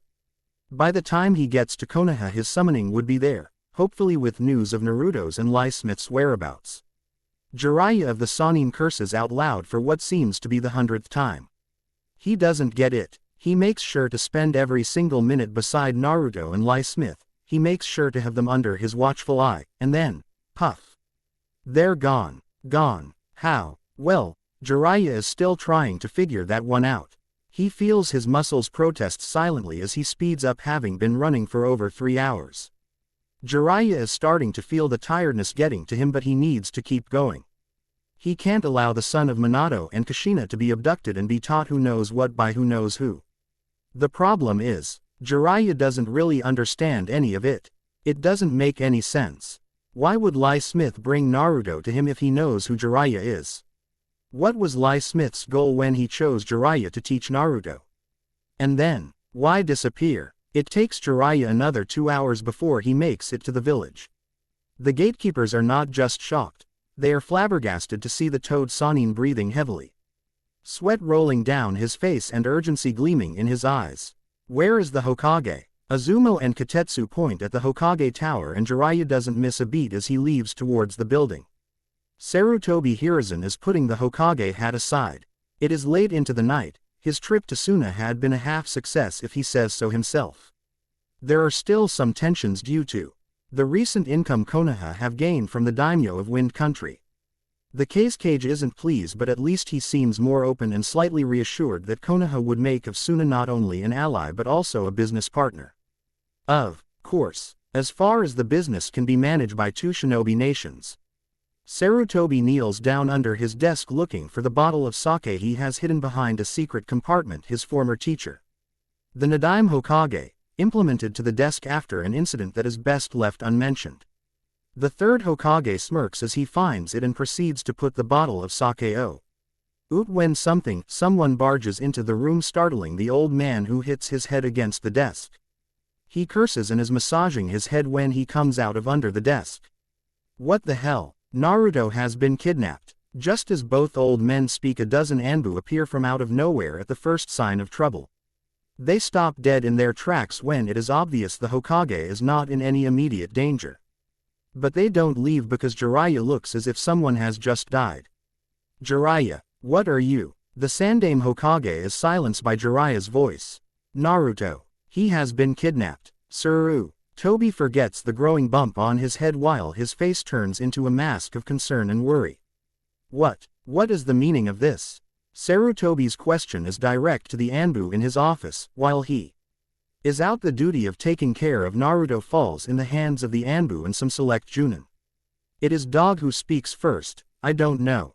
Naruto has been in his apartment all weekend. It is his birthday, so letting him out would be a bad idea. Jiraiya shakes his head hitting the desk. No. He has been with me and the man known as Lie Smith all weekend. They just disappeared right under my nose 6 hours ago.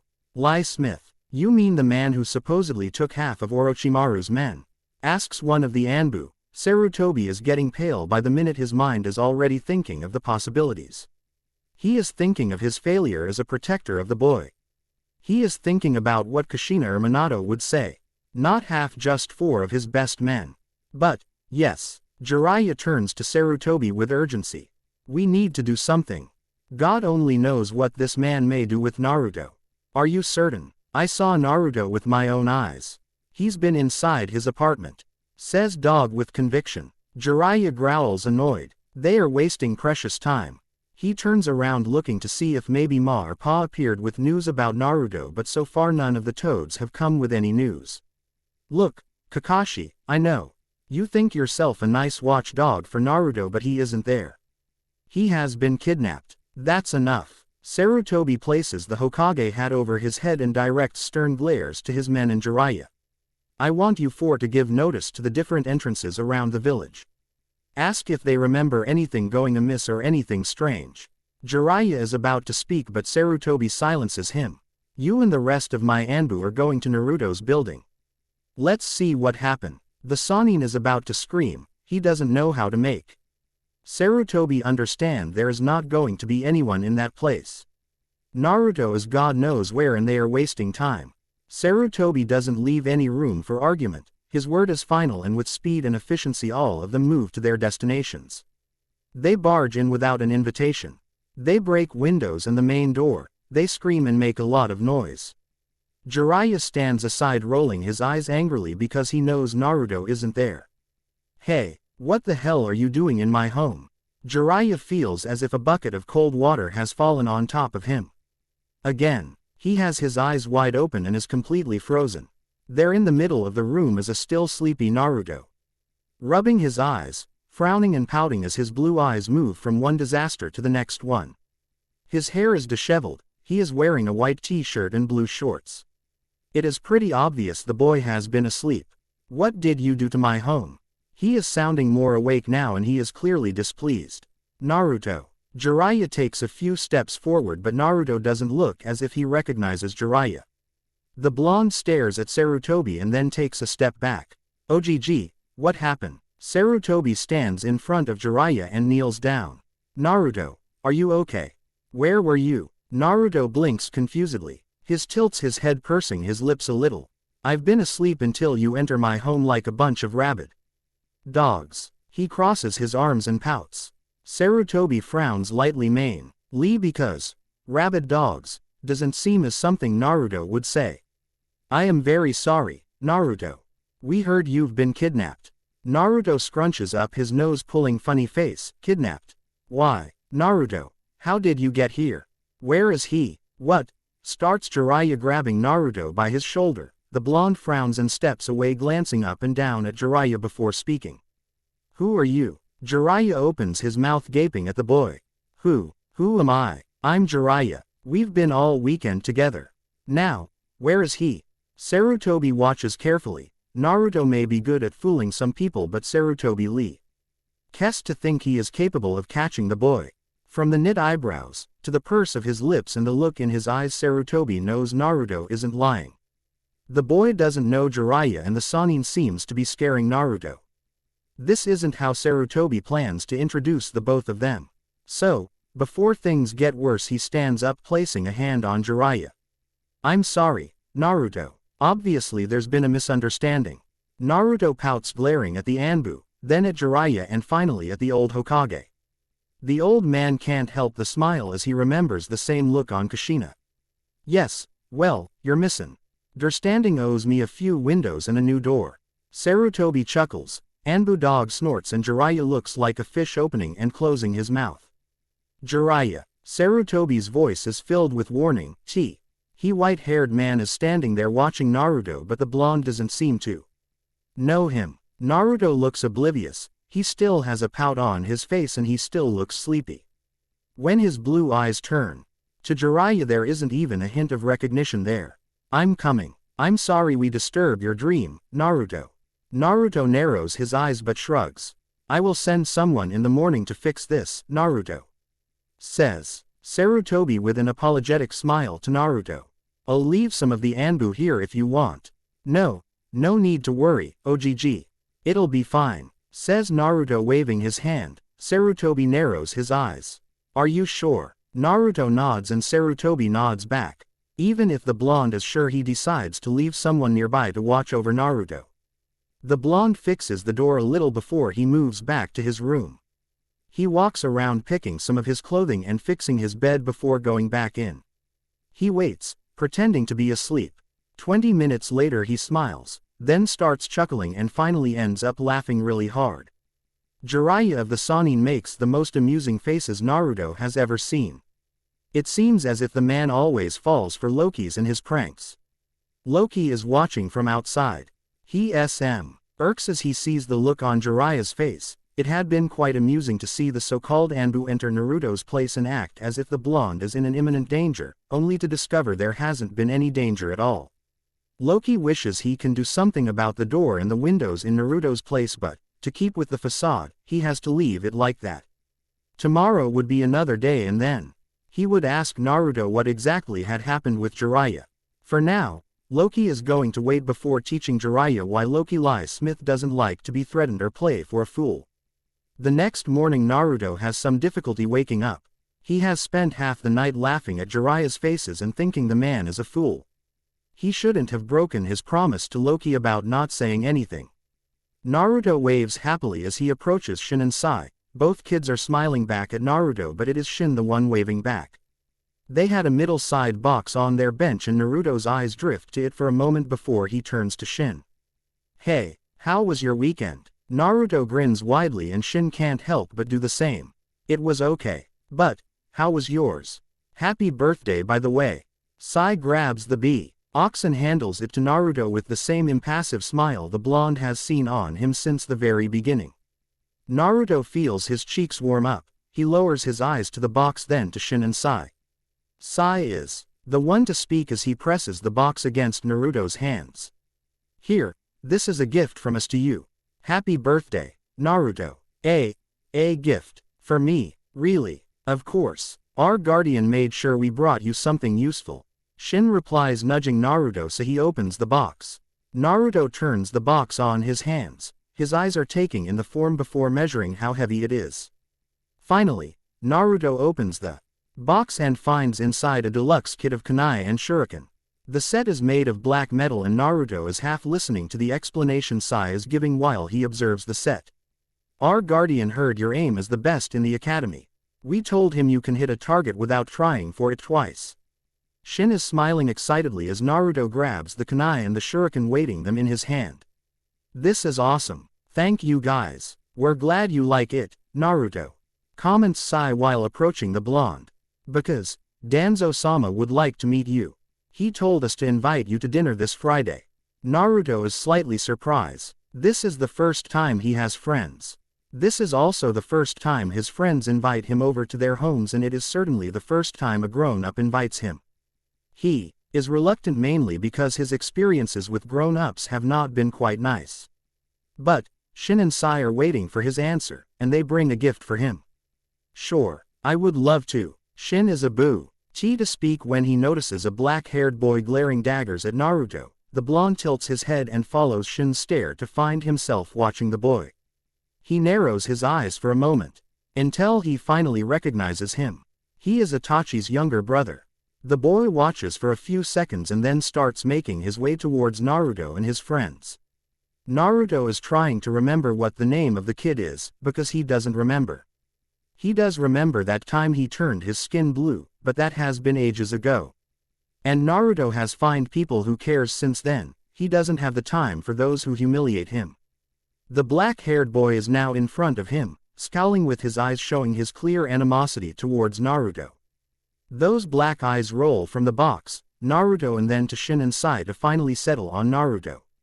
The boy sneers, eyeing Naruto up and down. "I know who you are." Naruto snorts, raising an eyebrow. By now all the kids who are waiting for classes to start are watching with curiosity. The black-haired boy has a group of girls making moon eyes at him, all of them waiting patiently to see what is about to happen. "Good for you. I'm sorry to say, but I don't know who you are." Naruto grins. Shin snickers. Sai keeps on smiling. Some kids from Naruto's year laugh while the ones from the black-haired boy gasp. The boy's scowl deepens, hips quirk up in a half grimace. "Why? Oh, are the nobody that thought it was funny to paint my skin blue." The orphan nobody likes. Naruto feels Shin stepping forward to his side. The smile on his face is totally wiped away and he now looks completely serious. Sai's own smile has deepened and it looks strange in the face of an 8-year-old. Out of the corner of his eye he sees Lee, Neji and Tenten approach along with some other boys from Naruto's class. Okay. Naruto purses his lips, shifting them from left to right. He eyes the boy, shaking his head in the end. So, what do you want me to do? To paint it blue again? Some kids laugh. The girls are mumbling furiously while glaring at Naruto. The boy just takes another step towards Naruto. No, I'm here to make you beg me for your forgiveness. Uchiha Sasuke has never forgotten about that day. He has been humiliated in front of his brother and his father.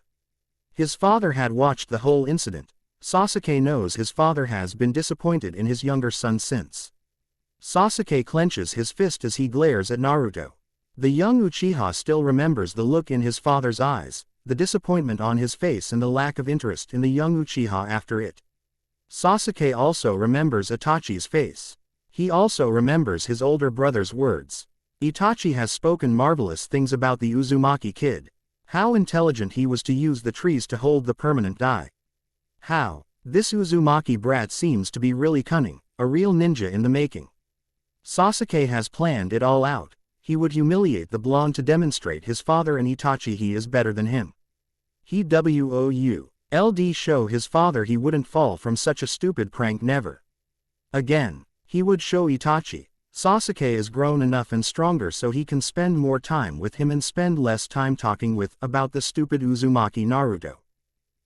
Well, considering this happened like a year ago and I don't feel like it, Naruto shrugs, winking at Sasuke. Besides, it was a prank. You should enjoy life because life is short. Shin chuckles again and Neji has to admit Naruto is being an amusing smart ass. Naruto smiles brilliantly at Sasuke and turns around. Sasuke doesn't take the comment lightly. His eyes darken and he readies his fist to crash against Naruto's skull when someone stops him dead on his tracks. Sasuke, what are you doing? Brother, Itachi ni. Sasuke turns his black eyes to Naruto and glare at him for even daring to call Itachi like that. Itachi frowns, looking down at his little brother before turning to Naruto. There is an almost imperceptible smile there. Itachi bows his head to Naruto. Hello, Naruto-kun. Then as an afterthought, happy belated birthday. By the way, how did you spend your birthday? Oh, you now, here and there and doing everything I can. Naruto's grin is blindly happy and Itachi has to hold back a chuckle. Then the older Uchiha turns to his brother and raises an eyebrow at him. What you were about to do, Sasuke, was a coward's way out. You never attack a comrade in such a traitorous manner. You should apologize to Naruto. Sasuke gaps at his brother before recovering some of his dignity and crossing his arms. He shakes his head, making sure his anger is not visible on his face. No, he is the one that has to apologize to me for what he did. And I'm training to be a ninja.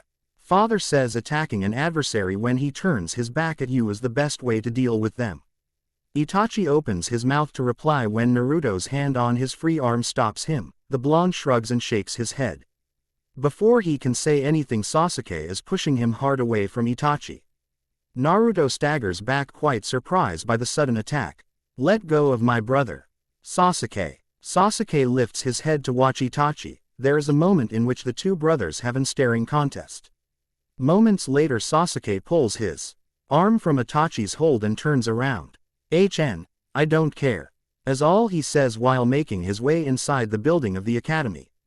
Itachi is left there watching after the retreating form of his brother. A part of him feels guilty. This last 2 years his attention has been dived between his shinobi duties, his duties as the heir of the Uchiha clan, and his care for young Naruto. While he has spent some time with Sasuke, he knows it has been reduced to an hour or two every 3 or 5 days. Itachi knows the only one who pays enough attention to Sasuke is him. His father has only eyes for Itachi and his plans to start the civil war in Konoha. Itachi sighs. Maybe after the day at the academy is over he should come by and take Sasuke on a 2-day trip to the Uchiha special training grounds. Nay, Itachi ni, are you okay? Itachi turns to see the concern on Naruto's face. He smiles a little, putting his hand inside the kunai holster. Yes, don't worry, my little brother is just upset because I haven't been able to fulfill my promise to him. Itachi handles Naruto a small box. Here, happy birthday, Naruto. Thanks, and don't forget to spend more time with him, comments Naruto. Maybe he stops being, you know. Itachi rolls his eyes chuckling lightly. Don't worry, I bet if you give him the chance you will know Sasuke isn't always like this. Naruto doubts it. The boys seem angry enough and rather arrogant to clash against Naruto worse than Neji does. But Naruto nods politely because he remembers Loki's advice. If you have nothing good to say, better don't say anything at all. Just before Itachi retreats, his black eyes fall on the boys behind Naruto, the ones Naruto calls friends. Shin and Sai. Itachi frowns but decides to not say anything to Naruto. This is something Loki would know how to deal with. Sarutobi Hiruzen watches through his crystal ball as Naruto is back to his friends, goes to class and falls asleep in the middle of one of the lessons. Jiraiya sits restless in front of him. The man is drumming his fingers impatiently as he tries to hold his tongue. The toad Sannin has tried to explain to Sarutobi the events that came to pass during the weekend. The third Hokage is still doubtful. He has reports of the Anbu in charge of Naruto's protection telling him the boys spend the whole weekend on his apartment and occasionally on top of the Mount Hokage. Nothing out of the ordinary had happened. But Jiraiya is too convinced of his own truth. He is too insistent for this not be a scheme of some sorts from an unknown individual. Well, not so unknown. Even Sarutobi has heard about the mysterious Lie Smith. This information you were looking for so desperately, starts Sarutobi after a moment of silence. Was it necessary for you to contact this Lie Smith? You are, after all, the best source of intel we have. Yes, I need it. So far trying to get any useful information about Akatsuki has been almost impossible. Jiraiya grunts looking aside. The only one who gave me information, valid, useful information was Lie Smith. Sarutobi looks down at the folder on his desk. He has read some of it but not all of it. And he knows, by now, how dangerous this group of mercenaries is. At first, he as well as the other Kage thought the group could work as a means to create more income to their villages. But now, the plans the group has been creating seem to have changed. They look darker, dangerous and, above all, impossible to predict. He gave me names, locations and most importantly, he confirmed to me this group is going after the Biju. So, you make a deal with him and now, he is making you pay that debt by teaching Naruto ninjutsu. Jiraiya glares at Sarutobi who looks apologetically at him. It isn't his intention to make Jiraiya's theory absurd or make him look like an idiot.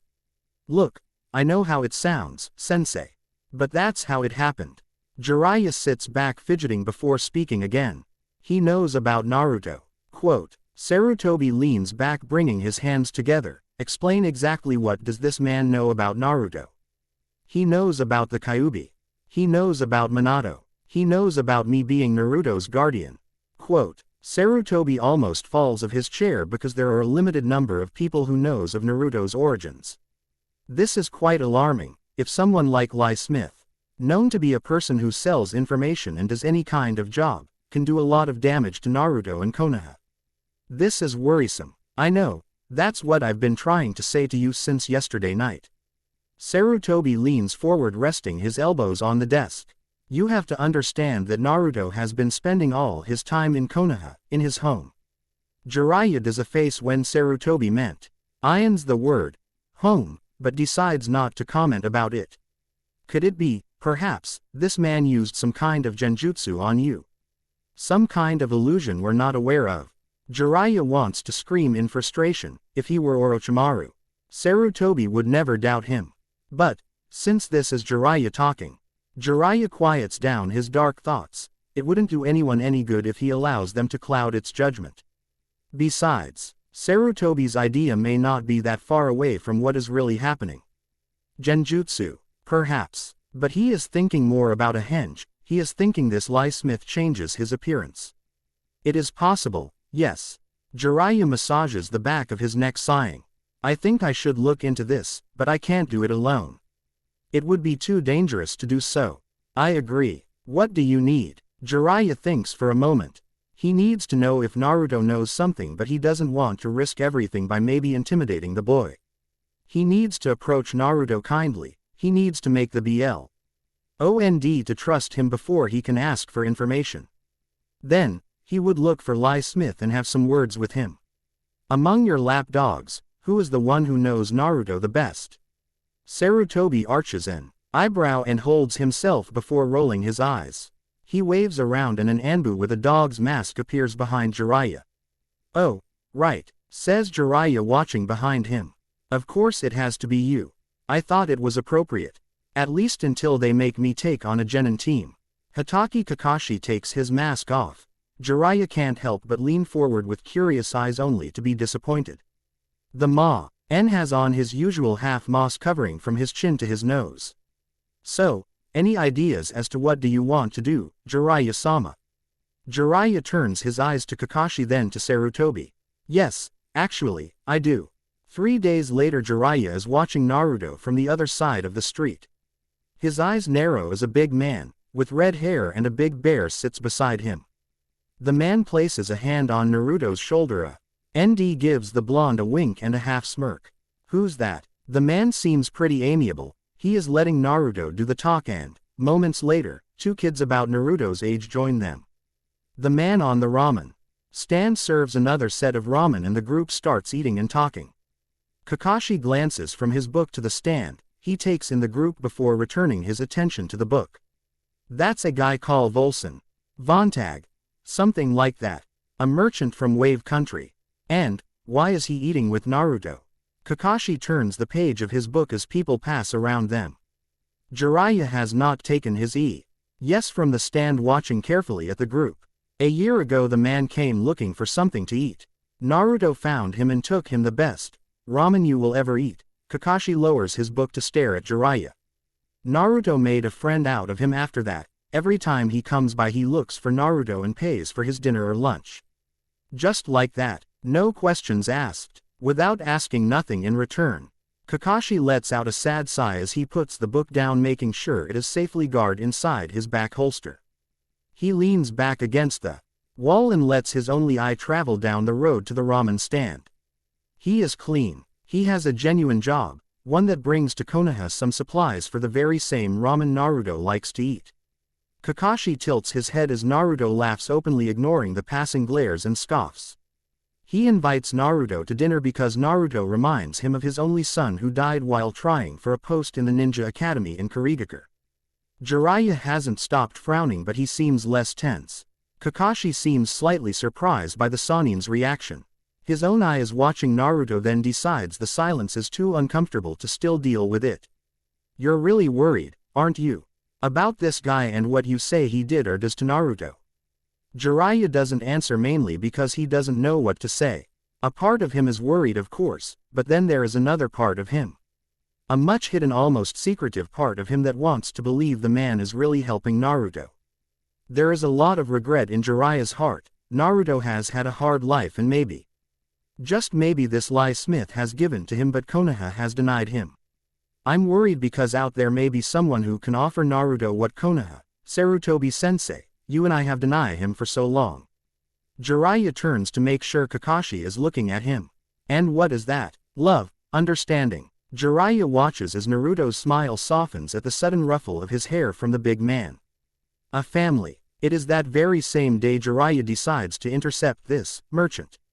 There is something off about the man, about his relationship with Naruto, about the story of his appearances. Kakashi is slightly confused, but he trusts Jiraiya's judgment. They form a team of 5 Junin, all ready to capture the man if need. They wait, because they know the road turning to the right just a kilometer away from Konoha is the right path towards Wave Country. They wait an hour, 2 hours, 3 hours. There is nothing. Jiraiya is worried. The man left Konoha 4 hours ago. It is time for him to appear at this side of the path. Maybe he discovered them. Maybe Jiraiya's suspicions about the man are correct. There is a sound coming from the earpiece he has with him. It's Kakashi. What do we do? Apparently he took another road. Jiraiya scoffs because he can't believe Kakashi is so reluctant and so skeptical about the whole issue. We have two men covering that side of the road, Kakashi. No, I think something went wrong or he knows we are here. Jiraiya can hear the heavy sigh coming from Kakashi. Okay, let me go back to the village and ask if maybe he returned or something. Very well, in the meantime send the others to survey the forest. There is hesitance from the other side. Then Jiraiya hears a grunt of agreement and soon enough Jiraiya is left alone on his spot in the dark forest. The night is cold but not overly cold. There is no moon and Jiraiya has to wait until either Kakashi or another member of the team communicates with him. Soon enough, Jiraiya is bored and it's thinking maybe he is paranoid. But they can't blame him. He knows when that feeling at the pit of the stomach making his mind dizzy and his heartbeat just a tad bit faster isn't love, or arousal or anything of the sorts. He knows. This kind of feeling is of dread and something that it's about to happen. He just wants to make sure the son of Minato and Kushina is okay. And this man just... Jiraiya growls in annoyance. Stupid man for messing with his head. Jiraiya starts hearing interference on his earpiece. There is static and for a moment the man knits his eyebrows together in confusion until the sound becomes unbearable. Jiraiya takes the artifact from his ear moaning in pain while massaging his ear. He looks down at the earpiece that it's still making those sounds. Technology in this realm is so strange. Jiraiya freezes at the sound of the voice. It is so unreliable, just like people. Jiraiya turns ready for an attack when a heavy, huge form appears out of nowhere. It is the man they've been waiting for. His red hair looks like a mane, with his hand caressing his bear. The man has deep, green eyes twinkling with amusement as they approach Jiraiya. Then, it appears on his right hand. A familiar staff. It is gleaming red and green and slowly, pretty slowly the big form transforms into a slender one. This time there is black hair. The green eyes are still there but everything else shows a young man. Tall and slim looking out of place and time with the clothes he is wearing. The Sannin doesn't know what to say or how to react. The man smiles and Jiraiya can see the familiarity behind the arrogant smirk. Why you are... Jiraiya feels his throat dry, his heart is beating fast and now he wishes the artifact in his hand is still working so the rest of the Junin can hear him. Please, call me Loki, says Loki approaching the man. Jiraiya takes a fighting stance recovering quite quickly from the shock. This only makes Loki stop and his grin grow. Loki. Or, maybe, Ly Smith. Loki chuckles shaking his head amused by the man's reaction. Oh, you caught me, big guy, you really did. I think you have spent too much time in the bars down in Iron Country. Says another Vo. Ice from above Jiraiya and just then Jiraiya wonders how these two individuals can sneak out on him. He is a freaking Sannin. They shouldn't be able to surprise him like this. There is not such a thing as much time. The people down Iron Country are the most interesting ones I've met in this pathetic realm. The voice above Jiraiya jumps down and there, in front of him wearing his Anbu gear and his weasel mask to the side is Uchiha Itachi. What the hell is going on here? What are you doing here? And Jiraiya feels like a 10-year-old again when Orochimaru, Tsunade and he were still a team. He feels like a kid who is missing the big picture because his mind is still too young to process it all. I'm sorry, Jiraiya-sama, but this situation could have been avoided if you have done as Loki-san told you. The Toad Sannin knows when he is trapped, he knows he can fight and maybe get out of this situation on time to have some backup. He knows all of this, however, there is something preventing him from moving. There is something making him feel weak on the knees and unable to react properly.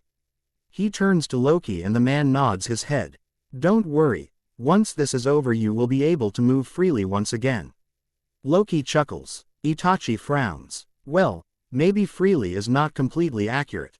What do you mean? What did you do to me? Loki considers the questions for a few moments before advancing. Very well, I'm going to tell you what you desire mainly because Itachi here has asked me to.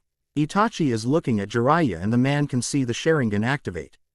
I told you I don't like being tricked. I told you I don't like when people think of me as a fool. And I told you Naruto is mine to protect to make of him the best he can be. Loki-san really means well. Naruto adores him, Jiraiya-sama. The only thing Naruto needs is people who can teach him how to be a ninja and that can offer him a family. Interrupts Itachi ignoring the glare coming from Loki. Loki-san is the father Naruto lost a long time ago. This time not only Jiraiya is left speechless but Loki as well. The god doesn't know how to react or how to respond to that. For a brief moment the red eyes meet with the green ones. Loki understands what is not being said and, even if he doesn't want to admit it, he is grateful by the vote of confidence from Itachi. The problem relays in your insistence to interfere. And I will continue to do so. You're a criminal. You shouldn't be trusted. Someone that changes his form is up to not good. This time Jiraiya turns to Itachi. You should know this, Itachi. You are a Konoha ninja. You can't allow him to take Naruto or keep taking him away. Konoha is not what it used to be, Jiraiya-sama. You should know this. Itachi looks sorrowful. He lowers his eyes evading the Sannin's glare. Oh, so what? You decided to join your clan in his little quest for civil war. Itachi snaps his head fast with the black dots spiraling wildly and his face showing his discontent towards the comment. He clenches his fist and Jiraiya looks almost smug. He still feels weak but decides it's time to fight. Sarutobi needs to know this. How do you know? Itachi's voice is cold. Loki glances at the young man for the first time seeing the cold anger coming from him. Humph, as if Fukasaku can keep something this big a secret. Your old man has always been a show-off. Danzo, Sarutobi and the rest of the elders know of this. Itachi takes a step forward but the hand of Loki stops him. Itachi turns to Loki and realizes he is going to give some explanations later. For now, Loki only desires to act as quickly as possible. I didn't want to have to do this. I thought maybe you held enough love for Naruto to do this quietly and with an open mind. Loki shakes his head, disappointment evidently on his expression. It is truly sad to have to take your mind away. What? Don't worry, Jiraiya-sama. You would be able to function normally until Loki-san calls upon you. Says Itachi, who is looking into Jiraiya's eyes. Please, try to not resist too much because I'm still new at this, Tsukuyomi. And so, what do you think? Itachi is going to be a huge part of Loki's and Naruto's paths. Sasuke is also going to play a huge part of it and Madara will soon make his appearance to Loki. You know, I forgot to ask, I'm not much of a romance writer but I want to give it a try in a pretty subtle way. Have you any pairing you would like Loki and Naruto to try? Any girl from Naruto's world, Asgard or even Earth? Do tell me what you think, I would love to hear it. Thanks for reading and don't forget to comment. The decisions we make. And another chapter. Well, we're approaching some dark times in the future and this chapter is a prelude to that. Same warnings about the language apply. I want to thank you all guys for your comments and the favorites on the story. I'm glad you are liking the story so far and that even if there are grammar mistakes you're still here with me in the story. Chapter 7. The decisions we make, the people we meet, the paths we take. But he was not afraid. Even if the shadows were closing in, the mighty Thor raised his hammer. ND slammed it against the ground making the surface tremble and his enemies fall down like domino pieces. Naruto is acting out what he is telling. He jumps with his arm raised to the sky mimicking the hold of a hammer before letting himself fall on the ground and make a sound of a heavy hit and a splash of stone. The kids are all wide-eyed leaning in as Naruto keeps telling the story. Shin and Sai have heard the story before so they help Naruto out whenever the blonde requires it. Outside the scene, almost hidden away, is Iruka who can't help the soft smile adorning his face as he, too, hears the story. Out of the corner of his eye Naruto can see Neji who is torn between ignoring Naruto and paying attention. Then, what happened? It is Lee the one who asks as Naruto stops in the middle of the climax of the story. The blonde stands up, his face is unreadable as he looks solemnly at his classmates. Then, the army of frost giants came in and Thor, his brother Ikkel, the warriors 3 and Lady Sif were trapped without no one but themselves to save them for a definite dead. Okay. All inside time for the last lesson of the day. The kids all jump startled turning around to Mizuki's smiling face approaching from the academy building. The smile on the Chunin instructor soon disappears at the amount of glares he is receiving. What? No. They all say as one. I want to hear what happens.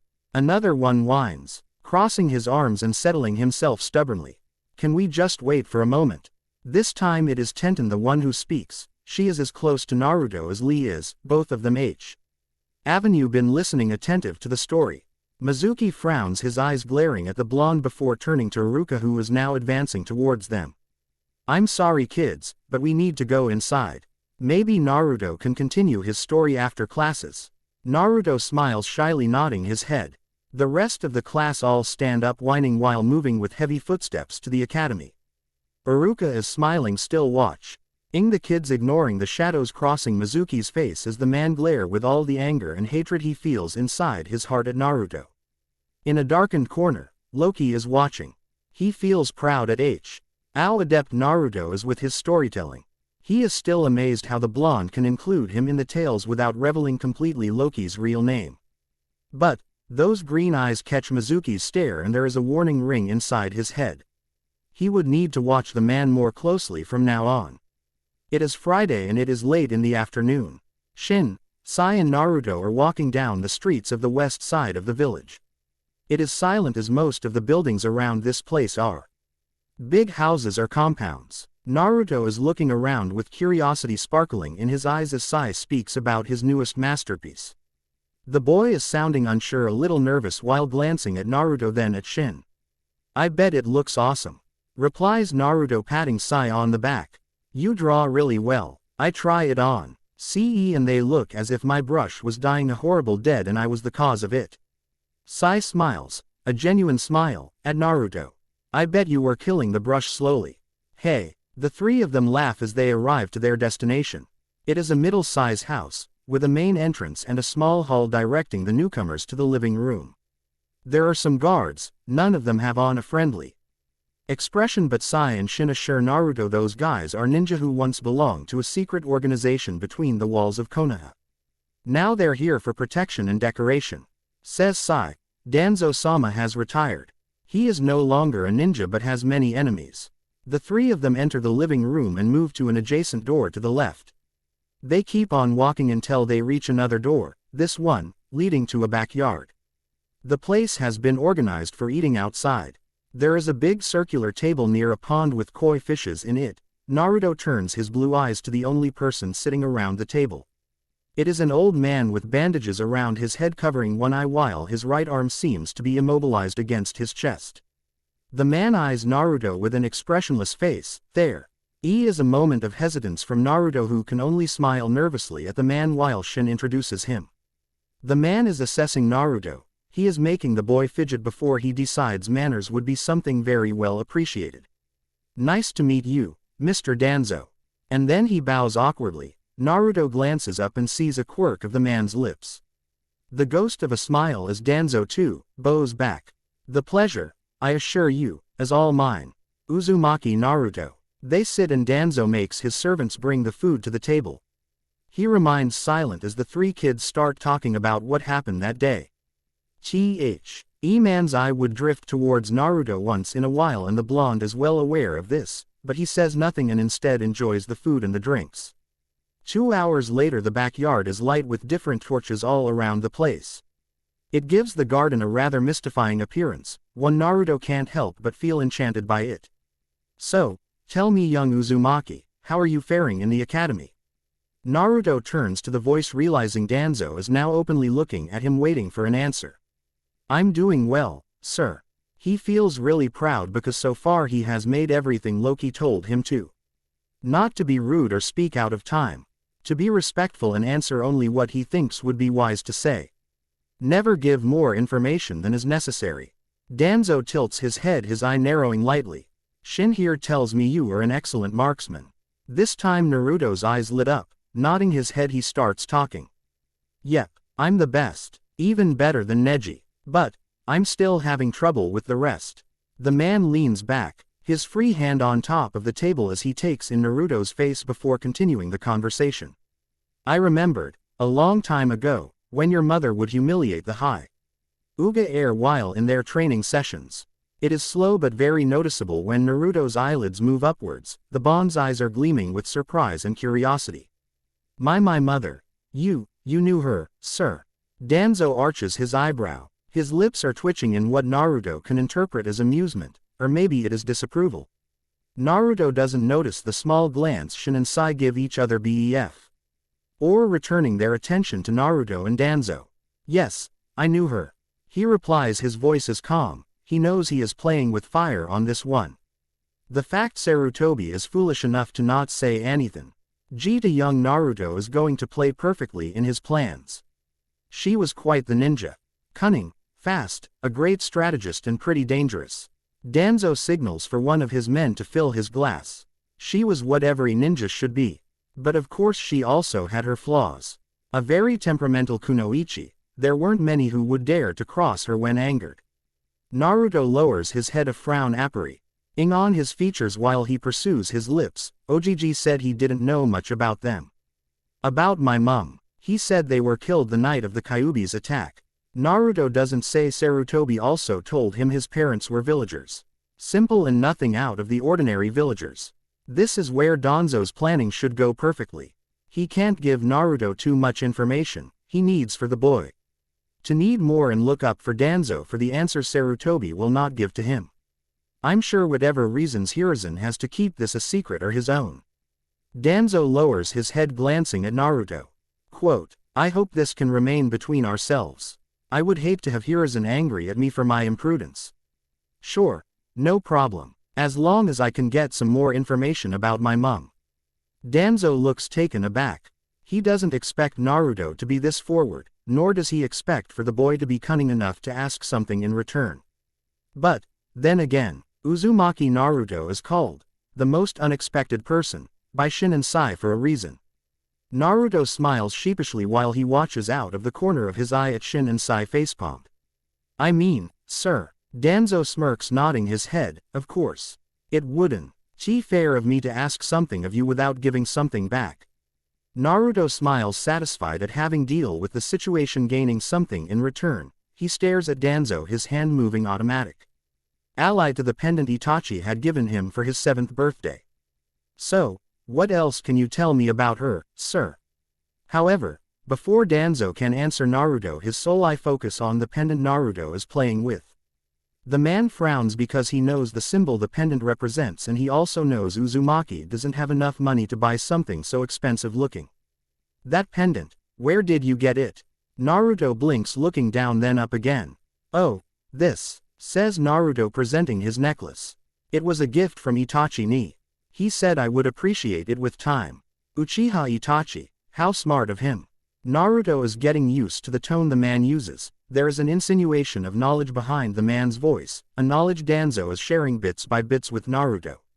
What do you mean? The symbol you're carrying is the same one of your clan. The Uzumaki clan. Naruto looks taken aback. I have a clan. Indeed, a most powerful one if memory serves me right. Danzo smiles, leaning over the table. And believe me, it does.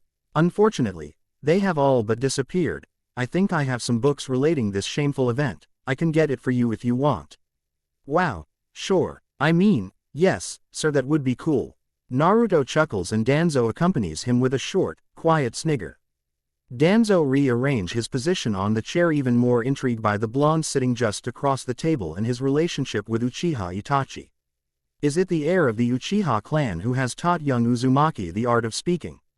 Because this Naruto isn't the same idiot, klutz and distracted one Sarutobi describes sometimes. So, Uchiha Itachi gave it to you. He must have you in high regards to get hold of that necklace. And from that point on, Naruto starts telling Danzo about his unusual friendship with the heir of the Uchiha clan, while Danzo would share some pieces of information about Naruto's mother and his clan. It is late at night when Naruto decides to go back home. He enters his apartment to find Loki reading some strange scroll, but he is too tired to share any of the conversations he held that day. Naruto feels warm and safe the moment Loki takes him quietly to his bed and tuck him in. Tomorrow he would tell Loki all he had learnt from the man called Danzo. And so, time passes. Days turn to weeks, weeks turn to months. By the time Naruto is nearing his 8th birthday, he has been getting used to the routine that involves what he calls in his mind his family. Loki has always been, and always will be, the father figure, the one who is there for everything Naruto needs. The man can be mysterious sometimes. There is an undercurrent of anger and sorrow. There, something Naruto notices but decides the best way to put a smile on Loki's face is to do the best he can. And Naruto does, and Loki smiles.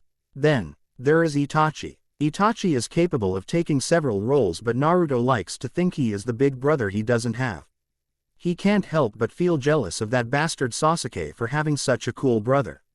He can't help but feel jealous of Loki for having a big brother. Of course, Naruto doesn't mention this after that one time he did and everything, out of nowhere, turned to ice. Itachi loves Naruto and treats him like a ninja. He respects him and believes in him. For that, he has Naruto's loyalty, friendship, brotherhood and love through and through. And finally, and pretty much least because Naruto still can't decide. How convenient this is it. There is Jiraiya. Now, Jiraiya is many things to Naruto. He is a teacher and he is, surprisingly, a pretty good one. He is a funny old man who always knows the best stories involving the fourth Hokage and his wife. He is also a kind of uncle. He brings gifts Loki sometimes approves and some others burn before Naruto can see them. And then, well, Jiraiya is a pervert. There is no other way to describe him. And he decides, since Naruto is his student, is a growing male and has a bright future ahead, F him that Naruto needs to know everything there is to know about courtship and women. Naruto finds his efforts amusing. He doesn't understand most of the things Jiraiya says, but just like with Itachi, Naruto has learned to respect and even love Jiraiya. The three of them are the only one genuinely interested in Naruto. Nevertheless, Naruto loves them all. His heart feels lighter, his mind is clear, and his determination to become the best is stronger when he thinks of them. They are his family. Whether it is a borrowed one, it doesn't concern Naruto. Loki smirks, greeting Jiraiya, who merely bows his head and then proceeds to greet Naruto. Ever since the day Itachi helped the god of mischief to expand Jiraiya's mind, the Sannin has been a great asset to Loki's little group. He finds both concerning and gratifying the fact Naruto seems to warm up to the man. It is nice to have someone outside from Loki and Itachi teaching Naruto while, at the same time, trying to protect him from the shadowy threat on the horizon. Welcome, Jiraiya. Loki greets him in a formal way. Naruto waves at him, flashing a huge grin. Hey, old man, ready for this week's training? Jiraiya feels his right eyebrow twitch. He also feels a nagging weight at the back of his head. It is always like this when he meets with Loki and Naruto. As if something is out of place, as if something isn't the way it's supposed to be. But, as soon as those thoughts appear, they are discharged and Jiraiya is ready to accomplish Loki's main wish. To train Naruto. To make him the best warrior this world has ever seen. Of course, let's see if you remember what I taught you last time. You're in, old man. Stop calling me that. Loki watches from afar. His back is resting against a tree and he doesn't even bother to hide his real appearance. He knows this place is far away from the usual spots tourists visit during their stay in the island. The god observes for a few minutes before his attention is dragged to the scroll on his hand. He has been readying this same scroll over and over again. Each time he discovers new things, some others he just gathers more questions than answers. Still, it is something he uses and his mind urges him to make decisions regarding Naruto. He sighs, shaking his head, and opens the scroll. The Legend of Kurama, the Lord of the Ninth Gem. 4 hours later and Naruto is still attempting to climb the tree with his feet. He hasn't given up yet. This is the first time he is trying to control his chakra and getting it to work as he so wishes. Jiraiya observes, complimenting Naruto, or making some mocking comment which in turn would make Naruto more stubborn to get the exercise done. Since the first time, Loki discovers Naruto loves training. If given the chance, Loki knows Naruto would make a fine Aesir. Not only because of his looks but because of his determination to be the best warrior he can be. He can forego his meals if that means more time on the training grounds. Being like this, outside watching the blonde train, Loki feels a knot on his throat and longing in his heart. He gazes down because he isn't allowed to feel regret or to miss Thor, his parents, or Asgard. Lo, he puts the scroll away, standing up while leaving the two of them alone. He doesn't need to fear Jiraiya's intentions, for his will is tied completely to Loki's one. He doesn't need to worry about Naru. because he knows Naruto can take care of himself. Instead, Loki moves silently away, taking the path towards the closest village to acquire some food and beverages.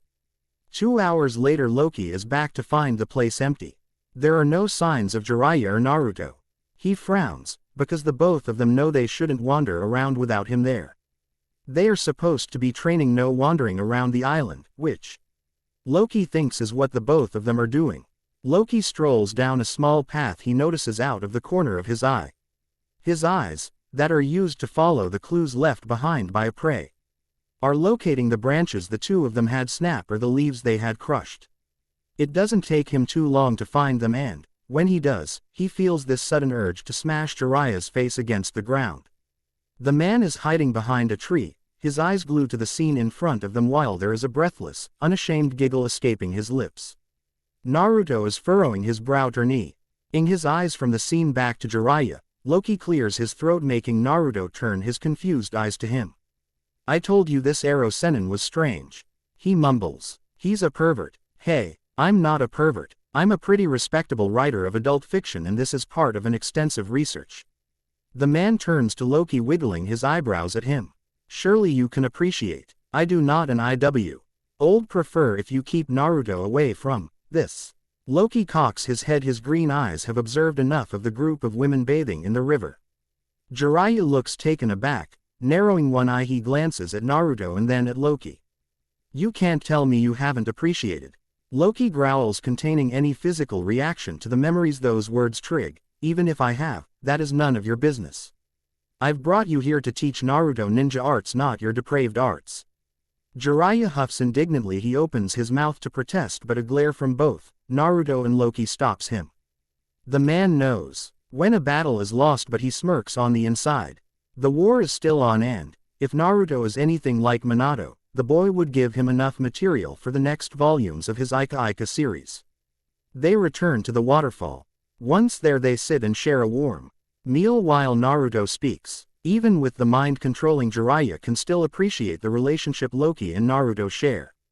The man is patient and listens to Naruto as if he is telling stories about the beginning of times. There is no faking interested in what the blonde is saying. Loki takes everything with the right reaction. He smiles when he has to, lifting his eyebrows or even commenting once in a while. Right now, Naruto is finally telling and retelling his first meeting with Danzo to Jiraiya and Loki. "Then, he told me Tachi ni was pretty smart because this pendant is the symbol of my clan." Loki takes a sip from his cup, watching Naruto with an intense stare. "It's been a few months since then, Naruto. Why are you asking me until now?" Jiraiya frowns because he doesn't remember Naruto asking anything. The blonde evades Loki's stare, biting his lower lip. "I thought I could find out on my own. I've been going to Hin and Sai's home for the last few months." Loki nods, resting his back against the tree, his eyes glancing upwards. "Interesting. Did you gather any information?" Kind of. The guy is really good with secrets." Naruto frowns, grasping the pendant in his hand. "But I did what you told me about catching people off guard to see what they can tell me without saying nothing." "And what happened?" Naruto crosses his arms, glancing at Jiraiya, then at Loki. "I can only trust you, Itachi ni, and the old man here. Even if Danzo is telling you things he isn't supposed to say to you," asks Jiraiya, who can't keep silent any longer. "Of course. The guy is really creepy, and at first I was eager for what he could tell me, but then I realized something." He turns his blue eyes to Loki, who is watching him closely. "What is it?" "That Loki already knows everything, and if he hasn't said anything to me is for a good reason." Naruto shrugs. Loki feels something tugging at his heart at the blind trust Naruto is showing him. "I know in time Loki would tell me everything, and if there was something really important I should know, he would have told me a long time ago." There is conviction in Naruto's voice. Those eyes gleam with trust and affection, direct to the only father figure he has had in his short life. Loki remains impassive, well aware of Jiraiya's stare on him. After a moment he turns and he knows Jiraiya is thinking the same as him. What would happen when Naruto finds out about the Kyuubi and that Loki has been keeping it a secret for him? What would happen if Naruto finds out Loki's first interest was the monster inside of him instead of the boy now sitting in front of him? "He kept the truth from you. so that you would never feel different. You are our son, Loki. And we your family. How ironic it is now. 2 years after what went down in Asgard, the Loki comes to understand what his mother meant by those words. He looks at Naruto and knows he can't postpone the revelations abo. Naruto's status as a Jinchuriki, but how do you take away from a child the sense of normality by reveling to him the reason everyone back home hates him is because he is the representation of the monster they all fear? Naruto loves Loki dearly. He trusts the man blindly, he really does. Still, there are times he just doesn't think Loki is as wise as he thinks he is. For example, Loki should know better than to leave Naruto and Jiraiya in a town where onsen are the main attraction, much less in a place where Jiraiya has enough material to work with. Of course, there is also the fact Jiraiya should know better than to try and get Naruto to do something for him free. Naruto does nothing for free, much less to Jiraiya. But, I'm your teacher and I command it. Jiraiya is really close to begging. He narrows his eyes when he notices a glint in those blue eyes, the twitching of lips drawing a mischievous smirk on the young face of Uzumaki Naruto. Nope, I'm not doing it again. Naruto crosses his arms and closes his eyes. He turns to the side, ignoring the faces Jiraiya is making. Jiraiya's eyes roll to the nearest onsen, then back at Naruto. He loves the boy, really, and he knows Oki would skin him alive if something bad happens to him, but sometimes the little brat make him sweat like right now. Fine. Naruto opens one eye, staring winningly at Jiraiya. You win, I'll teach you how to summon toads. Yes. Naruto raises a fist to the air, excited at the prospect of using those toads to prank people around the village. Let's go then. You can. Oh, no, I know that look. Jiraiya narrows his eyes. What else do you want? Naruto beams at Jiraiya before placing his hand around his chin, thinking carefully about what he is going to ask in return. Jiraiya is counting much money he has if he is going to spend it on Naruto's eating habits. Oh, I know, and there it is, the same twinkling he has only seen on Loki. Jiraiya smiles nervously because he decides he is going to do whatever Naruto asks. If for the sake of the information he can gather. For the sake of his research and his books. I want to learn that thing you used the other day. With those bandits. Jiraiya blinks for a moment, trying to remember what Naruto is talking about. You say that was one of the fort's techniques.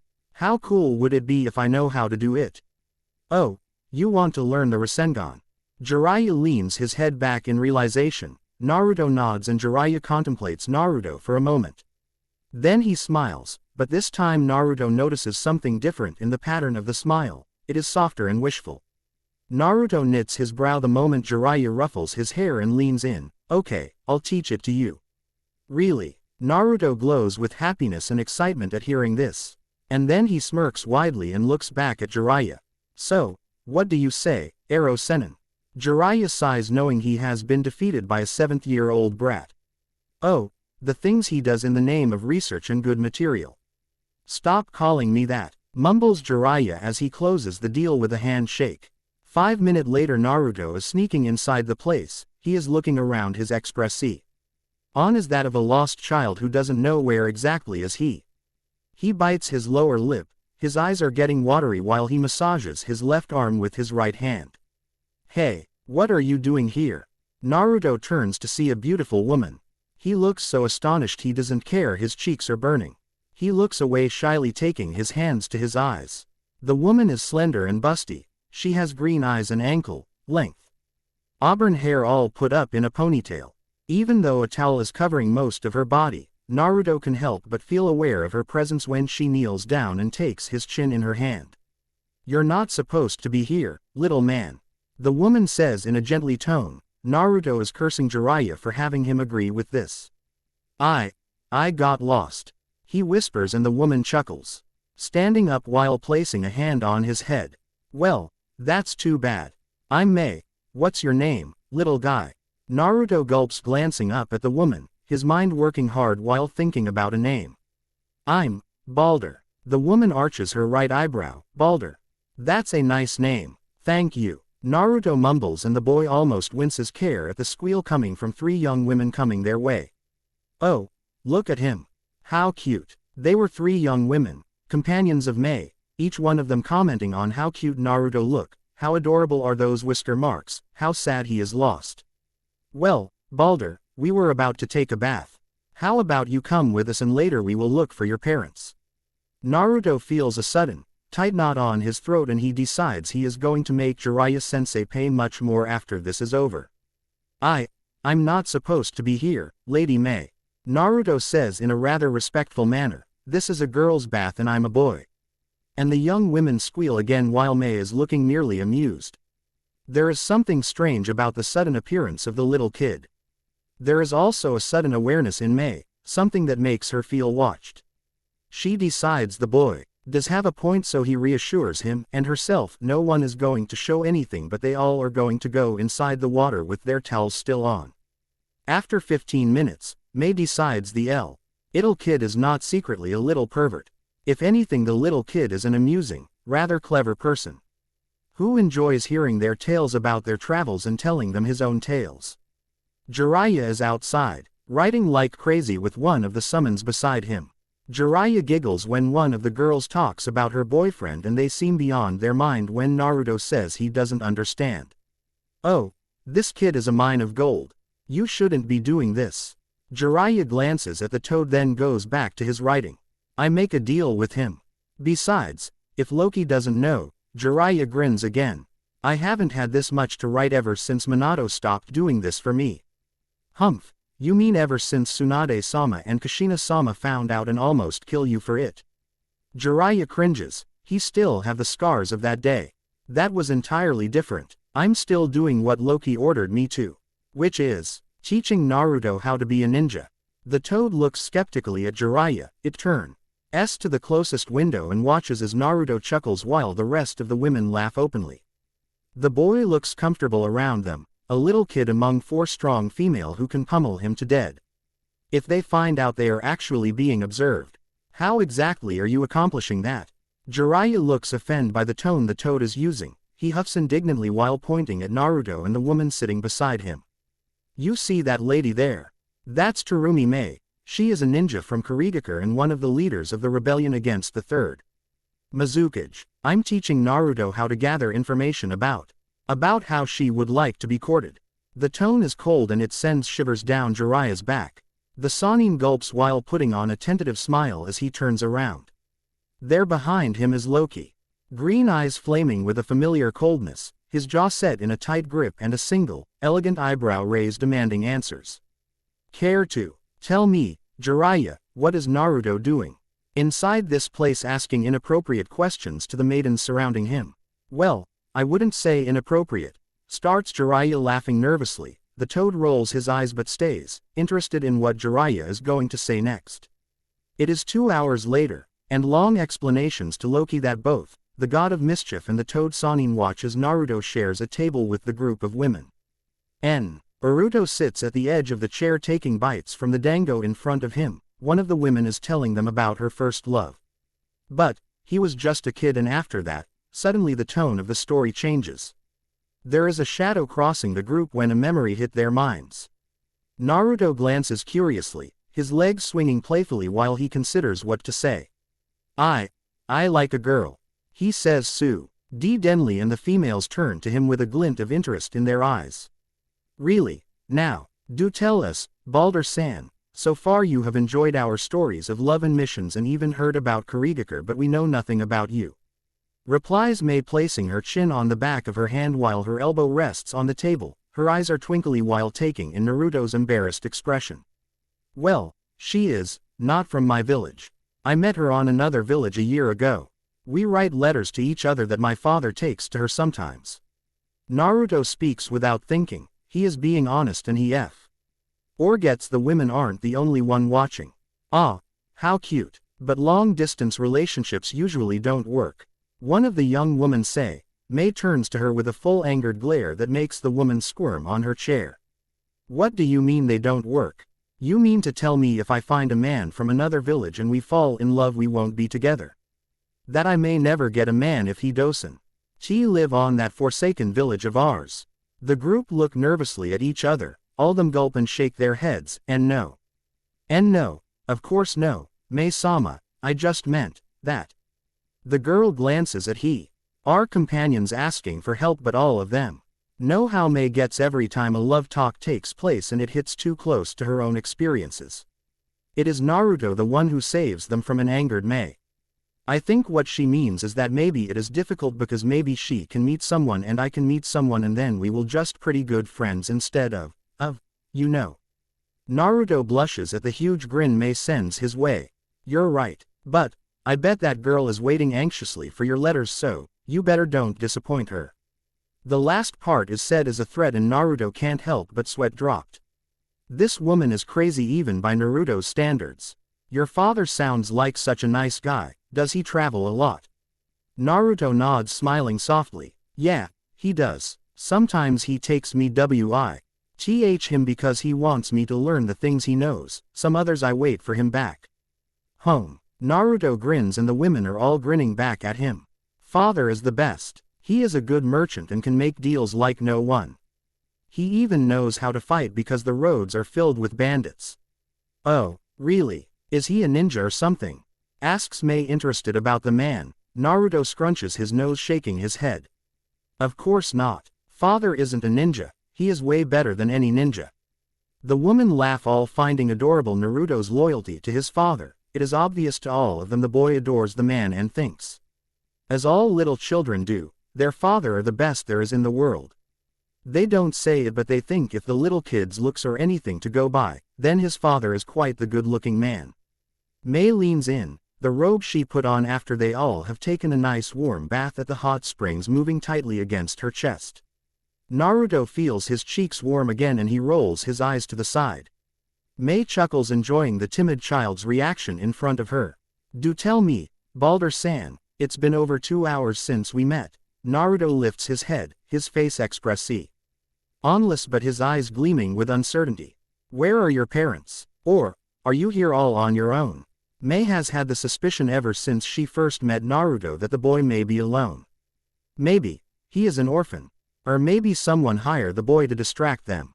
Mei doesn't believe in coincidences and the boy has been asking some odd questions to them that, so far, they have answered with only a tinge of lies in between. Naruto stares at Mei without so much of a twitch. He knows his eyes are probably the only ones giving the woman some of the answers to her questions. But he remains calm, tacky.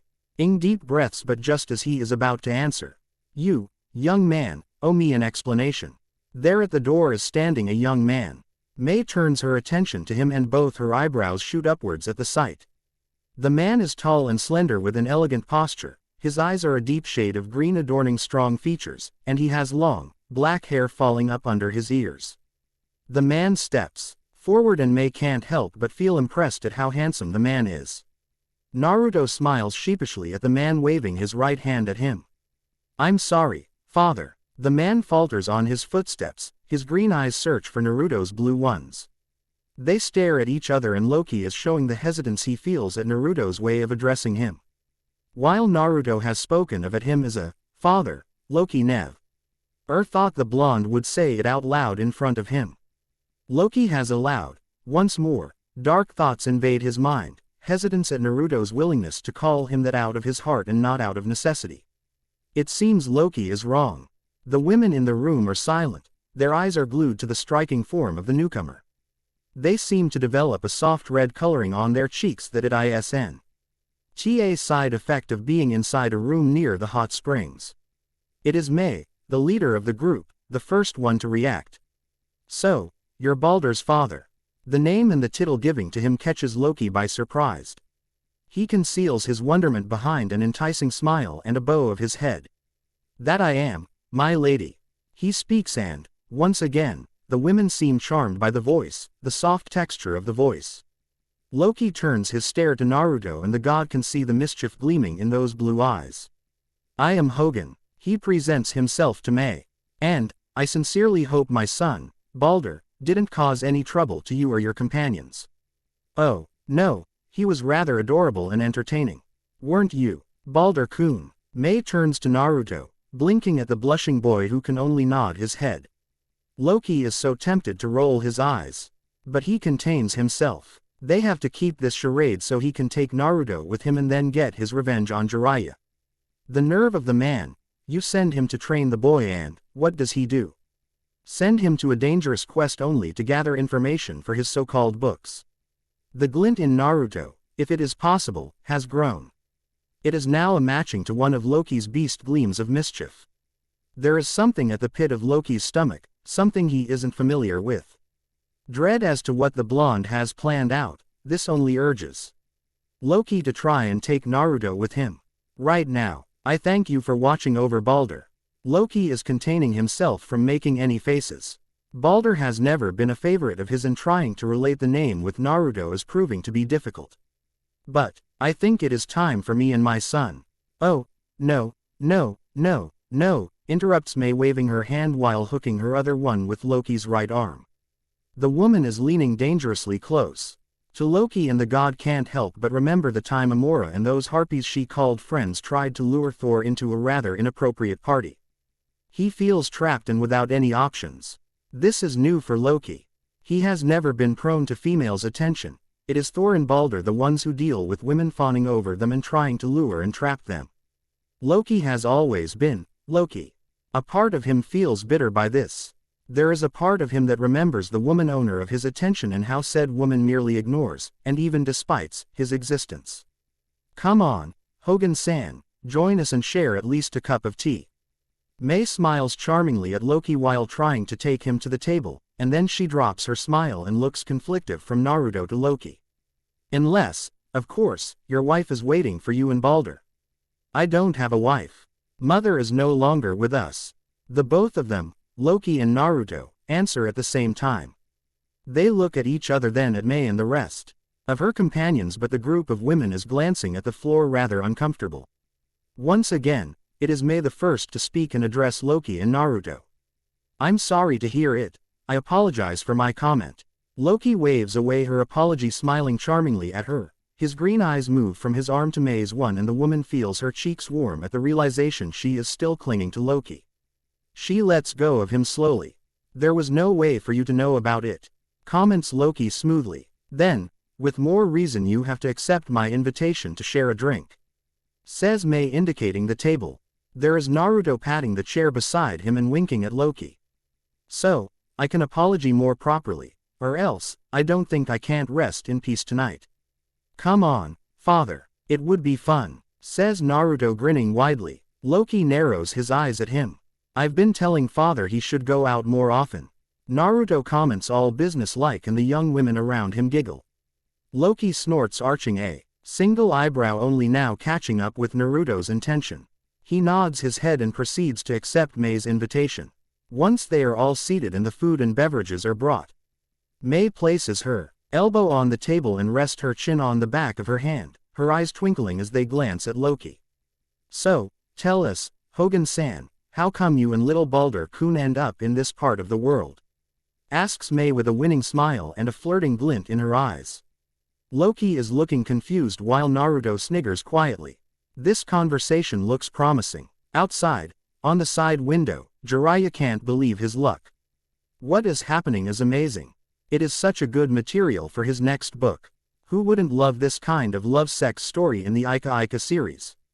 A single father meeting the woman who rescues his child, only to find out this woman is a princess. Jiraiya giggles perversely. Oh, the possibilities. Jiraiya realizes as Loki and Naruto keep talking with the group, he is where he is supposed to be.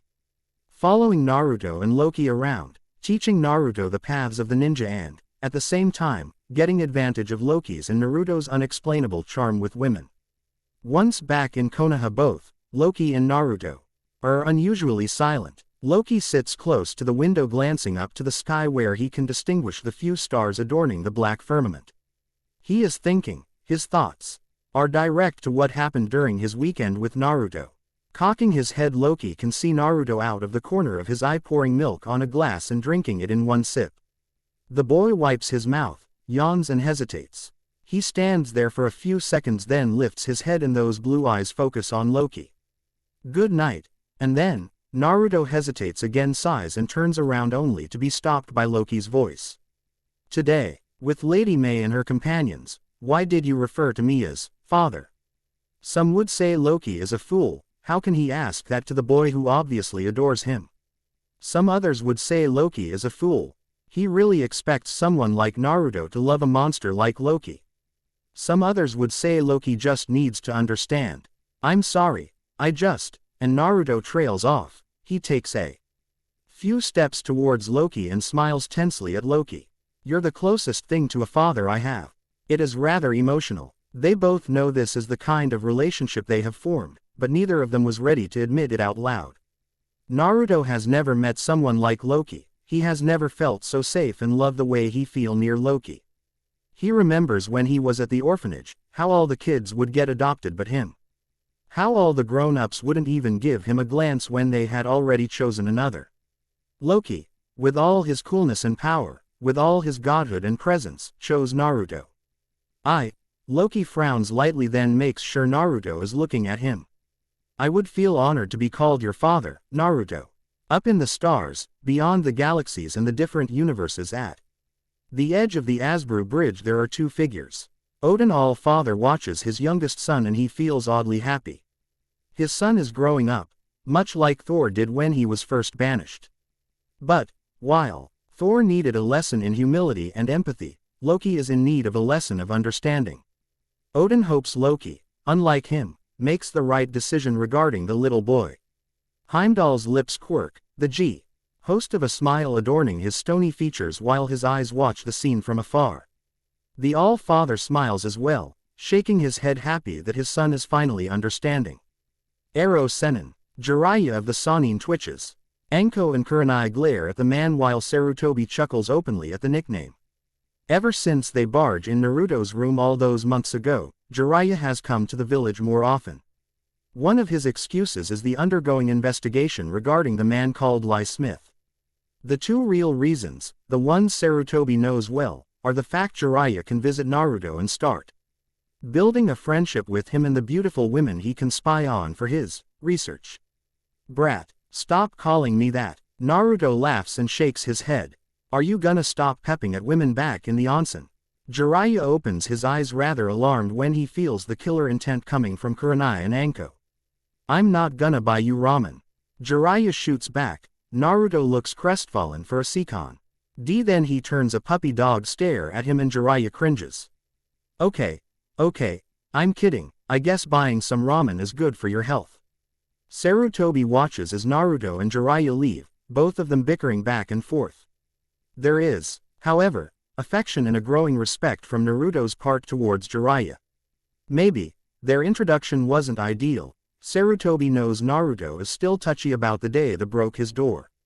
But things seem better. Sarutobi can almost see Minato, when he was Naruto's age, bounding the same way with Jiraiya. However, the third Hokage is worried. There is something about Jiraiya, the investigation he is leading, that has Hiruzen concern about his student.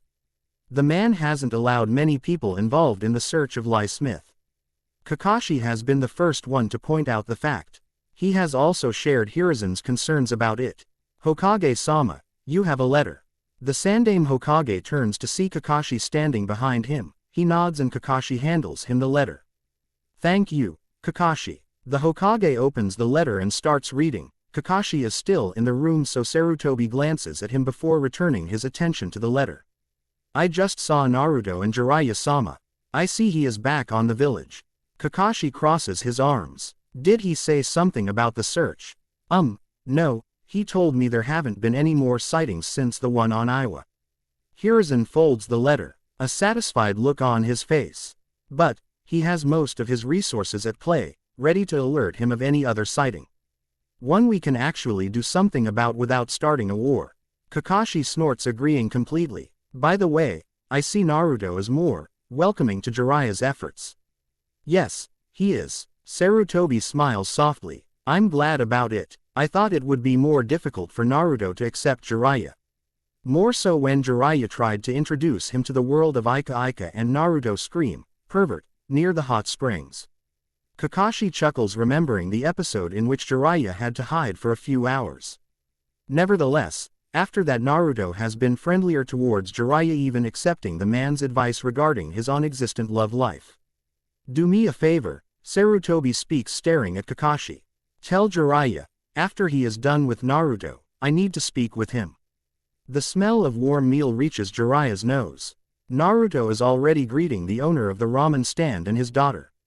The young woman pinching Naruto's cheeks while giving him a kiss on his forehead. Jiraiya-sama. It is good to see you again. The old man greets Jiraiya as Jiraiya sits beside Naruto. Thank you, Chuki. How are things around here? The old man shrugs. There is a smile on his face, but Jiraiya can see the tense lines around his eyes, the strained smile, while the old man's eyes focus on Naruto, then on Jiraiya. They couldn't be better, actually. Chuki brings 2 big bowls of ramen and place them on the counter in front of Jiraiya and Naruto. Naruto is still my favorite client and the business is going smoothly. I bet this brings old memories to you. As all Jiraiya says as he starts eating. Chuki chuckles, shaking his head, because this does bring memories about a time where Uzumaki Kushina would drag Namikaze Minato to this stand to eat.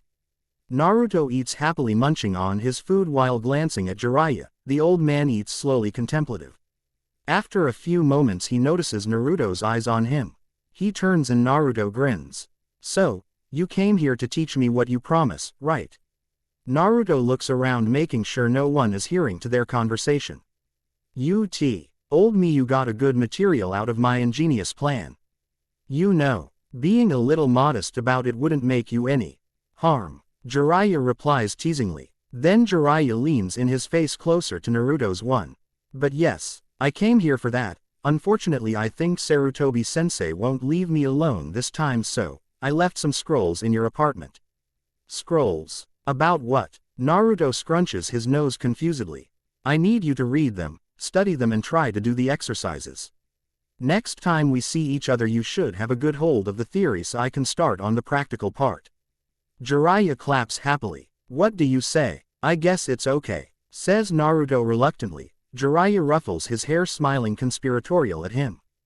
Don't worry, I'll keep my promise, but you can't be any good or even attempt at doing the Rasengan without learning the basics first. Then Jiraiya says as an afterthought, I know Loki would want me to teach you this first. Okay, then I'll read it, and when we see each other I'll have it all mastered. Naruto is a mask of confidence and the sight makes Jiraiya smile. Good, then let's finish this and then I'll drop you home on the way back to Sarutobi-sensei. Kakashi tells Jiraiya he needs to leave. Apparently, something happened and he is needed in Tanzaku quarters. Jiraiya knows there is something more behind Kakashi's message, but he nods his head and leaves. Of course, he doesn't leave before sending a message to Loki, sending a messenger toad with Jiraiya's future location and information about what he left Naruto. Once he is sure Loki is going to receive the right news and that the toad wouldn't stop until he has located the god of mischief, Jiraiya leaves. Tanzaku quarters is a town remotely close to Konoha. It is built in a circular fashion with walls surrounding the city. The buildings are a mixture of gambling rooms, inns, hot springs, and other adult entertainment facilities. It is called the Sin City for a reason, and, once inside, it is highly improbable you find any innocent kids between its walls. It is in this place Jiraiya finds the person he is supposed to meet. He has learned, ever since Loki has expanded his mind, how to play with life's surprises. He knows how to conceal those feelings that would put him or Loki in danger. It is something handled to him by Loki, something he is grateful for at the moment. He is surprised, he opens his eyes to show it. But then his features soften and there is a slowly leer forming on his face when Jiraiya takes in all of Senju Tsunade's body. Looking good there, Tsunade. Woman is scowling openly at the leer coming from the man. I don't think I can say the same of you. Then Tsunade smirks and nods her head to the chair in front of her. Jiraiya sits with the same goofy smile Tsunade has come to both love and hate, since they were kids. Jiraiya starts shaking the bottle of sake on the table, one by one, to see which one of them is the fullest. So, Kakashi said, something about a situation down here and that my presence was required. I take it you're the situation. You could say that. Tsunade watches Jiraiya while the man drinks from the bottle. Tell me, what the hell did you do that Sarutobi has to look me out? Oh, Tsunade, you make me sound like a naughty boy. Tsunade snorts and turns away from the grinning Jiraiya. You make another comment, Lee. K that and I gonna pummel you to the ground. Hey, Peace, peace. I was just teasing, Jiraiya says, waving his hands in a placating manner. Gee, you haven't lost your temper, have you? It's been 3 years since we last saw each other. Tsunade. Try to relax a bit. Tsunade snorts, sprawling on the chair she is sitting at. Her eyes roam around the establishment, sipping sake from the saucer on her hand. Jiraiya narrows his eyes. There is something strange about this meeting, and suddenly it all fits. Tsunade doesn't turn and Jiraiya leans over the table. Why are you here? Last time you spoke with him you tell him in a rather colorful language where he should go and what he should do with the scroll. Tsunade flinches, waving her hand, sending a warning glare to Jiraiya, who soon enough shut his mouth. The gesture doesn't stop the smug smile on the white-haired man's face. He told me about this, Lie Smith. Tsunade is trying so hard to not sound interested. She is really trying to get away of the life of a ninja, and more importantly, she is trying to get away of the life of a Konoha ninja. There are some things, however, that you cannot change. Tsunade was born a ninja, whether she like it or not. Seems like a neat character. We should invite him to a nice, warming reunion along with Orochimaru and maybe the Tsuchikage. Now those are the meeting I miss. Glad to know you still have your humor intact, replies Jiraiya dryly. They go silent for a few minutes, hearing the people around them, the drunk chatter from the table to their right, the heating argument from the couple behind them. We all hear the rumors, Jiraiya. But for this guy to actually make you and Orochimaru freak out. Orochimaru sends some of his pets to look for me so I could help heal one of his other pets. And you, this guy sent you running back to the village. Well, Tsunade shrugs. Wait a sec, Orochimaru tried to contact you? Asks Jiraiya. Tsunade nods with a frown and a purse of her lips. Damn right he did, the idiot. I almost killed the rat he sent as a messenger. Tsunade smirks. I haven't heard from him since then. But, you Jiraiya, you, who usually are stupid and fearless enough to continue with these things. Tsunade shakes her head and glances at Jiraiya. Sensei just wants me to ask you if you sure you're okay and you're not being all fool and trying to be a hero or things like that. So, meh, not really. The guy did surprise me though. It was the best genjutsu I have ever seen. Jiraiya takes a long drink from the bottle before continuing. He is also good with changing his appearance. This time Tsunade does look pretty interested. She arches her brow, staring at Jiraiya. How do you know? Well, I thought he was this merchant. I guess you hear about that. Tsunade nods, her lips quirking upwards at the memory of what she heard. Apparently, Jiraiya thought a poor merchant from Wave Country to be this Lie Smith. He and a group of ninja waited for the man, but the guy never showed up. When Jiraiya sent Kakashi to look for the man, it turned out the man had returned to the village because he forgot his wallet.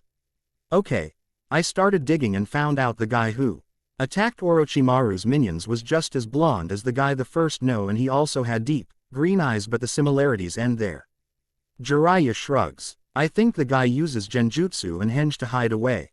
Tsunade is contemplative. There is something about what Jiraiya says that keeps nagging her. It is not important, just curious, a little detail. Green eyes. The guy is adept in both genjutsu and henge. It is strange actually, the fact her mind decides to bring to her memory the woman she met a few months ago. If Tsunade was to be honest, it was the green eyes what triggered the memory. But, the woman has black hair with strong features, and is a contradiction of character. Aside for the fact the woman tricked the men they were playing poker with, there was nothing strange about her. Then I would send a note to Sensei to stop worrying about you, says Tsunade, although her voice still shows her concern and doubts about the situation. Jiraiya raises the bottle to Tsunade, who just rolls her eyes. Thank you. Anyway, he sent me to keep investigating but to not engage this Lie Smith anymore. I'm not that stupid as to try and go for the man myself. I wouldn't be so sure. Tsunade whispers, drinking the last remnants of sake from her cup. The woman is about to ask for more sake when a toad appears on top of the table. She glares at the toad, then at Jiraiya, huffing with indignation when the creature nods at Jiraiya, ignoring her completely. Jiraiya is frowning. He knows this toad. There is only one person in the whole world who has this one. Well, it was nice seeing you again, Tsunade. Tsunade frowns, her eyes narrowing to glare at the toad and then at Jiraiya.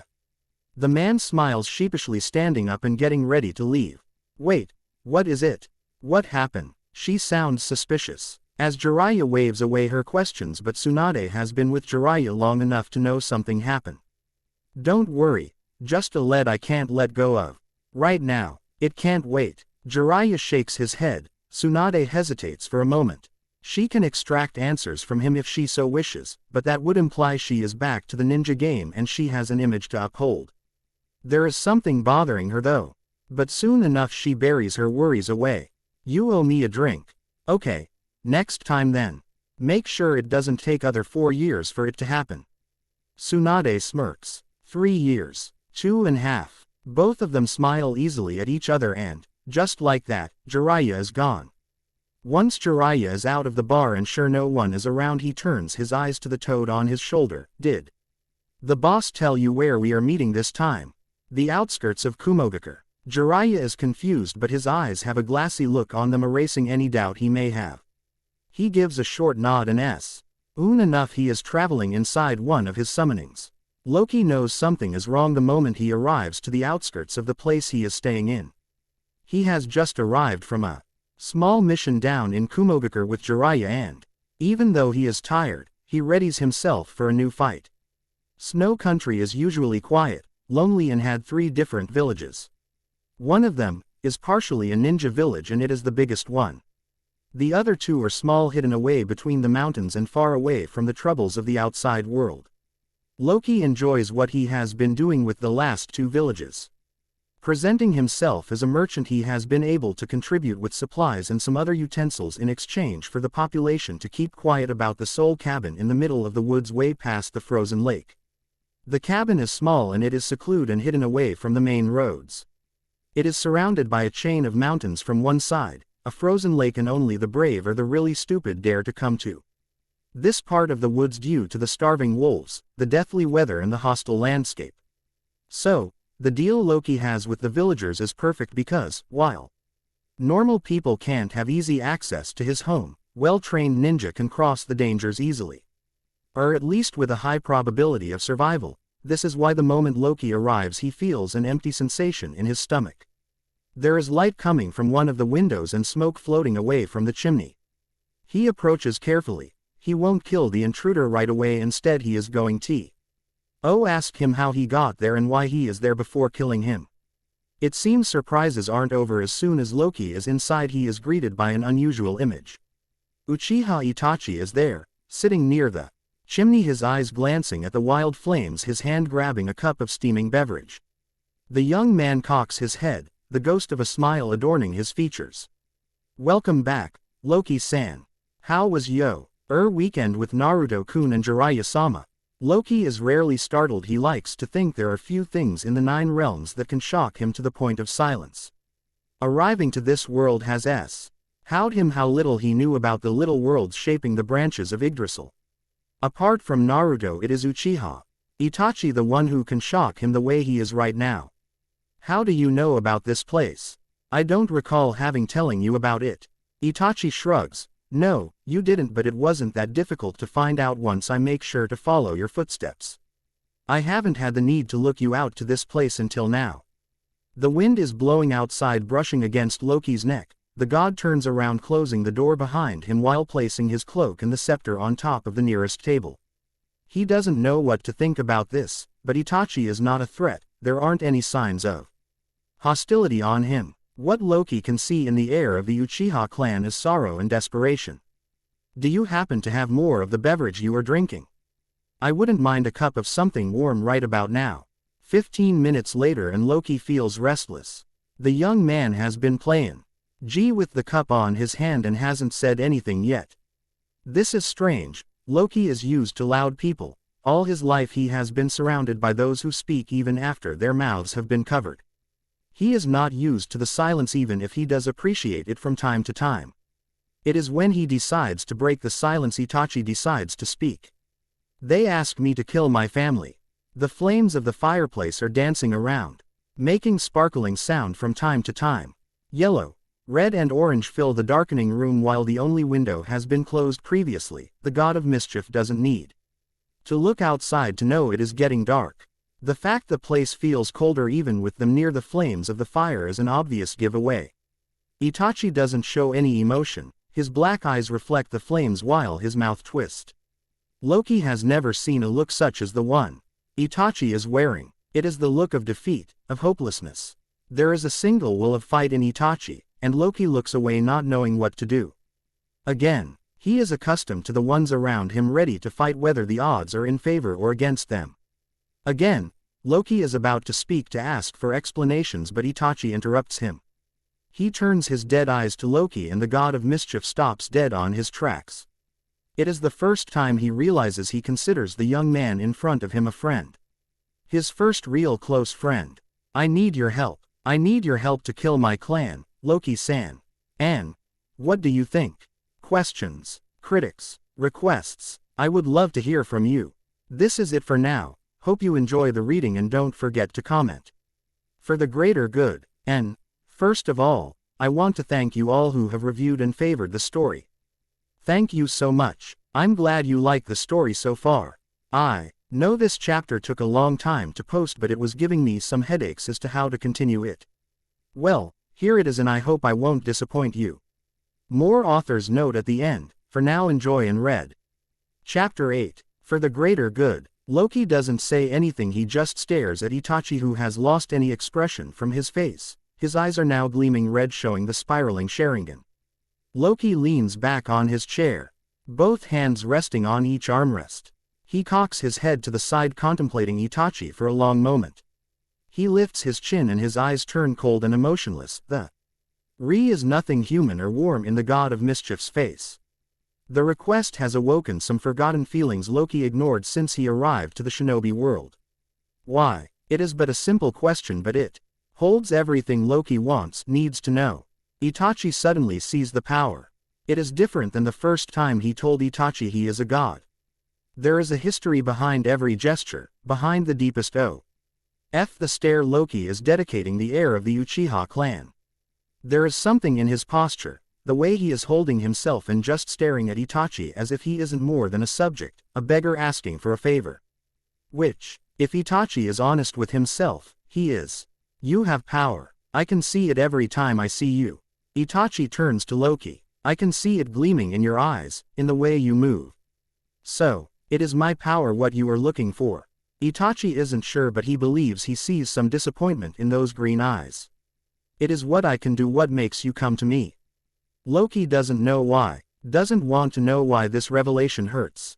Loki is used to being alone, to not having friends. This never stops him from thinking maybe in this realm he could. It is not only the power. Although, it is a great motivator. Itachi smiles at this, unaware of Loki's thoughts. I've seen you and I know you're the only one I can trust. You're the only real friend I have.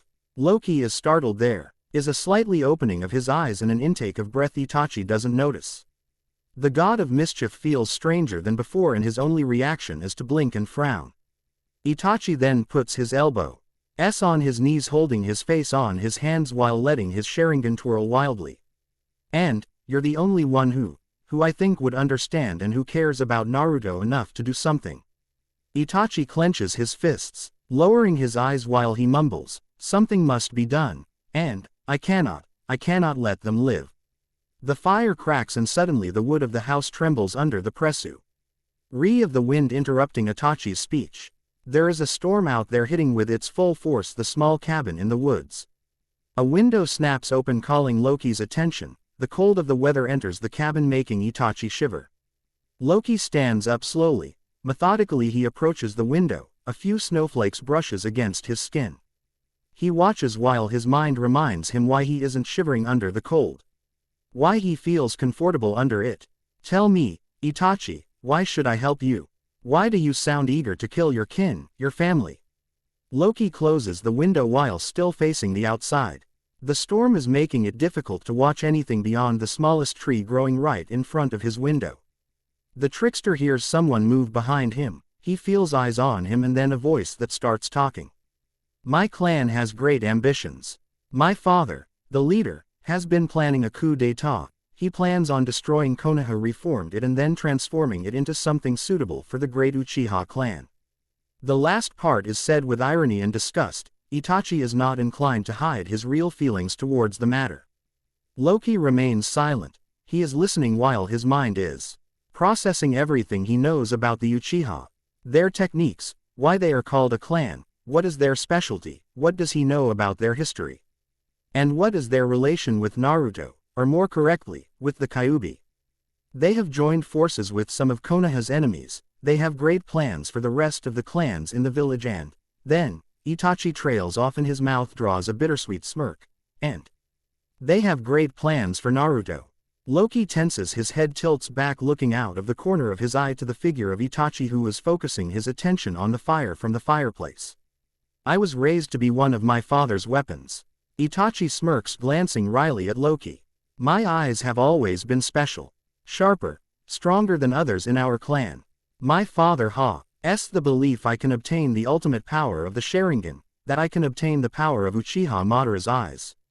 The fire crackles and the shadows project by the movements of the flames creates a mysterious atmosphere. Loki fixates his eyes on the Sharingan, and he watches as Itachi changes from his normal Sharingan to the one called Mangekyo Sharingan. Of course his attempts were a total failure. He read an ancient text, but his eyes would get him so far. He would need more than a simple Sharingan to see the rest. But he didn't know this.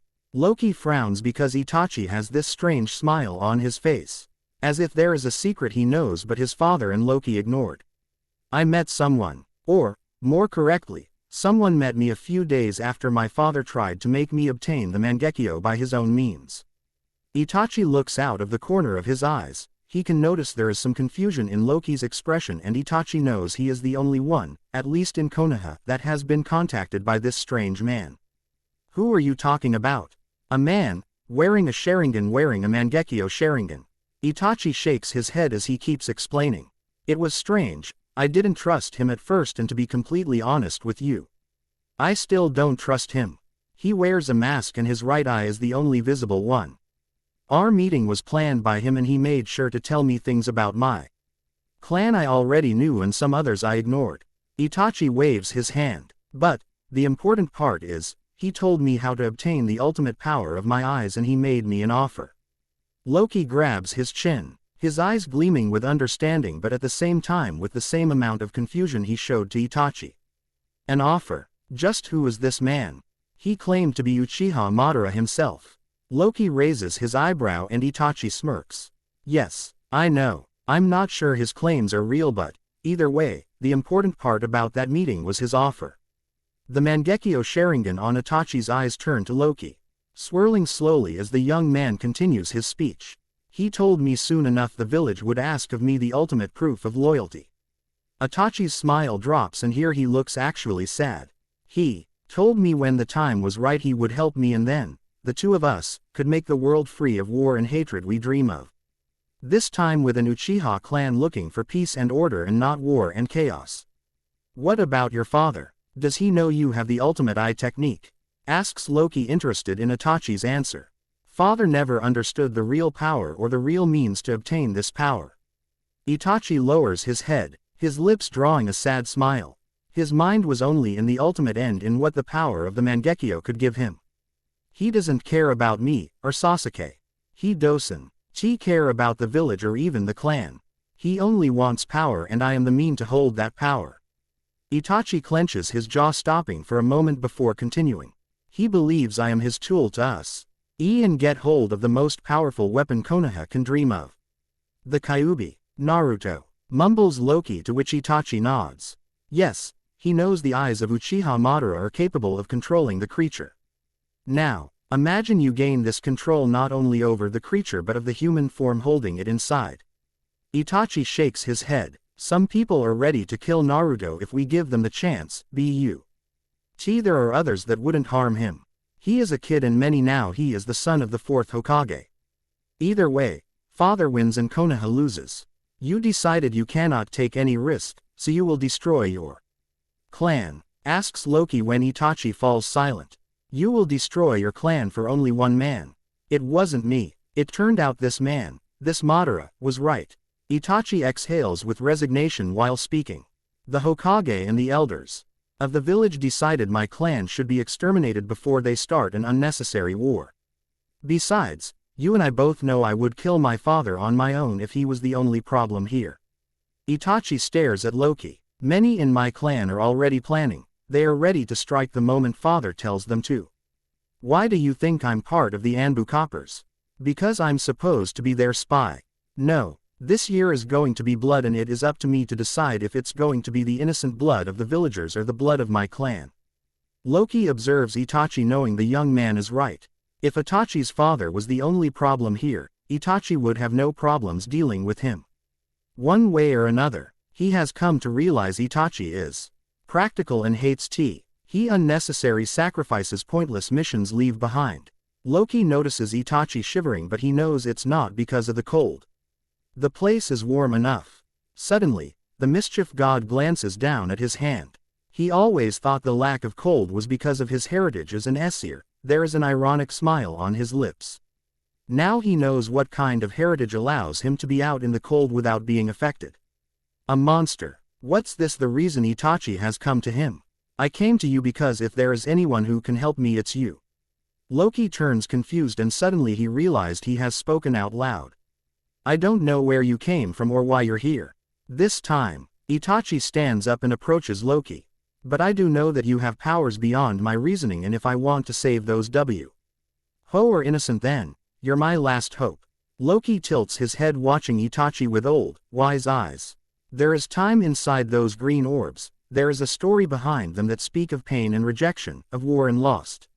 Loki is now wide open to the prying eyes of Itachi and then Itachi sees the god behind those eyes.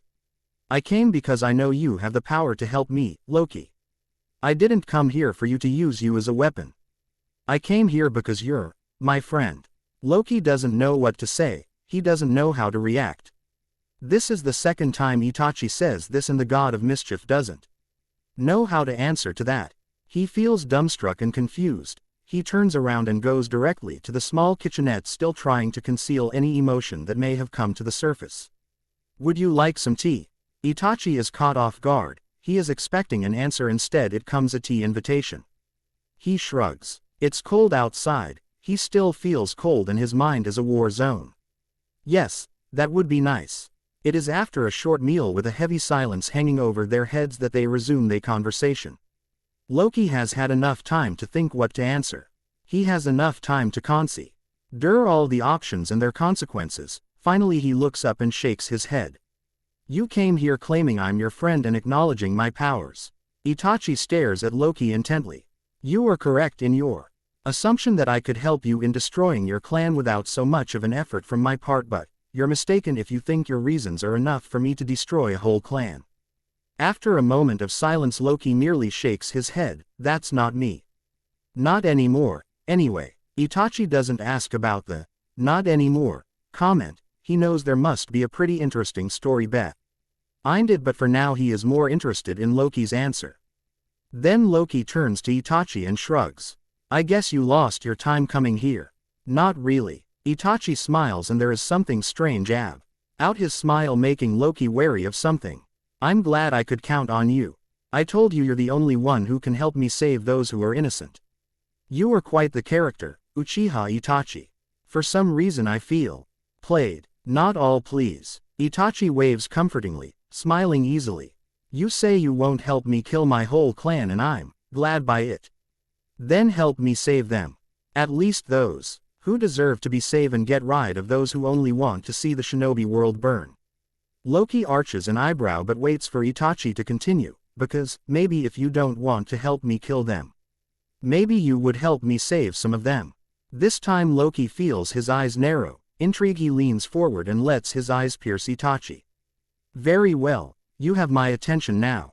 Speak and tell me what you should have the moment I came here.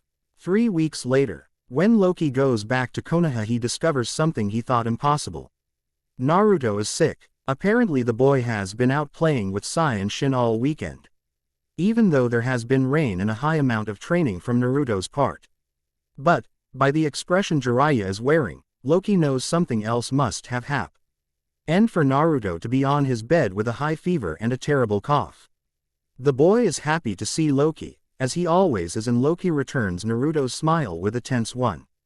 What happened to you, Naruto? The curious thing about Naruto's reaction is the way his eyes decide to evade Loki's. It was cold and I spent all night outside playing with Shin and Sai. Naruto's voice is dry, it sounds raspy. The blonde winces with the pain he feels on his throat while speaking. Really? Are you sure you don't want to tell me anything else? Loki raises an eyebrow but Naruto clenches his lips and shakes his head hidden under the covers. Soon after he is fast asleep. Jiraiya approaches Loki from behind shaking his head while making sure there is only one window ajar. Loki turns to the man dropping tea. He illusion and putting the scepter out of thin air. It comes as a surprise to the Sannin when he sees Loki in full battle gear. Going somewhere, he asks, to which Loki only stares at him for a long moment until Jiraiya fidgets nervously. No, I was just wondering how someone like Naruto could get this sick. Tilting his head to the side, Loki arches an eyebrow at Jiraiya. Care to explain this to me, Jiraiya? The Sannin winces because he doesn't want to say anything. It is something Naruto made him promise and he doesn't feel comfortable with breaking his promise to the boy.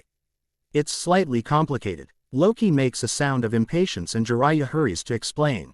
You see, what Naruto said, it's true. He was out with those rude boys and was playing until he came home all wet and cold. Jiraiya explains how the boys decide to just go out and train and play under the rain, then to go and swim because it was the most logical thing to do. But, after that, well, Naruto had been training with me. He is doing this special training. He made me promise not to say anything about it. Not even me. There is a dangerous edge on Loki's voice. Jiraiya chuckles, scratching the back of his head. No, especially you. Loki frowns and allows Jiraiya to continue. You see, what he's been doing is to show you what he can do. It's complicated, but he ended up more exhausted than he thought he would be. Suddenly, Naruto wakes up breathing hard. There is cold sweat rolling down his forehead and back. His whole body is arching, hurting and trembling as the night wind hits his warm arms and face. Suddenly he feels something cold but refreshing against his forehead. Lifting his eyes, he finds himself staring into deep, green eyes. Loki smiles softly while pressing Naruto gently towards the bed. That's okay, Naruto. Sleep. Loki's voice is soothing, comforting. Naruto opens his eyes, barely seeing the form of Loki beside him. I have a nightmare. It hurts to speak. He coughs and winces in pain. It's just the fever. Go back to sleep. Naruto mumbles something intelligible and then goes back to sleep. Jiraiya appears from behind Loki wearing a worry frown. Loki places another wet cloth on top of Naruto's forehead and starts singing in a language Jiraiya does not know. He has been pushing himself too hard lately. Mumbles Loki, turning to look at Jiraiya. He has been trying the summoning again, am I correct? What else has he been trying to learn? Jiraiya stays still. He confronts Loki's stare but says nothing. Loki arches an eyebrow, looking slightly annoyed while standing up. He approaches Jiraiya and the Sannin feels like a prey ready for slaughter. For your own good, Jiraiya, I hope Naruto isn't trying anything dangerous. Jiraiya gulps, shaking his head, a nervous smile drawing on his face. Not at all. He is just pushing himself too far. Jiraiya chuckles and takes a step back. But, don't worry, I'll make sure he doesn't do it again so he doesn't end up with a cold again. I will hold you to that. Quote. Loki turns to Naruto. The boy has a red nose. His face is wearing a soft tinge of red due to the fever. He is shivering and mumbling in his sleep. Sometimes he would sneeze or cough, some others he would curl up and shiver. Loki has never seen Naruto sick and it makes him feel useless to not have something to calm the illness in Naruto. There is movement outside of Naruto's window.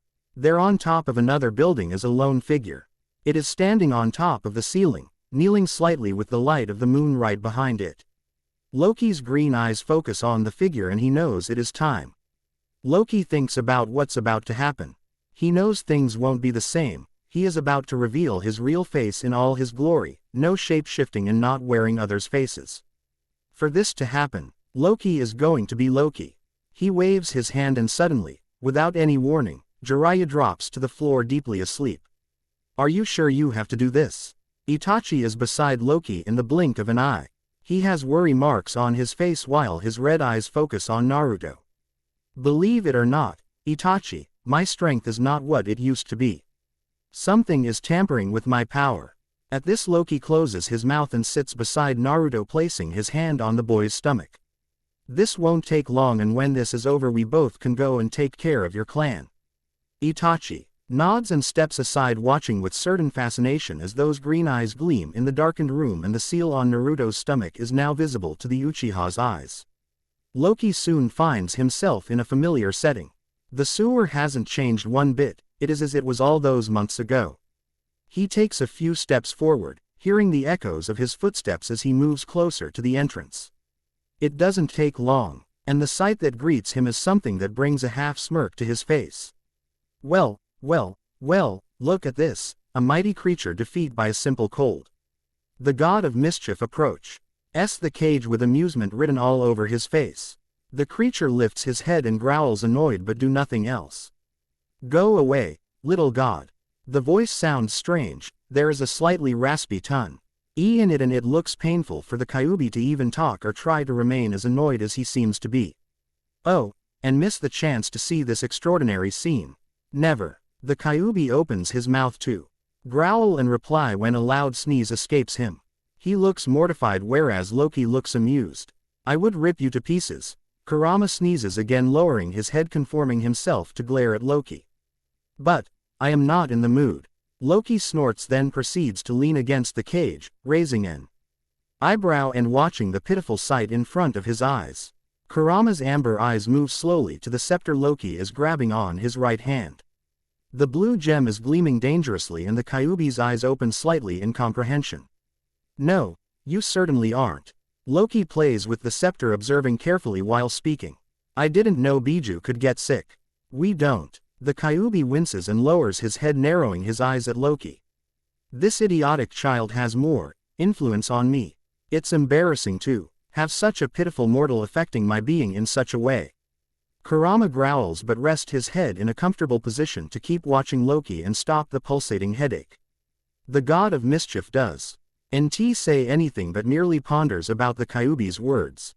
The seal, he knows it works to feed Naruto the Kyuubi's chakra, but if this creature is affected, could it be possible for Naruto to affect him as well? What other things can be possible?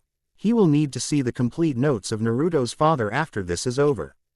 Tired of the silence, Kurama speaks again, this time showing in his voice the tiredness he feels. What has brought you here, son of Odin? You have not come since you stole from me a minimal part of my power.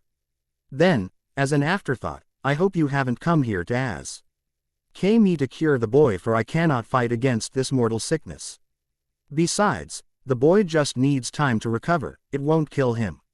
Loki shakes his head, placing the scepter on the ground. The cube amber eyes follow the form of the object, and suddenly he feels it.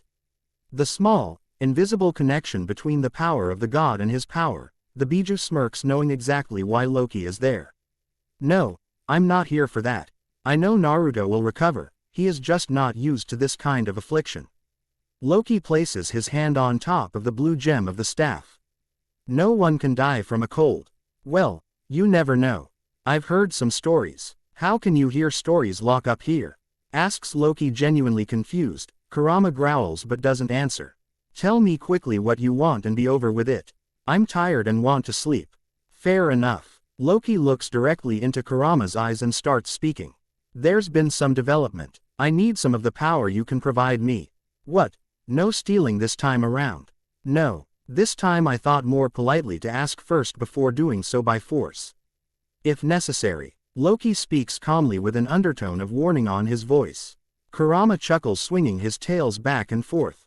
I see Odin has failed to teach you any manners, but, then again, the old man was just as impetuous and arrogant in his youth. I'm not here to speak about the All-Father's youth or his actions.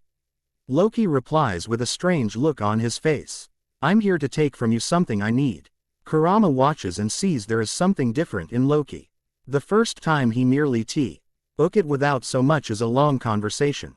Now he seems doubtful, as if he is still thinking what he is about to do. Kyuubi knows of the affection Naruto has for this god. He knows the boy is ready to do anything for him, and whether he likes it or not, Kyuubi feels Naruto's feelings deep inside himself as well. Without a warning, one of the tails moves to place itself on top of Loki's Han. D, and suddenly the god of mischief feels a surge of power going through his hand to the scepter. I have a feeling this going to turn out interesting.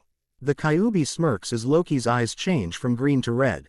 Let's see what you can do with some of my power, Loki Odin-san. Uchiha Sasuke is a normal boy with a very complicated life. In all his short life he has only wanted to please the most important people in it.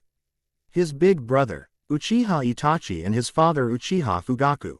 In Sasuke's eyes those two are the most powerful and amazing shinobi Konoha has the privilege to have. On many occasions, and with the company of his mother, Sasuke wonders why his father isn't a Hokage. Why their clan seems to be only in charge of the police force and not something like the Anbu Corps or some of the special Junin. The Uchiha clan is born to be great, to be the best, or so his father has been telling him all these years. His mother would only shrug and tell him it could be because Konoha isn't ready for the Uchiha to be the ones to rule them. Sasuke thinks this is stupid because the Uchiha is the best clan in the village. He has heard his father speak numerous times with his friends and his uncles and the rest of the family about this. Sasuke knows his father has great plans and that it is just a matter of time for them to take good care of Konoha and lead it to greatness. But, for now, the only job Sasuke seems so keen to accomplish is to make Itachi and Fugaku proud. For that he has been training like crazy, even more so since his father taught him the fire jutsu, and Itachi has been joining him all afternoons in special training sessions for the last few months. Of course, Sasuke seems rather upset by the idiot's participation. The one called Uzumaki Naruto, the boy is a disgrace to the ninja world, but Itachi, for some unknown and crazy reason, seems to be attached to the boy.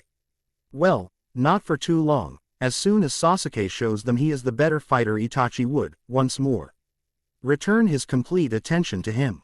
It is a cold and quiet night.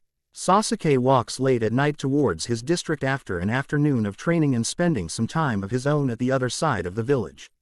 He doesn't notice as late until he hears his stomach growls. Sasuke is half worried and half happy. Worried because his mom is going to scold him for being so late, happy because he finally got a handle of the fire jutsu and the next day he is going to show it to his father and his big brother. That's why he never notices the lack of sound, the lack of light or life the moment he crosses the threshold of the compound. Sasuke doesn't notice the shadows project by the lonely buildings or the one following him close behind. It isn't until he is crossing the main street leading to his house that Sasuke finally noticed something is wrong. Usually the front door belonging to his home is adorned with two lanterns. One with the symbol of the clan and another one with the symbol of a Sharingan pattern. They are always lit by the time the sun has disappeared. But, not today. Today they aren't lit and the door is completely broken. Sasuke lets his backpack fall to the ground and he runs towards his home. He enters and soon enough his screams can be heard all through the Uchiha compound. Dad, Mom, Itachi ni. He enters discovering the house is a mess. There are marks of burning left and right. There are some stains of blood and his father's favorite table is broken in half. As he runs through the rooms, Sasuke discovers something blurring his sight. He believes, at first it probably is some kind of genjutsu, but soon enough finds out it's his own tears rolling down his cheeks. Dad, his voice is weak and he is trembling when he reaches the last room. He barges in, stopping dead on his tracks. There in the middle of a room is a man, but not any kind of man Sasuke remembers seeing before. It is huge, taller than his father who he is holding by his throat. The man is wearing the strangest helmet with golden surface and two curved horns. He has on some kind of armor. Gold, silver, black and green seem to be the main colors dominating this strange clothing. There is also a staff with a gleaming blue gem at the top and those green eyes are staring back at Sasuke. The young boy, even with his little training as a ninja, is not ready to see this, to face danger and dead so early. He is trembling, tears rolling down when he discovers the dead form of his mother on the floor and the agonizing one of his father's on the man's hand. Dad, he suddenly mumbles and it's surprised to hear his own voice. So weak and fearful. Saw Sasuke. Fugaku grabs Loki's forearm, pushing and pulling without success. Sasuke takes a step backwards, swallowing. Before speaking in the same weak fearful tone, let him go. My brother will stop you. Your brother. Loki smirks, taking a step forward. Fugaku groans in pain. Sasuke clenches his fists and tries to move forward, but the fear has him paralyzed. Whatever makes you think I haven't killed him already, boy? Hearing this breaks something inside Sasuke. It is a sudden awakening, some thing that clicks inside the young Uchiha's head. Sasuke screams in pain and anger and launches himself against Loki. The god of mischief erases any kind of expression from his face and tosses the body of Fugaku against Sasuke. The boy trips and falls down with his father to his left. Sasuke is lying defenseless, watching with big, black eyes the figure of Loki approaching him. Nearing with each footstep, Fugaku chuckles and throws something at Loki, but Loki grabs it with his hand and tosses to the other side. One last trick before saying goodbye, Uchiha-san. Loki shakes his head. Why you bastard. Fugaku grimaces and coughs blood. You won't be a problem anymore, Uchiha-san. Be grateful, I think your son still has a chance to be redeemed. Loki spares Sasuke one last glance and leaves. Sasuke is there, trembling, crying, feeling useless until a hand grabs his. Turning around, he sees the dying form of his father. The man is smiling weakly. There is blood everywhere, and Sasuke sits down and leans over his father's body. The man grabs Sasuke's hand as hard as he can. Don't fail me, make me proud, Sasuke. Dad, please. Sasuke cries as Fugaku closes his eyes, breathing weakly as the time passes. Dad, wake up. I'll bring the doctors and you'll be okay. No time. Fugaku coughs again and moans in deep pain. His breathing is getting heavier, slower. Just remember, those are the last words of Uchiha Fugaku to his youngest son. Sasuke feels as the hand becomes colder and motionless in his. He sees the light leaving the black eyes of his father and the chest stops moving. There is silence for a moment, then Sasuke lets out a soft whining sound and falls on his father's chest, crying uncontrollably. His hand is trying to embrace the dead figure of his father when suddenly grasps something. His katana. Sasuke grabs it, lifts it, and with his features twisted in pain and decision he stands up and runs towards the door. It is done. The voice of Loki is cold and hard like steel. Itachi nods but doesn't ask or say anything else. They're about to turn around when someone comes running at them. Loki lifts the scepter and stops the sudden attack. He can see the rage and hatred in that childish face, the tears and the blood that isn't his but that it's making he feel more alive than anything. Itachi sees as his little brother tries to harm Loki with his sloppy but decisive strikes. Die. Loki blocks, turns and takes the katana from Sasuke's hand. He pushes the boy with the end of the staff, making him fall to the ground. Before Sasuke see and stand up, the god of mischief presses the scepter against the chest of Sasuke, holding him down but unable to stop the struggling from the boy. I will forgive your life for 3 reasons. The first one, I understand the pain. You just lost someone dear to you and you think me the one to blame. Sasuke spits and screams, but Loki's voice is loud enough for the boy and Itachi to hear. Second, Becca, someone asked me to spare you as you're still young and the corruption hasn't touched you entirely. And thirdly, because I don't kill kids. Sasuke stays still, and just when Loki stops the pressure, Ian turns to leave, the young Uchiha screams and throws himself forward, raising his fist to hit Loki. The man merely sidesteps and Sasuke falls on his face. When he lifts his face, he sees another figure right in front of him. Hope returns to his heart, but it's soon forgotten when he notices the look in those blood-red eyes. Itachi. That's enough, Sasuke. The voice, deep and menacing, sends shivers down Sasuke's back. He stands up, but can barely hold himself as he takes a step back and his back hits against Loki's form. He turns around and jumps, looking from one man to the other, confused and terrified. Itachi lowers his eyes and Loki can see the conflict in them. He raises his staff and points it at Sasuke. Do you want me to take care of him? Sasuke lifts his head fast and hard, his eyes growing big. Itachi shakes his head and Loki turns around and leaves. What? Itachi. What's going on? Itachi. Dad is dead. I know. Itachi's Sharingan suddenly change and Sasuke can't look away from the form of the Tomos. You should have stayed in the training grounds, Sasuke. What's happening? Itachi. Tears are blurring Sasuke's eyes. He feels a heavy headache on his head, Something making him dizzy and weak on the knees. Someday you'll understand, Sasuke. Itachi grabs Sasuke and makes him look directly into his eyes. Tsukuyomi. Loki shakes his head hearing the sudden scream coming from the little boy. He takes another step forward and places his scepter on one of the women Itachi left unconscious. The staff gleams with intensity before it extinguishes and the woman is not there anymore. The next day the villagers wake up to turmoil. They see ninja left and right, all of them running with an urgency they haven't seen since the Kyuubi's attack. It is then when the smell of burning wood, stone, grass and cloth fill their nostrils and their heads turn to a huge fire right in the middle of the Uchiha district. The Hokage watches as young Uchiha Sasuke rests on a bed in the hospital sustaining some minor burns, high fever and hallucinations.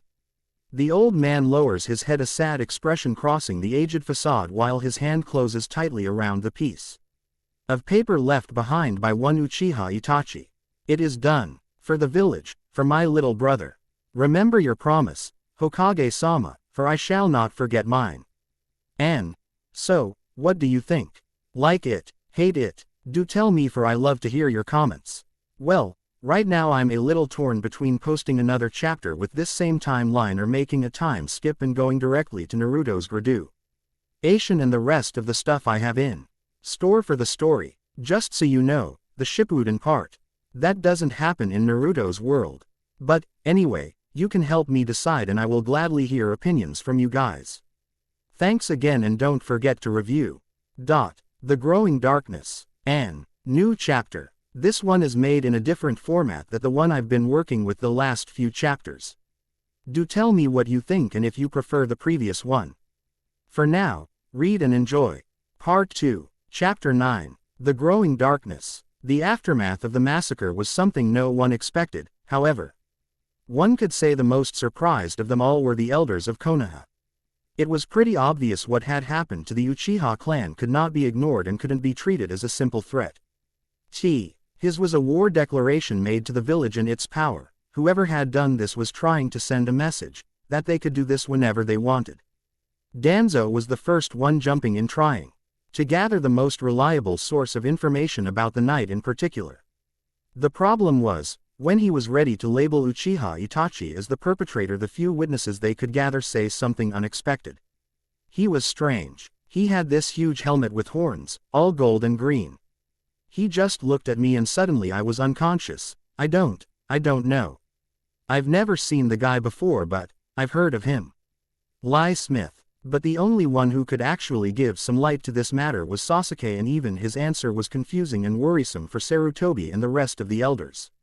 The boy was confused, tired, but most of all frantic and slightly demented when he spoke with Sarutobi and the others. My brother didn't do it. I think he was being controlled. Yes, that's it. That man, he killed my family. He took my brother away. After these declarations, it was obvious Konoha couldn't label Itachi as a missing nin without taking into account what Sasuke had said about him. It would be too risky to just mark him when there was more than one eyewitness coinciding with the same details of the attacker. Konoha decided then to put a picture of the man all recognized as the murderer of the Uchiha clan and the possible kidnapper of the eldest son. But, of course, Itachi was also wanted, if only for an interrogation that would prove his innocence. The turmoil wouldn't pass any time soon. Other ninja countries would try their luck and test Konoha's strength, some others would just analyze and watch from afar. Besides, there were more forces in the world at play. Forces lurking in the dark and growing in strength, waiting. And the time for them to act was coming closer. 4 years later. Naruto looked himself in the mirror. His face was expressionless as he took in the baby fat still decorating the edges of his face. Those blue eyes sparkling as they looked back at him. His mouth twitched in a half smirk while his hair, longer than it should be, fell on top of his eyes. He had grown up, indeed, from the little boy who Loki had found so many years ago. Now, he was becoming a teenager and soon he would be a full-fleshed shinobi. The blonde fixed his vest and tied his hitai around his neck, making sure everything was in place, his kunai holster, his daggers, and the vambraces Loki had given to him for his birthday. Once again, Naruto took his hand to his forehead protector. Should he wear it on his forehead or let it around his neck? Would stop trying that out. You've been playing with your Hittite since it was given to you. Just put the damn thing on a visible part of your body and let's go.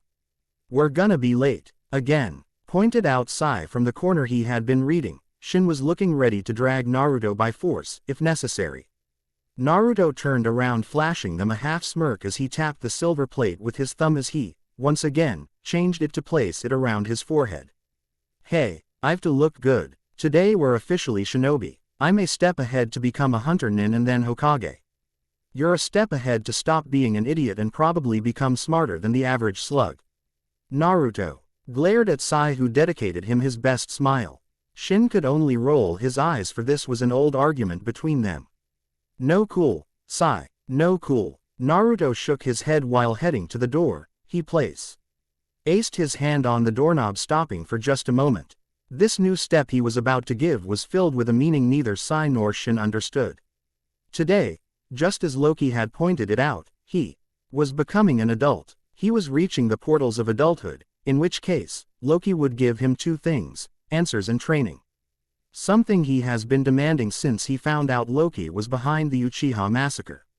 Naruto, Shin asked quietly, not being used to this sudden change in his friend.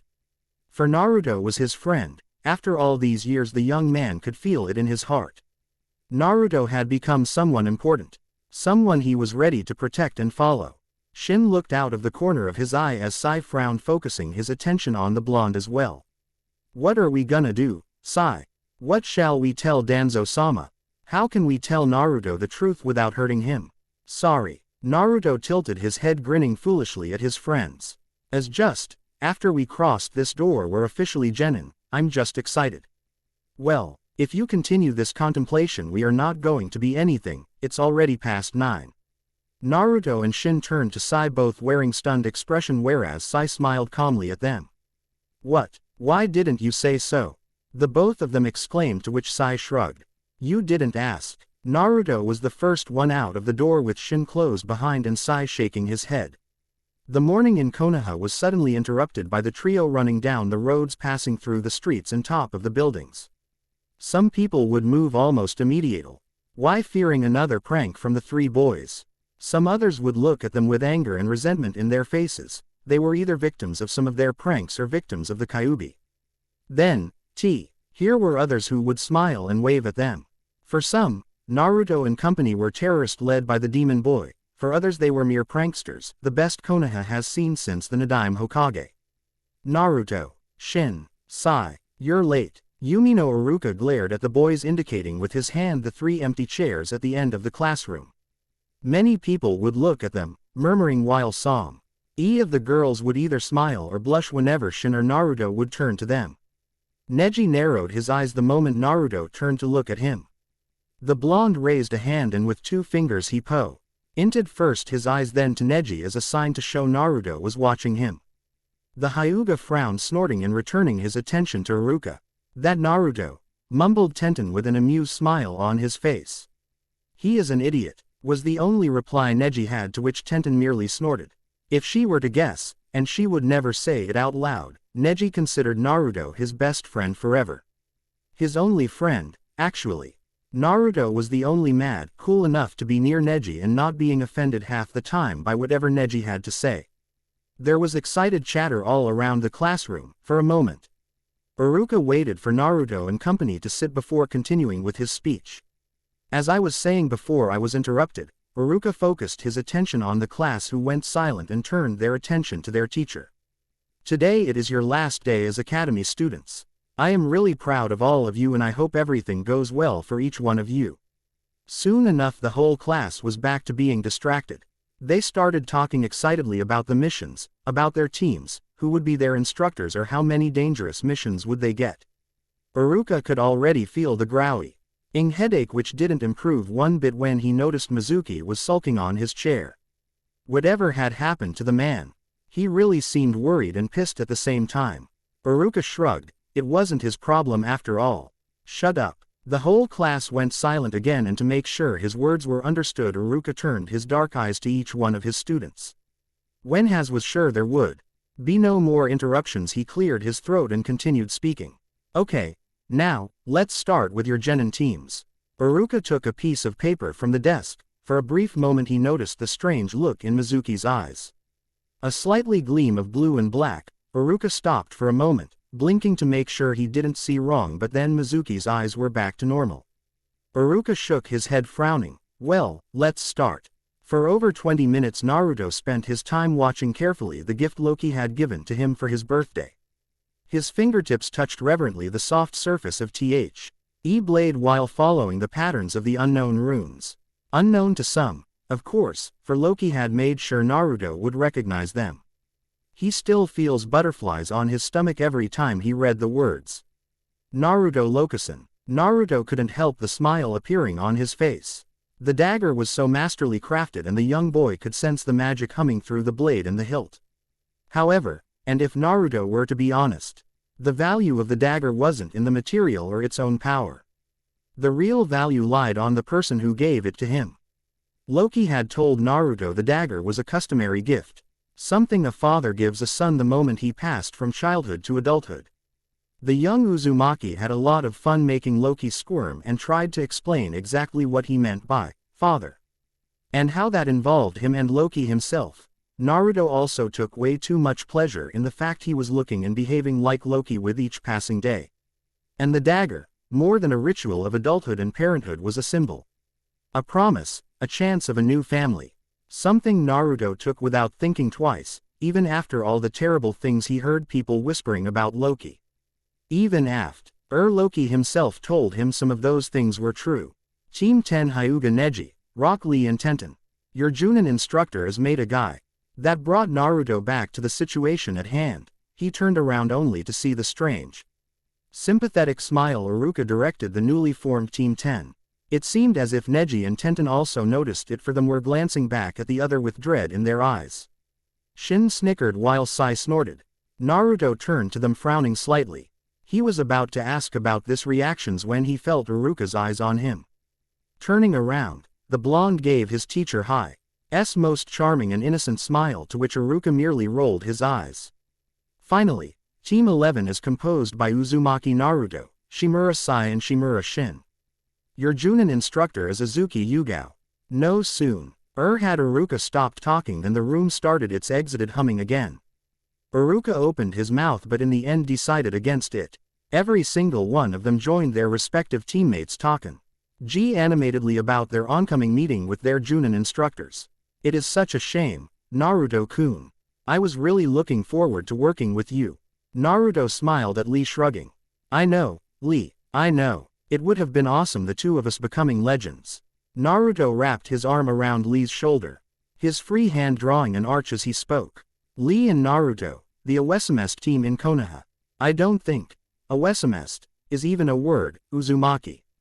Naruto turned to glare at Neji, who was looking at him with a condescending stare. Then again, your vocabulary is so limited, I'm not even surprised about it. Humph, you're just mad I beat you in the taijutsu exam. Don't worry, Neji, you'll get better as you grow up.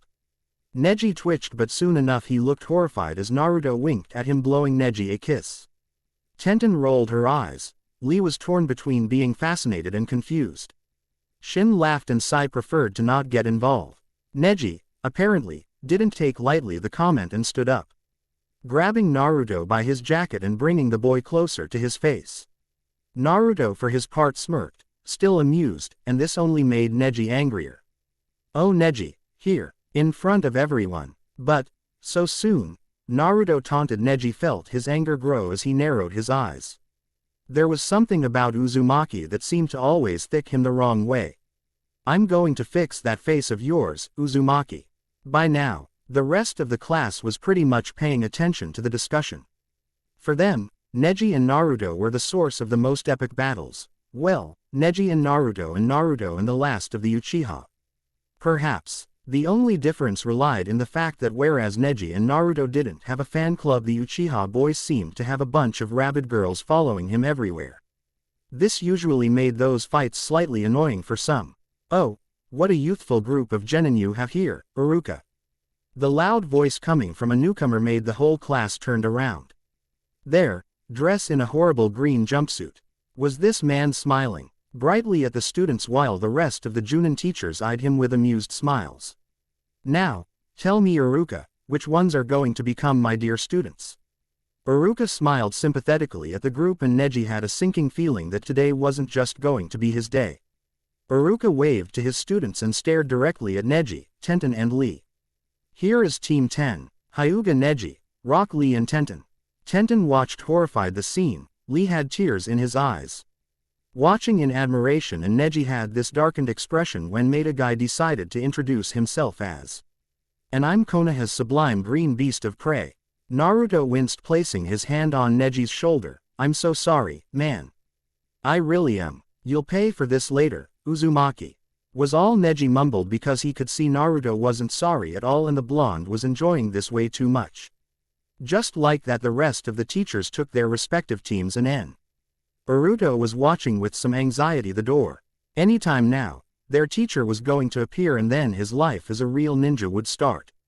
The door opened but Naruto didn't even lift his head until he felt Sai elbowing him. He yelped narrowing his blue eyes until he saw the nod coming from his friend. Turning around Naruto's expression changed from a mildly annoying one to one of interest. His yes found those of the woman standing at the door. The woman had long, purple hair, with a sharp face and hardened expression. She had on Anbu gear with a long katana hanging from her back. For a mom, and she lifted her right eyebrow looking unimpressed before turning to Iruka. That's them, yes. Iruka responded behind him. Mizuki leant forward focusing his attention on the woman who just spoke. His eyes suddenly narrowed snorting before resuming his sulking position. There was an awkward moment in which the woman turned to them staring with boredom at Team 11.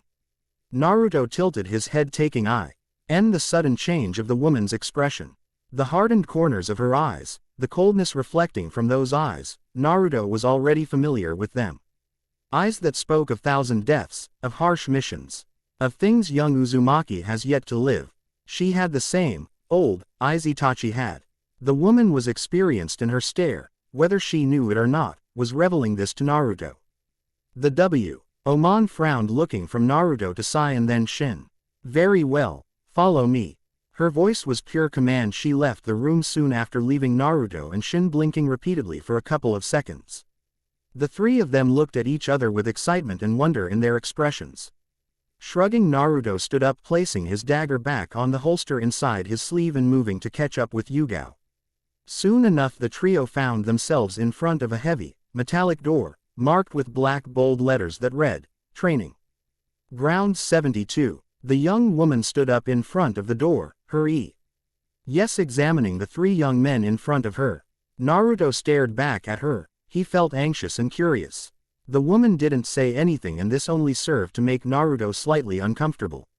He knew from past experience that when someone looked at him this way their intentions were far from pure. There was a slightly jerk of the woman's head and suddenly her stare was on Naruto's friends. Naruto took a step forward when he noticed the sudden gleam of suspicion in Yugao's eyes. Naruto couldn't care less if the woman didn't like him, he didn't care if she was like some of the villagers. It really bothered him was anyone messing with his friends. So, are you gonna talk or what? Shin face palmed just as Sai shook his head. They counted to 10. So they should give Naruto some credit for waiting so long.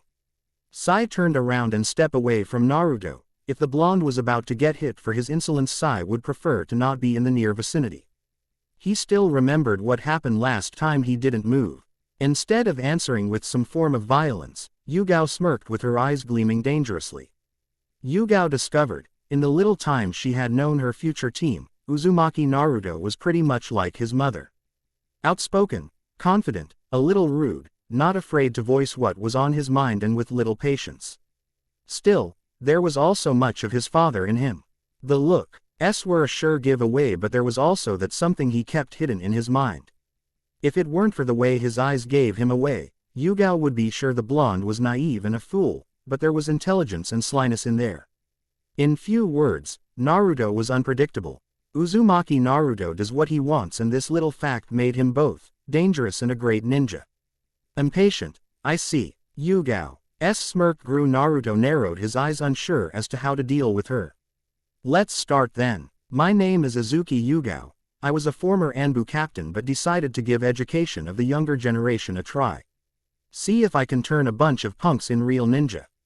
Why would you do that? Shin seemed utterly confused at the revelation. Yugao shrugged. Why not? You'll be the first team I ever trained at. I'm gonna make sure you're the best of the Genin's teams out there. Yugao then pointed behind her. Of course, first, you have to pass the test and prove to me you deserve to be a Genin. What do you mean? We're already Genin, lady. Naruto replied pointing at his headband. See, that doesn't prove anything. To become a real ninja you have to pass a personal test from your Junin instructor first. Naruto frowned, crossing his arms. Are you sure this isn't a scheme of some kind? I'm pretty sure. Yugao smiled at the looks on the three boys' faces. But cheer up, even if you don't pass there is always next year. The hell it is. Naruto jerked his arms forward and out of his sleeves appeared two different daggers. He made a rolling and turning of them on his hands and set them in an attack position. What do we have to do then, Anbu-san? Yugao didn't look impressed. The Sandaime Hokage and Jiraiya had warned her about his. Naruto usually had mood changes, sometimes he seemed pretty conscious about them. Some others it seemed as if the boy hardly thought what he was doing. And yet, Yugao wasn't sure which was this time around, for she was starting to get a real headache tree. To guess what Naruto was about to do and how to get a nice control of the situation. The moment Naruto prepared for an attack, Sai and Shin moved slightly, both of them in the background at each side. Of the blonde ready for whatever Yugao may do. Yugao arched an eyebrow, impressed. They already knew how to work as a team. Good, one thing less to teach them. Let's see if they can apply it in a combat situation. First, you'll have to trap me. And I mean trap me, not giving me an option but to surrender. Yugao pointed behind her once more. This is a dangerous training ground and you'll have 3 days to catch me. In there you'll find things to eat and drink and you'll have to demonstrate you're capable of more than classroom activities. Naruto smirked along with Shin. Sai seemed mildly interested. Yugao decided there and then there was no more time to lose, so, before either of the boys could say or do anything, she started her attack. They didn't see her coming. Naruto only felt the heavy contact of a fist against his cheek. Sai felt a sudden pain on his abdomen and Shin lost his balance when a knee hit his chest. The three of them fell to the ground and, by the time they recovered, Yugao was gone. Naruto stood up, massaging his face, his eyes wide open in surprise. Did you see that? No. Sai incorporated as well, grabbing his abdomen while eyeing suspiciously the training grounds in front of him. Well, she is an Anbu captain. You don't really expect us to best her, replied Shin, who eyed Sai out of the corner of his eye. Naruto raised his fist with a feral smile on his face and a strange gleam in his eyes. Then, my dear friends, let's show this lady what the three of us can do. Naruto turned around, flashing his enthusiastic expression to both Sai and Shin. The boys could only reply with shakes of their heads.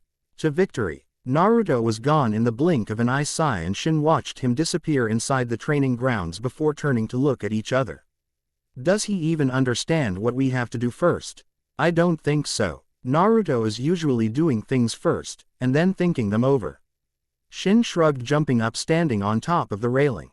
Let's go before Naruto gets lost. Or he gets killed. This wasn't what he had in mind for his life. He always thought the All-Father would forgive Thor the way he always did. He never expected for anything to go the way it did. He never expected to fall from the Bifrost and land in a world like this one.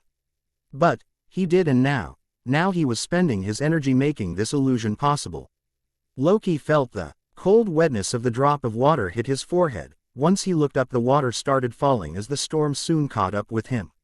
He lowered his green eyes to the ground where the blood of the two ninjas sent to assassinate him lied still. Out of the corner of his eyes, Loki saw the dark shadow of a person approaching him. There was a mask of a weasel covering the man's identity, but for Loki, it wasn't that difficult to know who it was. You seem to be getting more and more attempts on your life. The shadow shook his head, finally standing right behind him. It seems whoever is behind this is getting better shinobi for the job. Quote, no one is better than me. Loki turned around, facing the shadow that under the light coming from the lightning revealed arc. ninja gear and a black cloak, red eyes were staring back at Loki from behind the mask. An ant has no quarrel with a boot. These assassins are nothing more than a joke. Then, why do you sound so nervous? Uchiha Itachi hid the SMI behind his mask, but his eyes reveal how much he enjoyed the irritation Loki felt at the comment. Loki let out a snort, pushing past Itachi and walking away, well aware of the older Uchiha following him close behind. I'm not nervous, as you said. However, I cannot deny I feel uneasy. Why? Loki put the hood of his own cloak up on top of his head, stopping enough for Itachi to stand beside him. The rain was by now a storm. The wind was blowing with force, removing anything in its path. The thunder and the lightning would illuminate the valley they were in. A second one was taken away. Loki clenched his fists, a spark of green coming from it. They're getting closer, and I'm still wondering who may be behind all of this. Who is taking the Jinchuriki and who knows about me? And when is going to be Naruto's turn? Loki gave a nod. Itachi sighed, moving to stand beside Loki. Madara wants the Kyuubi to be the last one we captured. Itachi spoke softly while his eyes search on the horizon for a sign of the sun. What else have you found out about this sculpture you spoke of? Itachi tensed, suddenly remembering the screams of pain coming from the two Jinchuriki they captured months ago. He still remembered the vivid colors of green and purple coming from them as the Biju was extracted, then the lifeless bodies of the two men after the demons were taken away. He could see Naruto there, suffering the same fate. Then, there was the sculpture. The huge form of two arms wearing rings, the two purple and green gems glistening with might, giving life to those dead eyes of the sculpture. Whatever this article was, Itachi could feel the power Loki called magic. Nothing beyond what I already told you. However, I call you here because there is something you must know. Loki nodded, his head indicating Itachi he was still paying attention. The next target is Naruto's girlfriend. She is not his girlfriend. Loki replied slowly, repeating Naruto's words every time. Jiraiya or Loke. I referred to Yugito as Naruto's girlfriend. When it is happening? In 2 weeks. They're going to hire Kumogakure for a mission in which Ni Yugito would have to be present. Itachi then stood in front of Loki. Yahiko is going to capture her personally. Mainly because they're expecting the Hachibi Jinchuriki to be present. So, they want to capture the both of them. Itachi shook his head. Loki frowned. No, B-san knows how to control the powers of his Biju. It would be highly dangerous to capture him and place its power on the statue before having the others in our possession.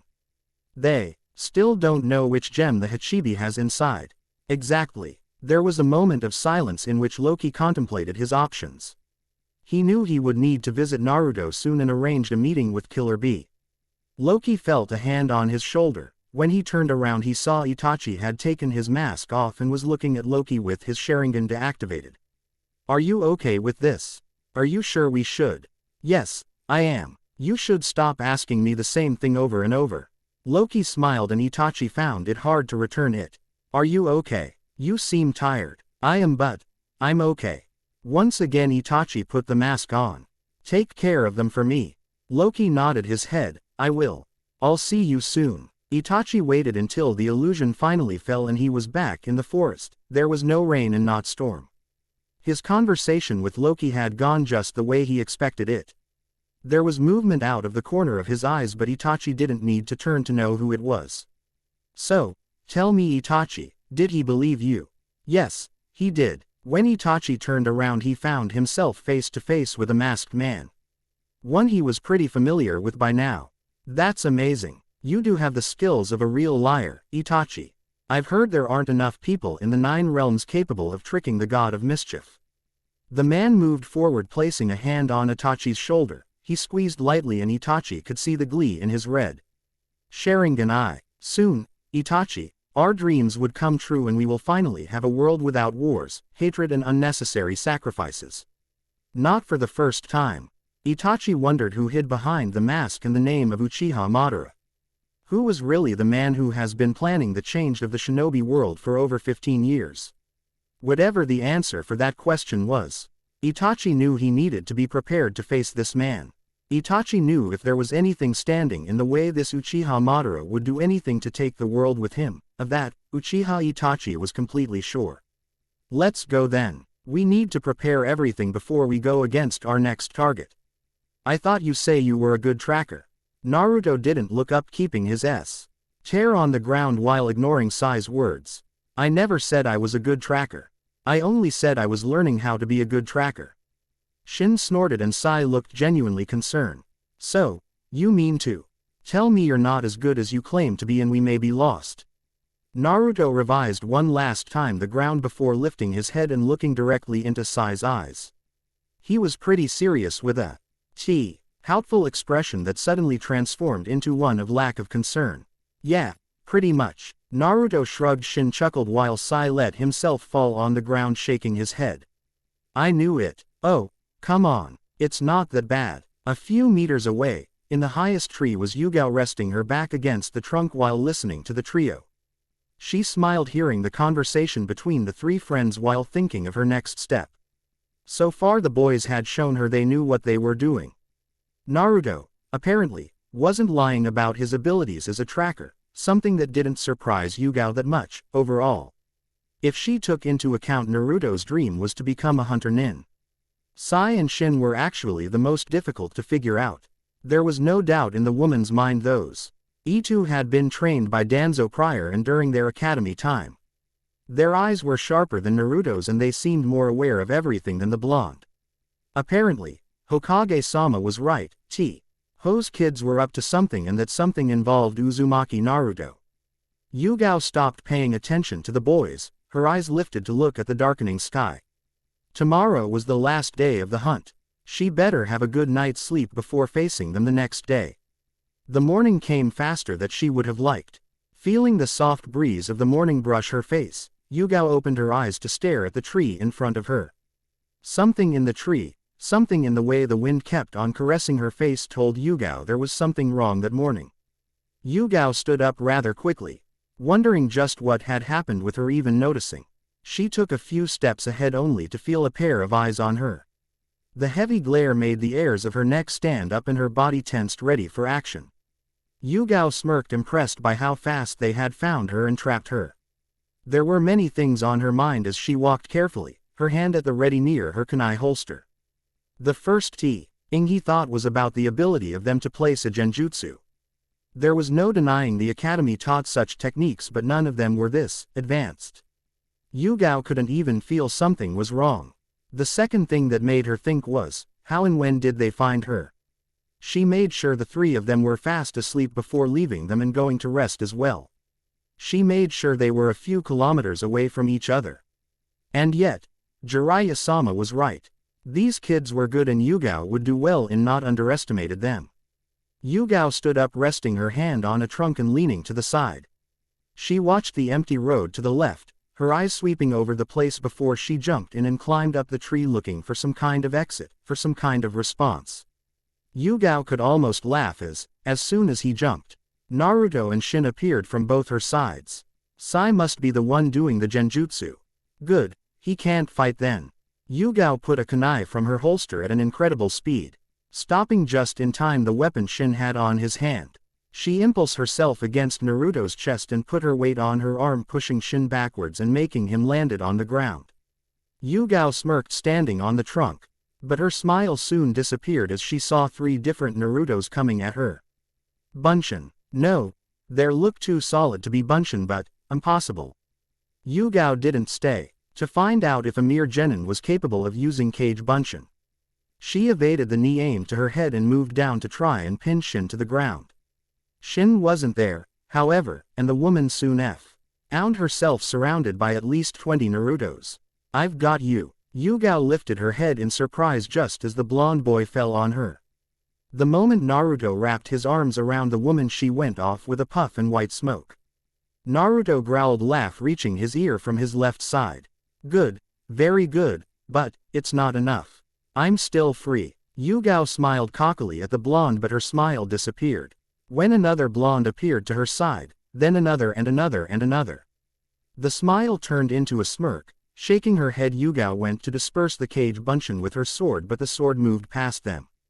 The Naruto clone smiled, grabbing the woman's, and Yugao opened her eyes, stunned, never seen this before and clearly shocked as to what just happened. The Naruto clone grabbing her hand, I led with an approaching fist towards her head. Yugao evaded the fist and hit the boy on his stomach, but then the other one, the one he thought was a mere bunshin, grabbed her by the ankle. Impossible. Where did he learn that? You can't do a solid clone a minute and then an illusion the next. How? Shin didn't make himself wait. Throwing a couple of shuriken, he caught Yugao's attention, engaging her in a close-range fight. Now, Yugao was fighting Naruto and Shin at the same time. The woman was really impressed. She had read about them. Of course, she knew everything she needed to know about Shin, Sai and Naruto. But it was apparent the boys hid some tricks under their sleeves from their teachers. She never read the part explaining Naruto's ability to use the Kage Bunshin, or the fact EY could use Genjutsu, or just how skilled was Naruto and Shin in a close-range fight. Those movements were not academy standard ones. There was experience and hard training behind every punch, every kick, and every evasion. You guys are good, but you have to do better than this. With a quick set of movements, Yugao sent Shin flying away, only for him to crash against a tree. She grabbed one of the Naruto's and sent him down to the ground while dispatching some kunai to the ones who remain. Yugao landed on the ground just as another 3 Naruto came to her. Suddenly, they stopped and smiled. You're trapped. And then, she understood. She tried to move her feet, but they now were covered by what looked like the dirty ground climbing up his legs. Everything was a trick, and she fell for it. Yugao felt the trees around melted slowly, taking the form of oil ink and giving way to the real trees hidden behind the illusion. She watched as Sai appeared from behind one of it, brush and a scroll on his hand. Shin came at them limping with a satisfied smile on his face, and Yugao could see several copies of Naruto still surrounding the scene. The woman shook her head, partially amused, partially wondering just how it turned out like this. She knew there was something strange, she sensed something going on, but, if she were honest, she never imagined something like this. She never thought whatever Genjutsu these kids used would be this strange. So, did we pass? Yugao laughed, nodding her head. But even as she did so, her eyes, sharp and cold, were focused on Naruto. With flying colors. Looking in retrospective, Yugao should have said no when she was asked to train a group of genin. She should have screamed no when she was asked to look after Sai, Shin and Naruto. Yugao looked around the room at the 3 men looking at her, waiting for her word on the boys and her judgment of their abilities. Perhaps, later in the solitude of her room, Yugao would think about Naruto. About the smile, the way he held himself. How easily the words fell from his mouth, convincing even when those words seemed to be a deception.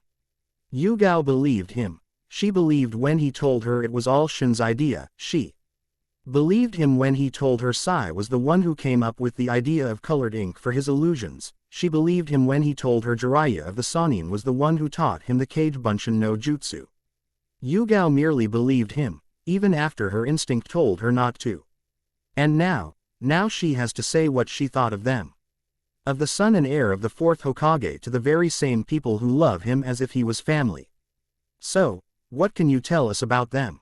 Yugao shifted, startled by the interruption. She was so deep in thought she almost forgot she had been summoned to the Hokage's office. She lifted her eyes to find herself looking directly into the Sandame's ones. The young woman was well aware of the others occupying the room. She knew the black eye of Kakashi was focused only on her, and she was aware of the unnerving stare coming from Jiraiya, all of them waiting for her final verdict.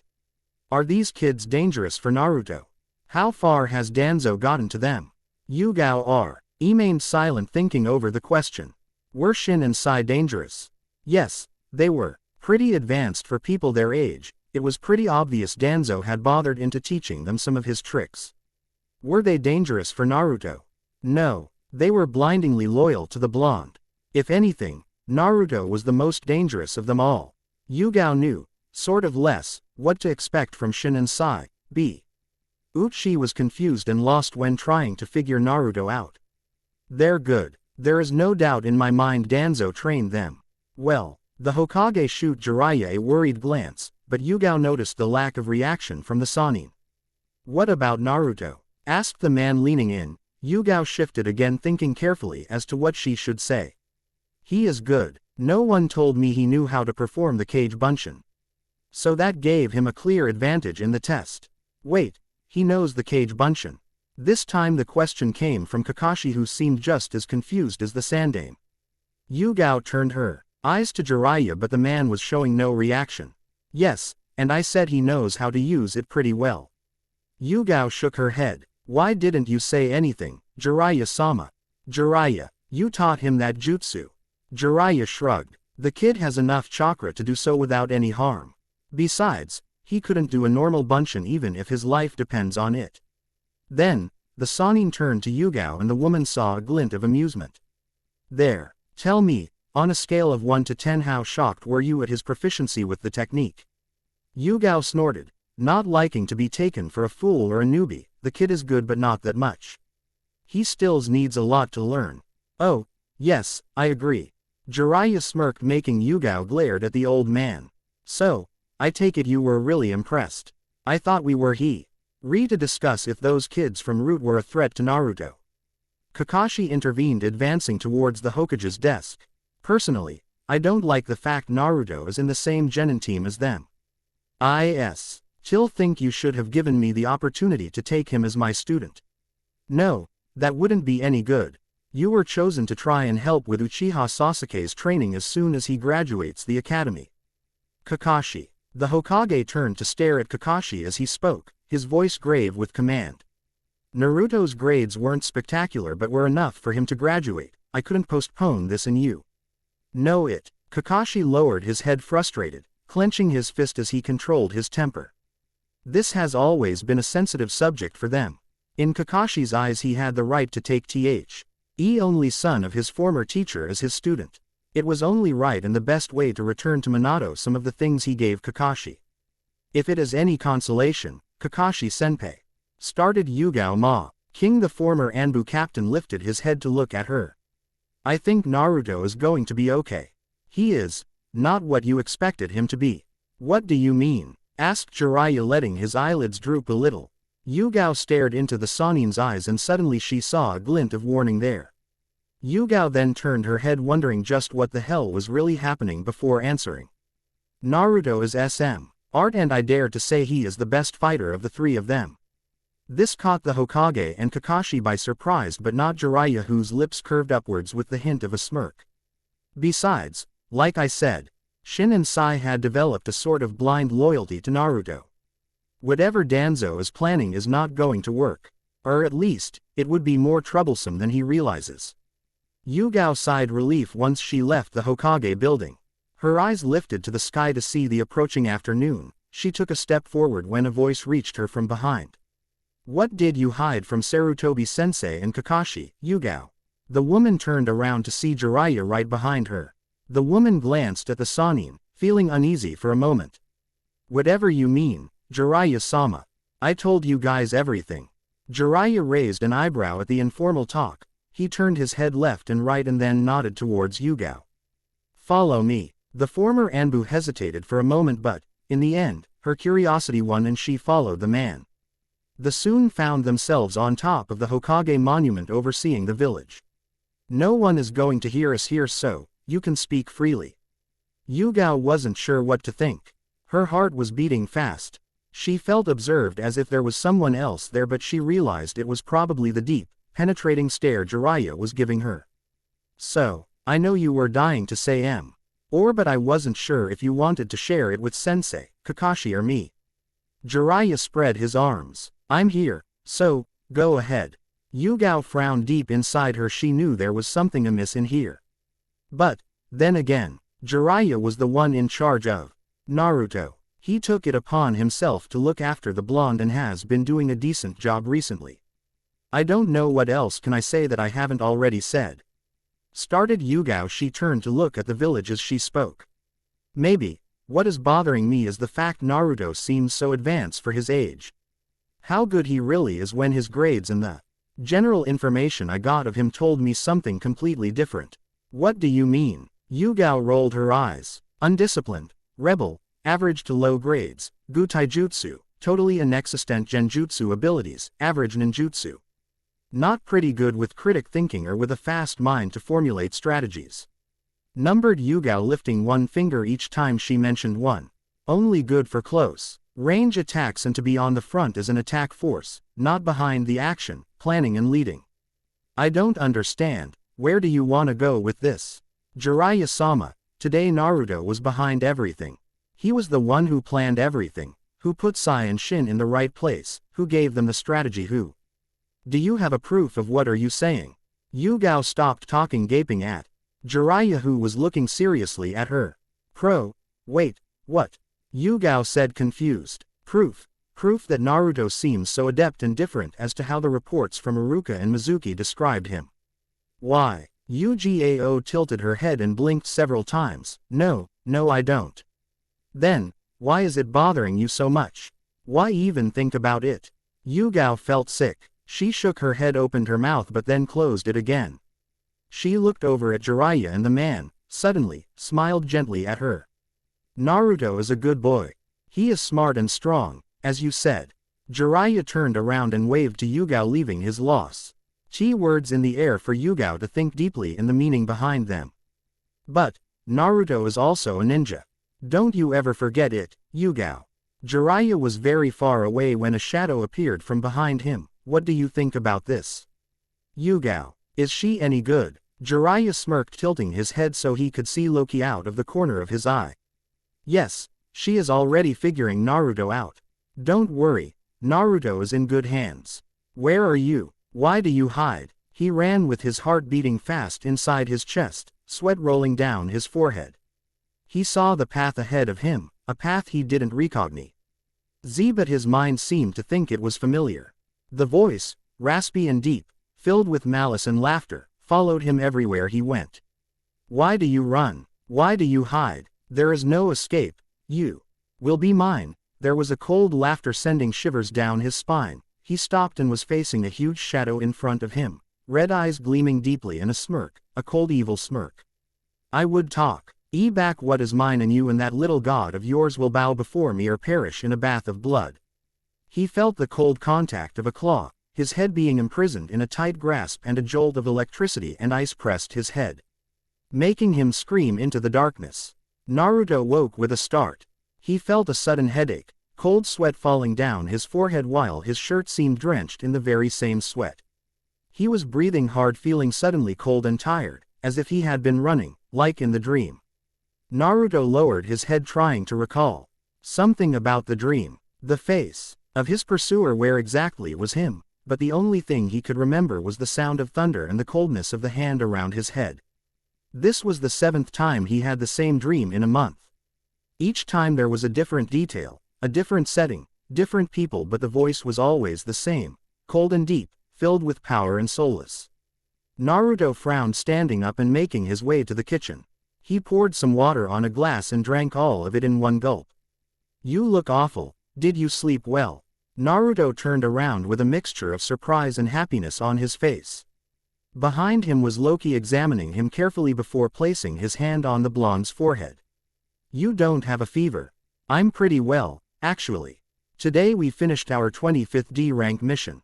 Loki. I nodded approvingly, his eyes still on Naruto, worry attached to his face. Don't worry, father of mine. I'm okay. It was a bad dream. Loki tensed, as he usually did when Naruto called him that. He was not used to hearing the word father or dad coming from Naruto. It still felt strange and pleasant. However, it also brought to Loki's mind the memory of his children, the ones he left in Asgard. What are you doing here, anyway? I thought you were going to be out doing whatever it is you do. Naruto waved his hands in the air while looking at Loki. You don't have to sound so pleased to see me, Naruto. Oh, I am just surprised, that's all. Loki nodded his head while taking a sit on the closest chair. I came here to see how it had gone with your new position. Did you receive my gifts? I did. Those daggers are awesome. I'm dying to try them out in a real mission. Not those D rank. Naruto shivered at first, then he looked genuinely excited. He smiled widely as he sat in front of Loki. The concern moments ago had plagued his face was no longer there, and Loki had to wonder just what exactly had happened before he arrived. It wasn't like Naruto not to share whatever was on his mind. Don't worry, soon enough you will be able to show everyone around this place just how good you really are. Loki made sure his displeasure for Konoha filled the tone in which he uttered every word. Naruto usually felt half amused and confused at Loki's animosity against the village. Sure, Naruto himself sometimes felt Konoha wasn't the ideal place to be. People around him were bigots who only saw money, power and heritage. They didn't take into account the ones who made an effort, who work hard to obtain what they want or what they need. The real meaning of a person was always behind his last name or the deeds he or she did for the village. There is another reason I have come earlier than promised. Naruto raised a curious eyebrow, his blue orbs following the movements from Loki's hand. Soon enough, there was an envelope coming from the inside of Loki's coat. The god of mischief handed it to Naruto, who took it with a mixture of apprehension and excitement. I met with a young woman who asked me, promising a painful death if I failed, so, to give you this letter, said Loki dryly while remembering the dead threat coming from Yugito. Naruto chuckled while putting away the letter. Loki smirked when he noticed the sudden blush on Naruto's cheeks. There was a moment of comfortable silence between them. Loki observed and wondered just how long would it take for him to tell Naruto the whole truth. You should sleep, Naruto. You really look tired. Loki placed his hand on Naruto's shoulder, making sure the blonde was looking directly into his emerald green eyes. Are you sure you're okay? Naruto hesitated for a moment. He thought briefly that perhaps telling Loki about his dreams would be a good idea. Maybe he could help him figure them out, but something stopped him. Nah, just overly motivate with my missions. Naruto shrugged, evading Loki's inquisitive stare. It's nothing to worry about, Dad. Loki held back his smile, nodded solemnly his head and turned around to make his way to his own room. Naruto stood there for a long time before he too went to sleep.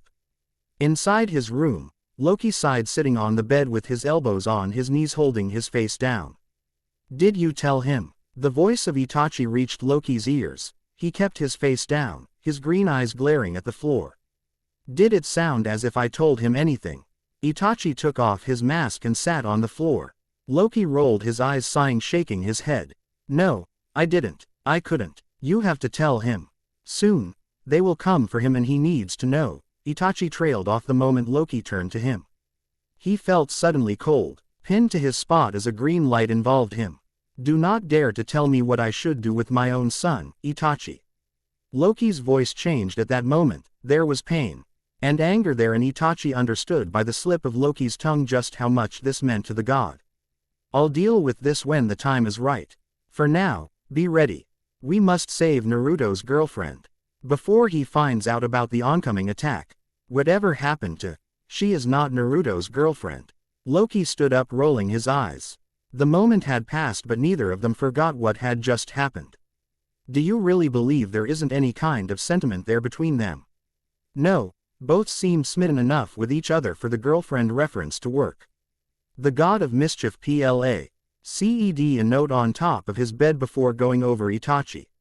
Loki grabbed Itachi and soon enough the both of them disappeared from Naruto's home. Uchiha Sasuke glared at the trio sitting on the ramen stand, his black eyes gleaming with a mixture of anger and resentment, all of it directed to one person only. Uzumaki Naruto, the young blonde who was smiling and joking, flashing around the hitai on his forehead while enjoying his meal. The moron who dared to have a peaceful life, to not think of anything beyond having fun, the moron who knew his brother. Sasuke huffed, turning around to set his glare on the plate of food in front of him. Suddenly he didn't feel as hungry anymore. It had been 4 years. 4 years since he was left alone, since he watched his family being slaughtered by the man with the strange clothes. The man he had heard many referred to as the Lie Smith. After he woke up he was interrogated, over and over. Anbu and the elders of Konoha asked him stupid questions about what had happened. Sasuke told them over and over. The idiots even thought it had been Itachi the one behind the attacks, but Sasuke knew better.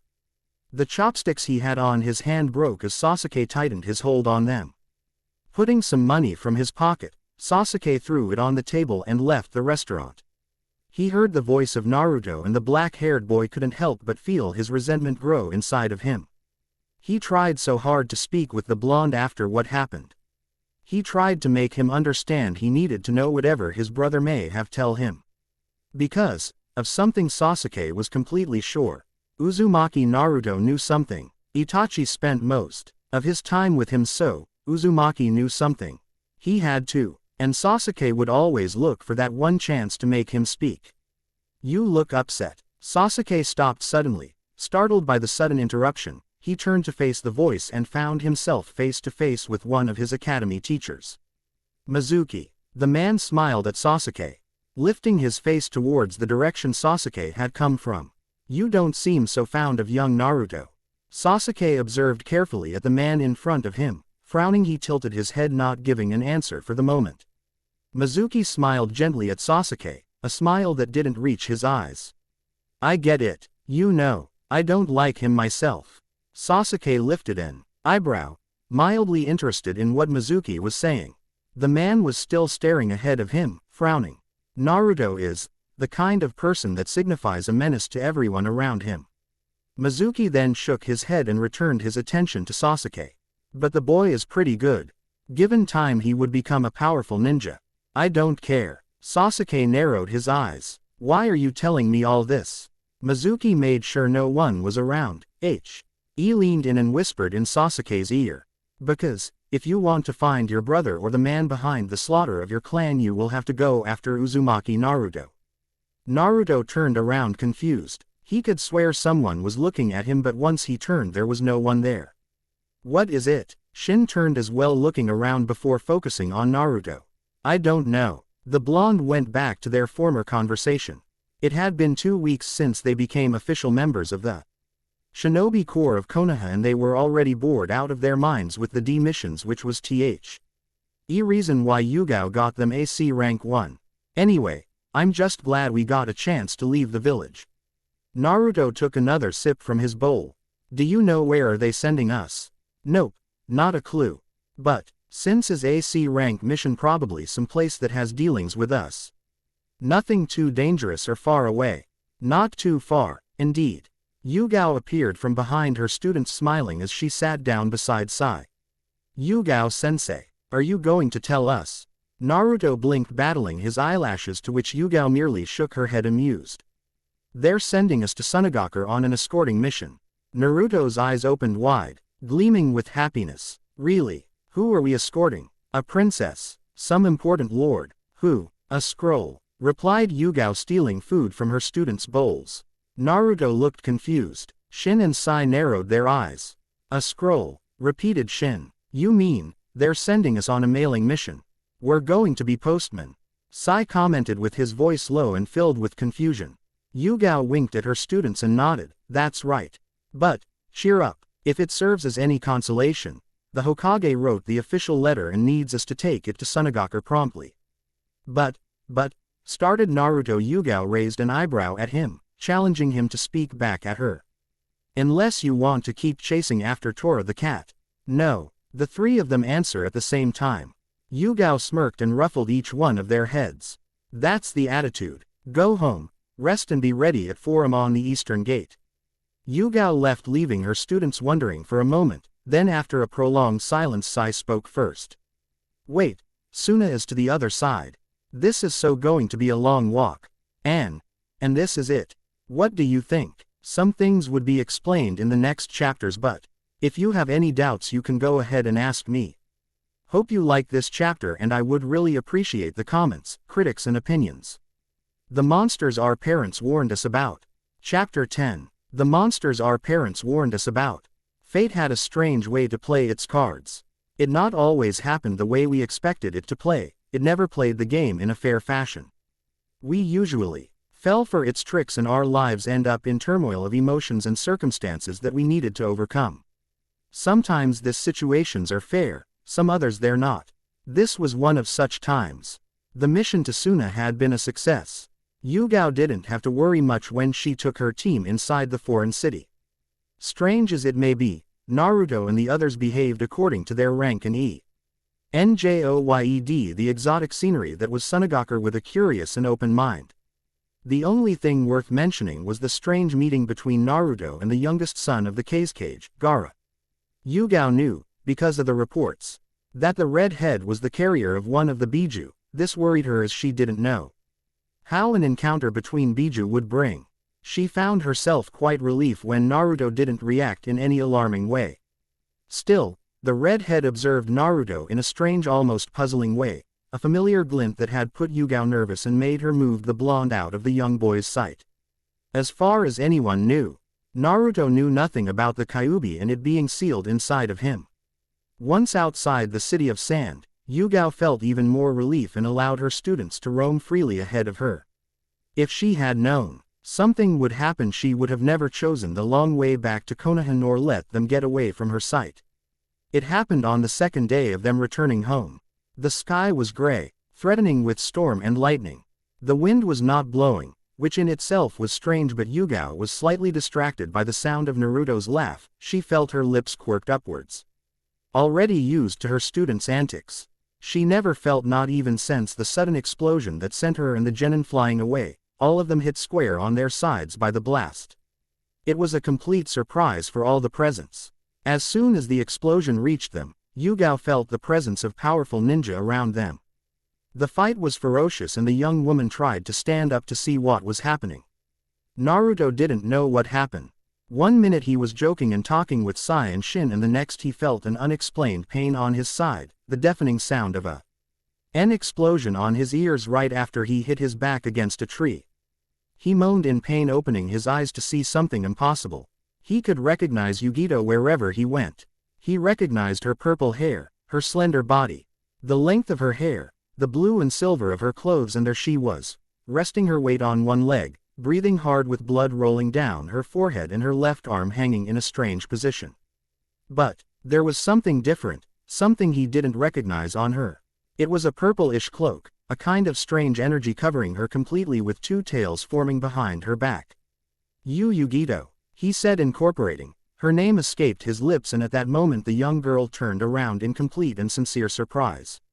Naruto. It was a brief moment, in which their eyes joined, and then Yugito's stare changed from one of surprise to one of pain. You should never take your eyes off of an opponent, Yugito-san. The young kunoichi turned around to see her opponent, the one that had identified himself as Pain, right in front of her, a sword going through her abdomen, blood pouring from her wound as the power she had been using started vanishing. It was out of instinct. He never heard the voices calling for him to stop. He never even paid attention to the other two figures approaching him fast. Naruto merely moved fast, trying to grab Yugito, who had fallen on the tree branch, her hand holding her bleeding abdomen. Yugito lifted her face and saw Naruto, the whisker marks on his face pronounced, his eyes changing slightly from the deep blue to a malicious gold. Yugito-chan, he said, and the girl opened her eyes in warning. Naruto had enough time to turn around, his daggers on his hand, trying to fight off his opponent. He was feeling rage, his mind wrapped around the fact Yugito had been hurt. The man who attacked him had a ripple-like pattern on his eyes, piercings on his face, orange hair, and a black cloak with red clouds. There was no emotion on his face. His movements were fast and forceful, and all Naruto could feel at that moment was a blind rage. Naruto. The blonde heard the desperation in Yugito's voice. He turned around. A man he had never noticed grabbed her when suddenly another one reached him from the left. Naruto saw as Yugito was hit on the head, leaving her unconscious. She was bleeding, defenseless, and then the blonde realized his friends. His Junin sensei and a man he hadn't noticed until then, Killer B, all of them were in danger. That was enough for him to snap. Inside the blonde, in the well-hidden cage, yellow eyes gleamed with mirth. The Kyuubi smirked, his tail swinging around as he felt the consciousness leaving Naruto and his own chakra being overtaken by that of the Kyuubis. Yugao was breathing hard, parrying a kunai directed to her heart. She turned around, lifting her leg and hitting his opponent on the chest. She shivered, feeling the sudden change in the atmosphere. She knew that feeling. She had been but a teen when she first felt it and could never forget it.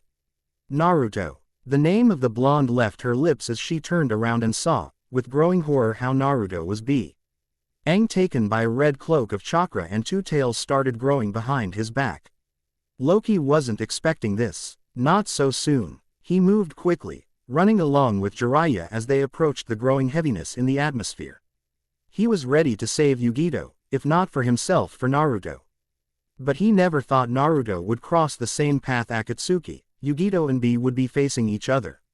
It was a miscalculation Loki regretted deeply and one he would correct with blood, if necessary. He felt it before he saw it, the growing anger and desperation just as red flames reached his eyes. Jure, accursed lowly as he proceeded to put a scroll from under his robes, Naruto is in danger. I remember this feeling. The Kyuubi, answered Loki, to which Jiraiya nodded gravely. The seal is weakening. We must hurry before the damage to Naruto's body is irremediable.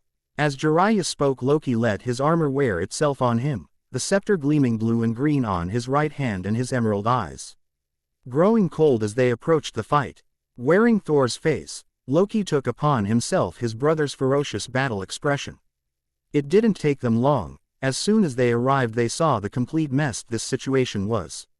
Whereas Naruto was fighting off two of his attackers, Yugao, Shin and Sai were fighting another member of the Akatsuki. Killer Bee was far away from them, his control over the Biju was extraordinary as he fended off two more members of the strange group. Loki's eyes narrowed when he saw another man, one who was holding an unconscious and wounded Yugito in his arms.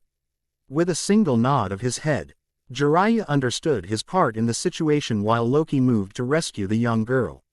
The man, who had short hair, not expression whatsoever on his face, was holding Yugito with one arm and making his way to the forest. Like appeared in front of him, tilting his head and lifting a single eyebrow. The expression in Thor's face looked careless, almost defiant. I'm afraid this is as long as you will go, he said, holding the scepter in his hand, making the instrument take the form of Mjolnir. The ninja tilted his head, stretching his hand to his opponent, Loki F. Roaned, feeling the suction of the technique. Mortals and the petty attempts, he said, shaking his head and approaching the young man. This time around Pain's expression did change to one of confusion. Loki smirked, twirling his imitation of Mjolnir on his left hand. With a speed Pain was not used to, he found himself the victim of a hammer blow that sent him backwards. Loki grabbed Yugito carefully, holding the girl in his arms with gentleness. His eyes turned colder as he placed her on the ground, his hand above her body assessing the damage to her body. He didn't even lift his head when the and he was fighting stood up, moving fast towards him. Loki lifted his hand and a green light gleamed out of his hand, stopping the man. I don't have time to do this, he said, and suddenly his hand changed of color. It went from a clear skin to one of the deepest blue Pain has ever seen. Then everything went cold and he knew no more. Damn, mumbled B as he evaded another attack with his katana. He moved to the side and found himself face to face with a Konoha Kunoichi. The woman sent him a stern glare and B understood. Soon enough the both of them were defending against attacks when a cry of surprise startled all the presence. Shin couldn't hide his surprise when he saw him. A man in a golden armor with green and black, a scepter on his hand and a helmet with horns. It was the same armor everyone had heard about, and when looking closer, Yugao could make out the noticeable features of the man that had been described as the Lie Smith. Killer Bee then smirked. He let out a sigh of relief when he saw Yugito had been put out of harm's way. More relaxed, he turned to his opponent and blasted him with one of Hachibi's tentacles. Yugao frowned. She didn't know what to do, confused she watched as the man helped the girl and then proceed to dispatch his enemy in a strange way. Then she saw something else. Naruto had grown another 2 tails, but there, approaching him with 2 toads on his shoulders, was Jiraiya. What the hell is going on? Yugao had not time to answer her own question, for her attention was brought back to the fight in front of her. What is it, Jiraiya-chan? Jiraiya didn't have to answer, for Naruto's form fell right in front of them, the tails swinging back and forth, and then all of them saw it. Whatever those tails touched, it went rotten, dying right before their eyes. Jiraiya put his scroll out. Biting his lip, he put some blood on it, making fast hand signs, the ink with the seal moving towards his fingertips. Out of the corner of his eye, he saw Loki moving fast towards him. His helmet off and determination on his eyes. Naruto was still on a rampage. He was growling, losing himself little by little while fighting off his opponents. One of his tails sneaked around, grabbing one of the Pains. The man screamed out in agony as he started rotting right in front of everyone's eyes. Loki frowned, his hand outstretched, sending a green light straight to the other enemy, sending him backwards while Loki centered his attention on Naruto. His emerald eyes fell on Naruto, who was little by little, being consumed by the red energy. He watched, as that energy consumed whatever it touched, and Loki knew what he was feeling was magic. Ancient and forgotten magic. Conan groaned as the holder of the Hachibi hit her straight on the chest. The man had more control over the beast inside him than they had expected. Of course, they hadn't been worried since their target was the Jinchuriki of the two tails, however, this they didn't expected. A berserk Jinchuriki of the Kyuubi. A Sannin, two Junin and that man, the one that called himself Ly Smith. Conan stood up ready to start her attack when a hand stopped her. She turned around to see Yahiko besides her shaking his head. Let's go. Conan frowned confused. But, Yahiko pointed with his head and Conan turned around to see one of the panes vanished in a rictus of pain covered with green flames. Conan opened her eyes in surprise. That's not possible. And yet, here it is. Come, we will need a new plan. Naruto was completely lost. He couldn't move, but he knew there was something wrong. He looked around and realized he was no longer in the forest, that he could no longer see his friends and the guys attacking Yugito. He was in what seemed to be a sewer. Naruto watch. D as a red light made contact with his feet, hands and abdomen. He frowned moving his hands right in front of his eyes, watching with curious eyes that strange essence. Hello. He may have been young. And some people may believe him stupid. But Naruto had been raised by the god of mischief. He was everything but a fool and he knew, whatever was happening, he would need to think this out before acting. So, he asked again. Hello. He took a step forward and then another. As he moved he started feeling warmer and overwhelmed by a sudden presence, something connected with the strange red light. Well, look what the fates had brought to my doorstep. Naruto shivered as he crossed a threshold to a big room with a cage at the other side. He stopped any movement, his hand moving fast to his kunai holster. Blue eyes narrowing with a glint of intelligence very few had seen on the 12th-year-old. My jailer has finally come to see its prisoner. The voice was strange, it felt inviting and yet it held a deep, guttural tone that sent shivers of warning down Naruto's back. There was something old behind the voice, something that spoke of unknown ages. Jailer, who are you? Come out from the shadows. The creature chuckled and Naruto heard the heavy body moving until finally the blonde saw him. It was a huge, red fox, his yellowish eyes gleaming with amusement and something else. Naruto gasped when he saw the huge form of the fox. Out of curiosity he moved forward, his dagger and his kunai on each one of his hands. He took in the form of the fox and then on the cage, his yes falling on top of the seal at the cage's door. Naruto then locked eyes with the fox, tilting his head to the side. Who are you? Where are we? The fox pressed his face against the cage, his eyes gleaming maliciously. One of his tails wagging back and forth, his energy coming slowly and engulfing at a still distracted Naruto. Oh, do not tell me the son of Odin has not told you yet. Naruto changed his expression. It turned from one of curiosity to one of coldness and uncertainty. How do you know about father? What do you mean by that? Naruto fixated his dagger moving into a fighting position. Speak, fox. Kurama laughed loudly, his laugh echoing in the room. Naruto looked confused but didn't waver as he took in every detail his eyes could catch in the room. The fox stopped laughing acking his tail slid right outside the cage and nearing Naruto. The blonde made his dagger and kunai gleamed with his chakra, a warning for the fox to stop his advances. Kurama did so, amused at the valiant yet futile attempt from Naruto's part to stop and intimidate him. Oh, no boy, I'm not going to tell you anything. This is something I'm going to enjoy your father telling you. Kurama tilted his head and with a swing of his tail the red energy covered Naruto. Do ask Loki of Asgard to tell you about the monster parents tell children about in Konoha. Ask him about the Kyuubi no Kitsune and his Jinchuriki, Uzumaki Naruto. Quote. Kurama chuckled again at the shocked expression on Naruto's face. Here, let me show you why people in your pathetic village is afraid of you. Naruto didn't have the time to react as he suddenly felt an unbelievable pain in his body. He screamed, and screamed right after he lost consciousness. Loki felt the slash moving right beside him. He frowned feeling the magic brushing his armor. There was something strange about this, something he had never felt before.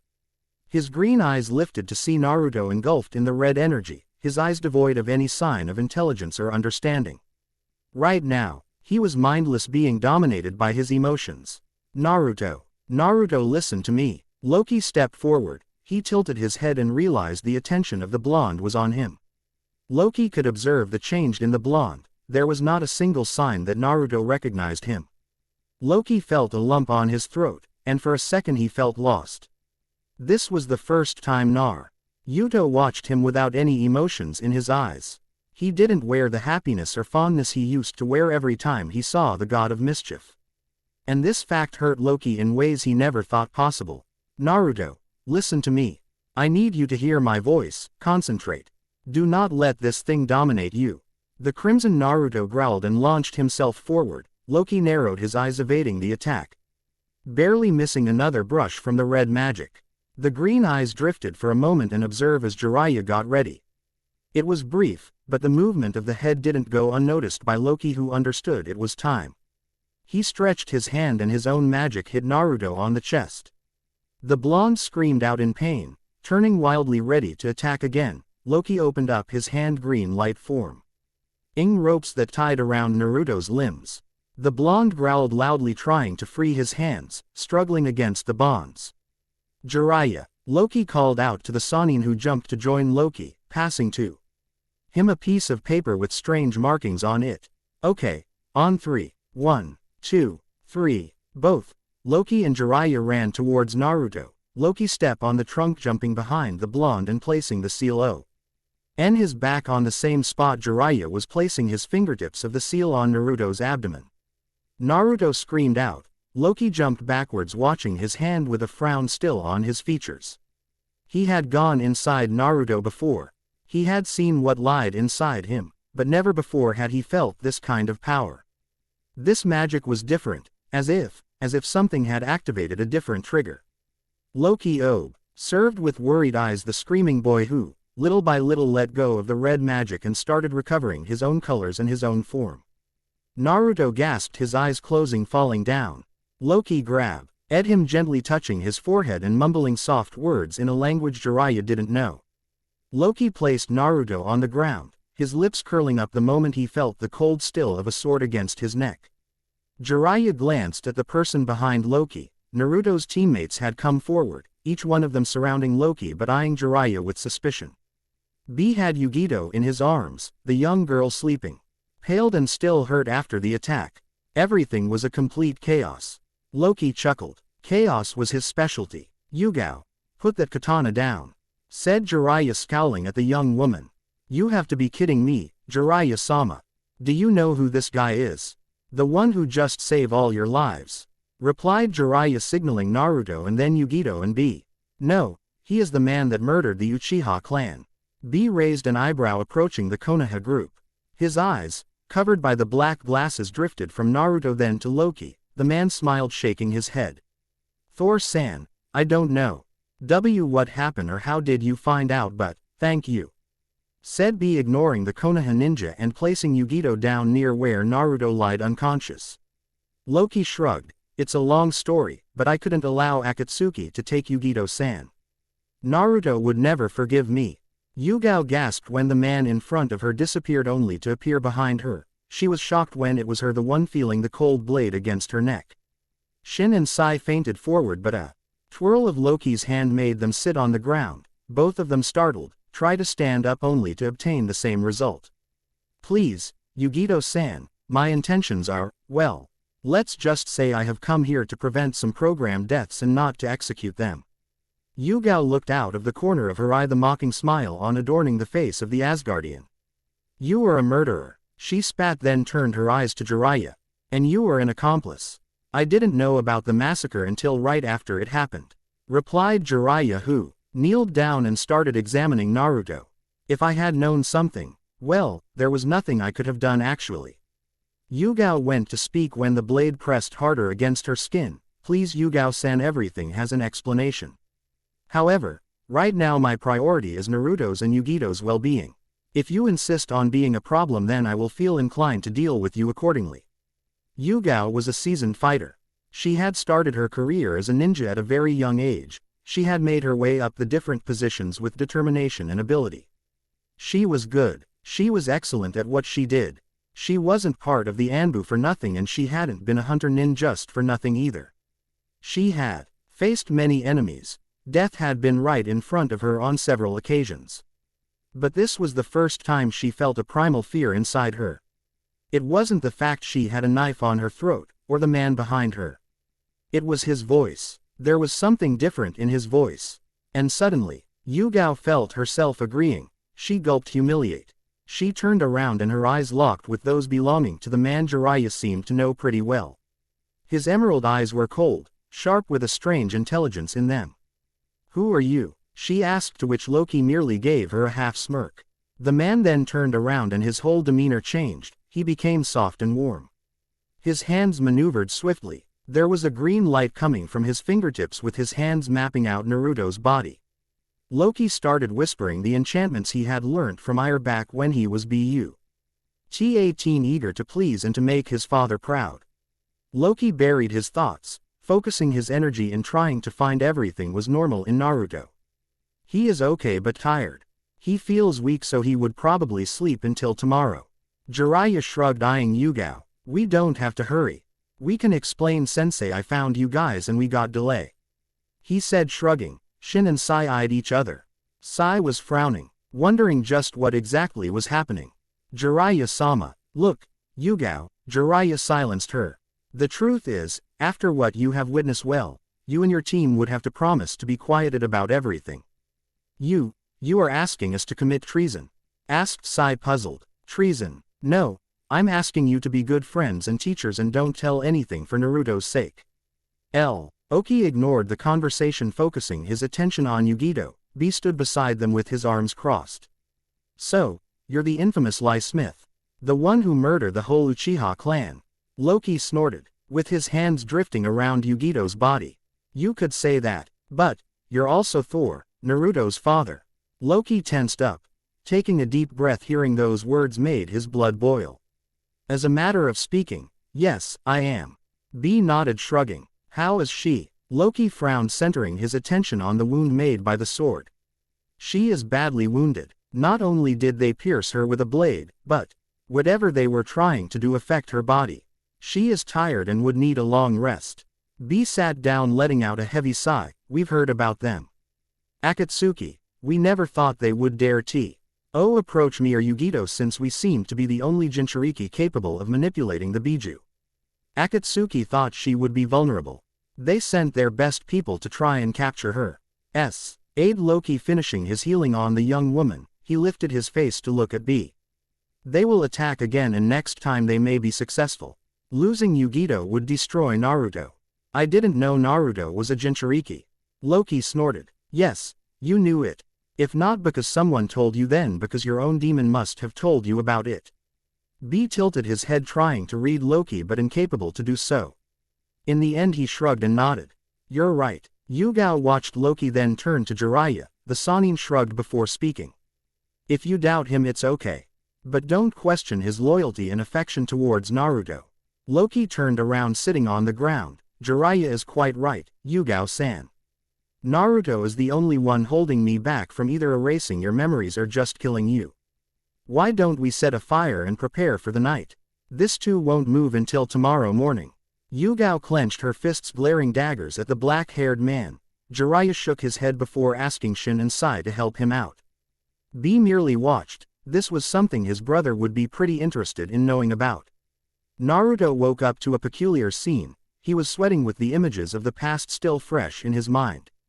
He could feel the pain and sorrow coming from the villagers, from the ninja that had fallen the day the Kyuubi had attacked.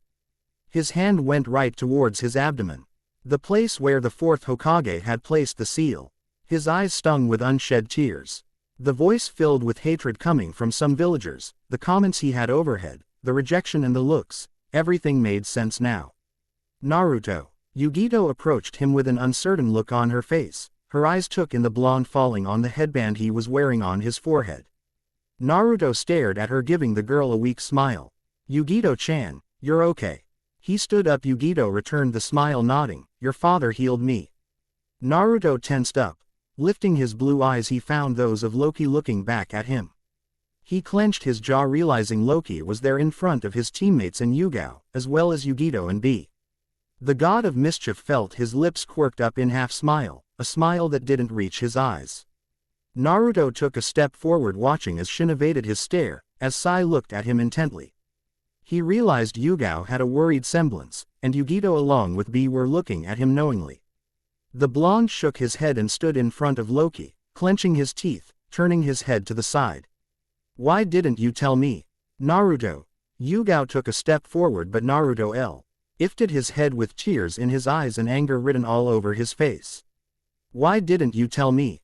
Loki flinched, a flashback of him screaming at Odin in Asgard the moment he found out about his origins. Why didn't he say anything about the Kyuubi to Naruto? What had happened for Naruto to be this angry? Naruto was looking at him with pain and disappointment. He looked so betrayed it made Loki regret some of his decisions. The atmosphere around them was tense. Shin and Sai looked at each other, never before having seen Naruto in such a state. Yugao couldn't even wrap her mind around what was happening. She needed answers, because this situation was turning out to be more complicated than she cared to admit. Only Jiraiya and B seemed to actually know and understand the tension between Loki and Naruto. Yugito for her part stood behind Naruto with a sad look of realization on her face. Why didn't you tell me I was a monster?" Naruto gulped, shaking his head. "Why didn't you tell me? The reason people on my village hate me was because I house a monster inside me. That I could lose control. That this power was here." Loki opened his mouth, frowning when he realized he didn't have any words to explain to Naruto. He didn't have any answers. Naruto felt his tears rolling down and he wiped them furiously, taking a step away from Loki. "What am I? What the hell am I?" And Loki felt deja vu all over again. He remembered the question, he remembered the circumstances, and then suddenly a part of him, the intelligent, more analytic part of him, understood. "You are my son," he replied in a soft voice. "And you are a Jinchuriki. You're not a monster, Naruto, but the power inside you may lead you to become one." Loki had the sudden uncontrollable need to run. He found himself trapped in a situation he was not familiar with. Loki was familiar with mischief and lies. He was familiar with deception and planning. But he was not familiar with this kind of situations. He didn't know how to approach Naruto. He never did with Fenrir, and he regretted it to this day. He only knew the love of his mother, the words of the woman who would guide him in the moments he felt left aside, ignored. Was this how Odin had felt when Loki found out about his true origins? Was Odin so lost to deal with Loki the way Loki was feeling about Naruto right now? The god of mischief watched with morbid fascination as Naruto pointed an accusing finger at him. The boy was trembling, sweating as if trying to grasp whatever was on his mind, trying to understand what Loki had just said. Naruto looked betrayed. He lifted his blue eyes and with a broken voice he spoke to Loki. "I hate you." Those words left innocent lips, filled with hurt and disappointment. Naruto heard himself. He opened his eyes in realization and was ready to run away when Loki stopped him. His hands closed gently around his shoulders as he leaned forward, making sure Naruto was looking at him. Loki knew for experience his face, Thor's face, would be open, filled with emotions in other circumstances the god of mischief would never show. He opened his mouth and closed it, thinking over what to say to the child that had come to mean so much in so little time. Loki remembered himself. He remembered his brother, and finally he remembered his father and his mother. "You are no longer a child, Naruto." No one of the presence seemed overly eager to interrupt the sudden intimate moment. Yugao watched with fascination the resemblance from one blonde to the other, how much Naruto was trying to hide but was incapable to do so. She watched the man they had identified as Lai Smith, the murderer of a whole clan. This was not something she was ready to face. Naruto for his part could not help but look Loki back, to try and hold his tears. To stop those memories, those thoughts the Kyuubi had put on him, and try to listen to the man he had come to love as a father. "And yet, I can't help but to treat you like one. To make sure you can live what little of your childhood you have left." Loki sighed, his eyes turning to his right as memories of his own invaded his mind. "I can't help but see the boy I saved once. Innocent and corrupt at the same time. The look in your eyes was a familiar one, Something no child should wear so early in his life. Naruto sobbed, looking down with shame. I saw them. I could hear them. He made me see and feel everything. I'm a monster. You are not a monster. The force behind the words and the sudden coldness in his voice was what made Naruto look up. Loki was staring back at Naruto with something strange gleaming in his eyes. You are not a monster, Naruto. What happened with Kurama is not your fault. He isn't you and you are not him. I thought I still have time, said Loki, straightened himself up, glancing back at Jiraiya. But, apparently, this Akatsuki is already on the move and you just meet with the Biju inside you. If I'm not him, then why, said Naruto, but he went silent, nodding around him. The destruction was still evident. There were still 2 bodies of the strange men he had been fighting. How could I? It's the seal. It's supposed to work in a way the chakra from the Kyuubi starts leaking into your own chakra system, replied Jiraiya. However, too much of the Kyuubi's chakra could make you lose your consciousness overall if you were being guided by strong emotions. Bijus are intelligent beings. If you give them the chance to take over, they would take it. Naruto nodded before turning to Loki. You lie to me. I did. You use me. The last sentence was said with a hint of a question in it. Loki hesitated. Tilting his head, he answered, yes and no. Loki pursed his lips before continuing. What I did may have started as a lie and manipulation, but it ended up with one single truth, and that was you became blood of my blood. My kin. Naruto felt relief wash over him. He gave a short nod. I'm still angry with you. Loki felt his lips quirk upwards, his eyes gleaming with warmth and relief. I know. Naruto simply shrugged, and for the first time he took in his surroundings, finally his mind catching up with the people around them. As he allowed his blue eyes swept around the scene, he couldn't shake the memories the Kyuubi had provided to him while unconscious. He couldn't help but remember every detail, every deed, every look of hatred and fear. And Naruto couldn't forget the Kyuubi's words. In the end, young Naruto, your life force and mine would join together, and then you will become the monster everyone is afraid of. Then you will finally understand the joy of blood and fear. He didn't want to. That wasn't what he was looking for. He had forged some real friendships. He had tried really hard to make people noticed him, to perhaps love him. Naruto didn't want to become a monster. He didn't want any kind of power that may take his chance of being accepted. A weapon. A powerful weapon the Asgardian would know how to use. Naruto shook his head and smiled weakly at his teammates and Yugao. He knew something else was at stake here. He knew there were some truths left aside for the sake of the current events. For now, he would believe Loki. He wasn't a monster. And, at the end of the day, he would reign over the Kyuubi and his power would be Naruto's, and he would not allow Kurama to take over and cause any harm. So, what exactly happened? He asked, smiling sheepishly at Yugao, who merely narrowed her eyes at him and the man behind Naruto. That is an excellent question. I would like answer right away. Naruto looked over at Yugao, Sai and Shin, then back at Loki and Jiraiya. He pleaded with his eyes for a reasonable explanation. Loki rolled his eyes and tilted his head in approval. This was going to be a long talk. All of them were getting ready to go back. Naruto didn't dare to look back to his team. He sighed, knowing Yugao was still doubtful, that Sai and Shin would have questions of their own. But Naruto was anxious to know if even after all of this they would still want him. The blonde turned startled when a hand closed around his elbow. Yugito smiled at him, lowering her head and moving closer. So, Konoha, I mean, we did suspect, but I was hoping you still could join Kumogakure. Yeah, sorry I never say anything.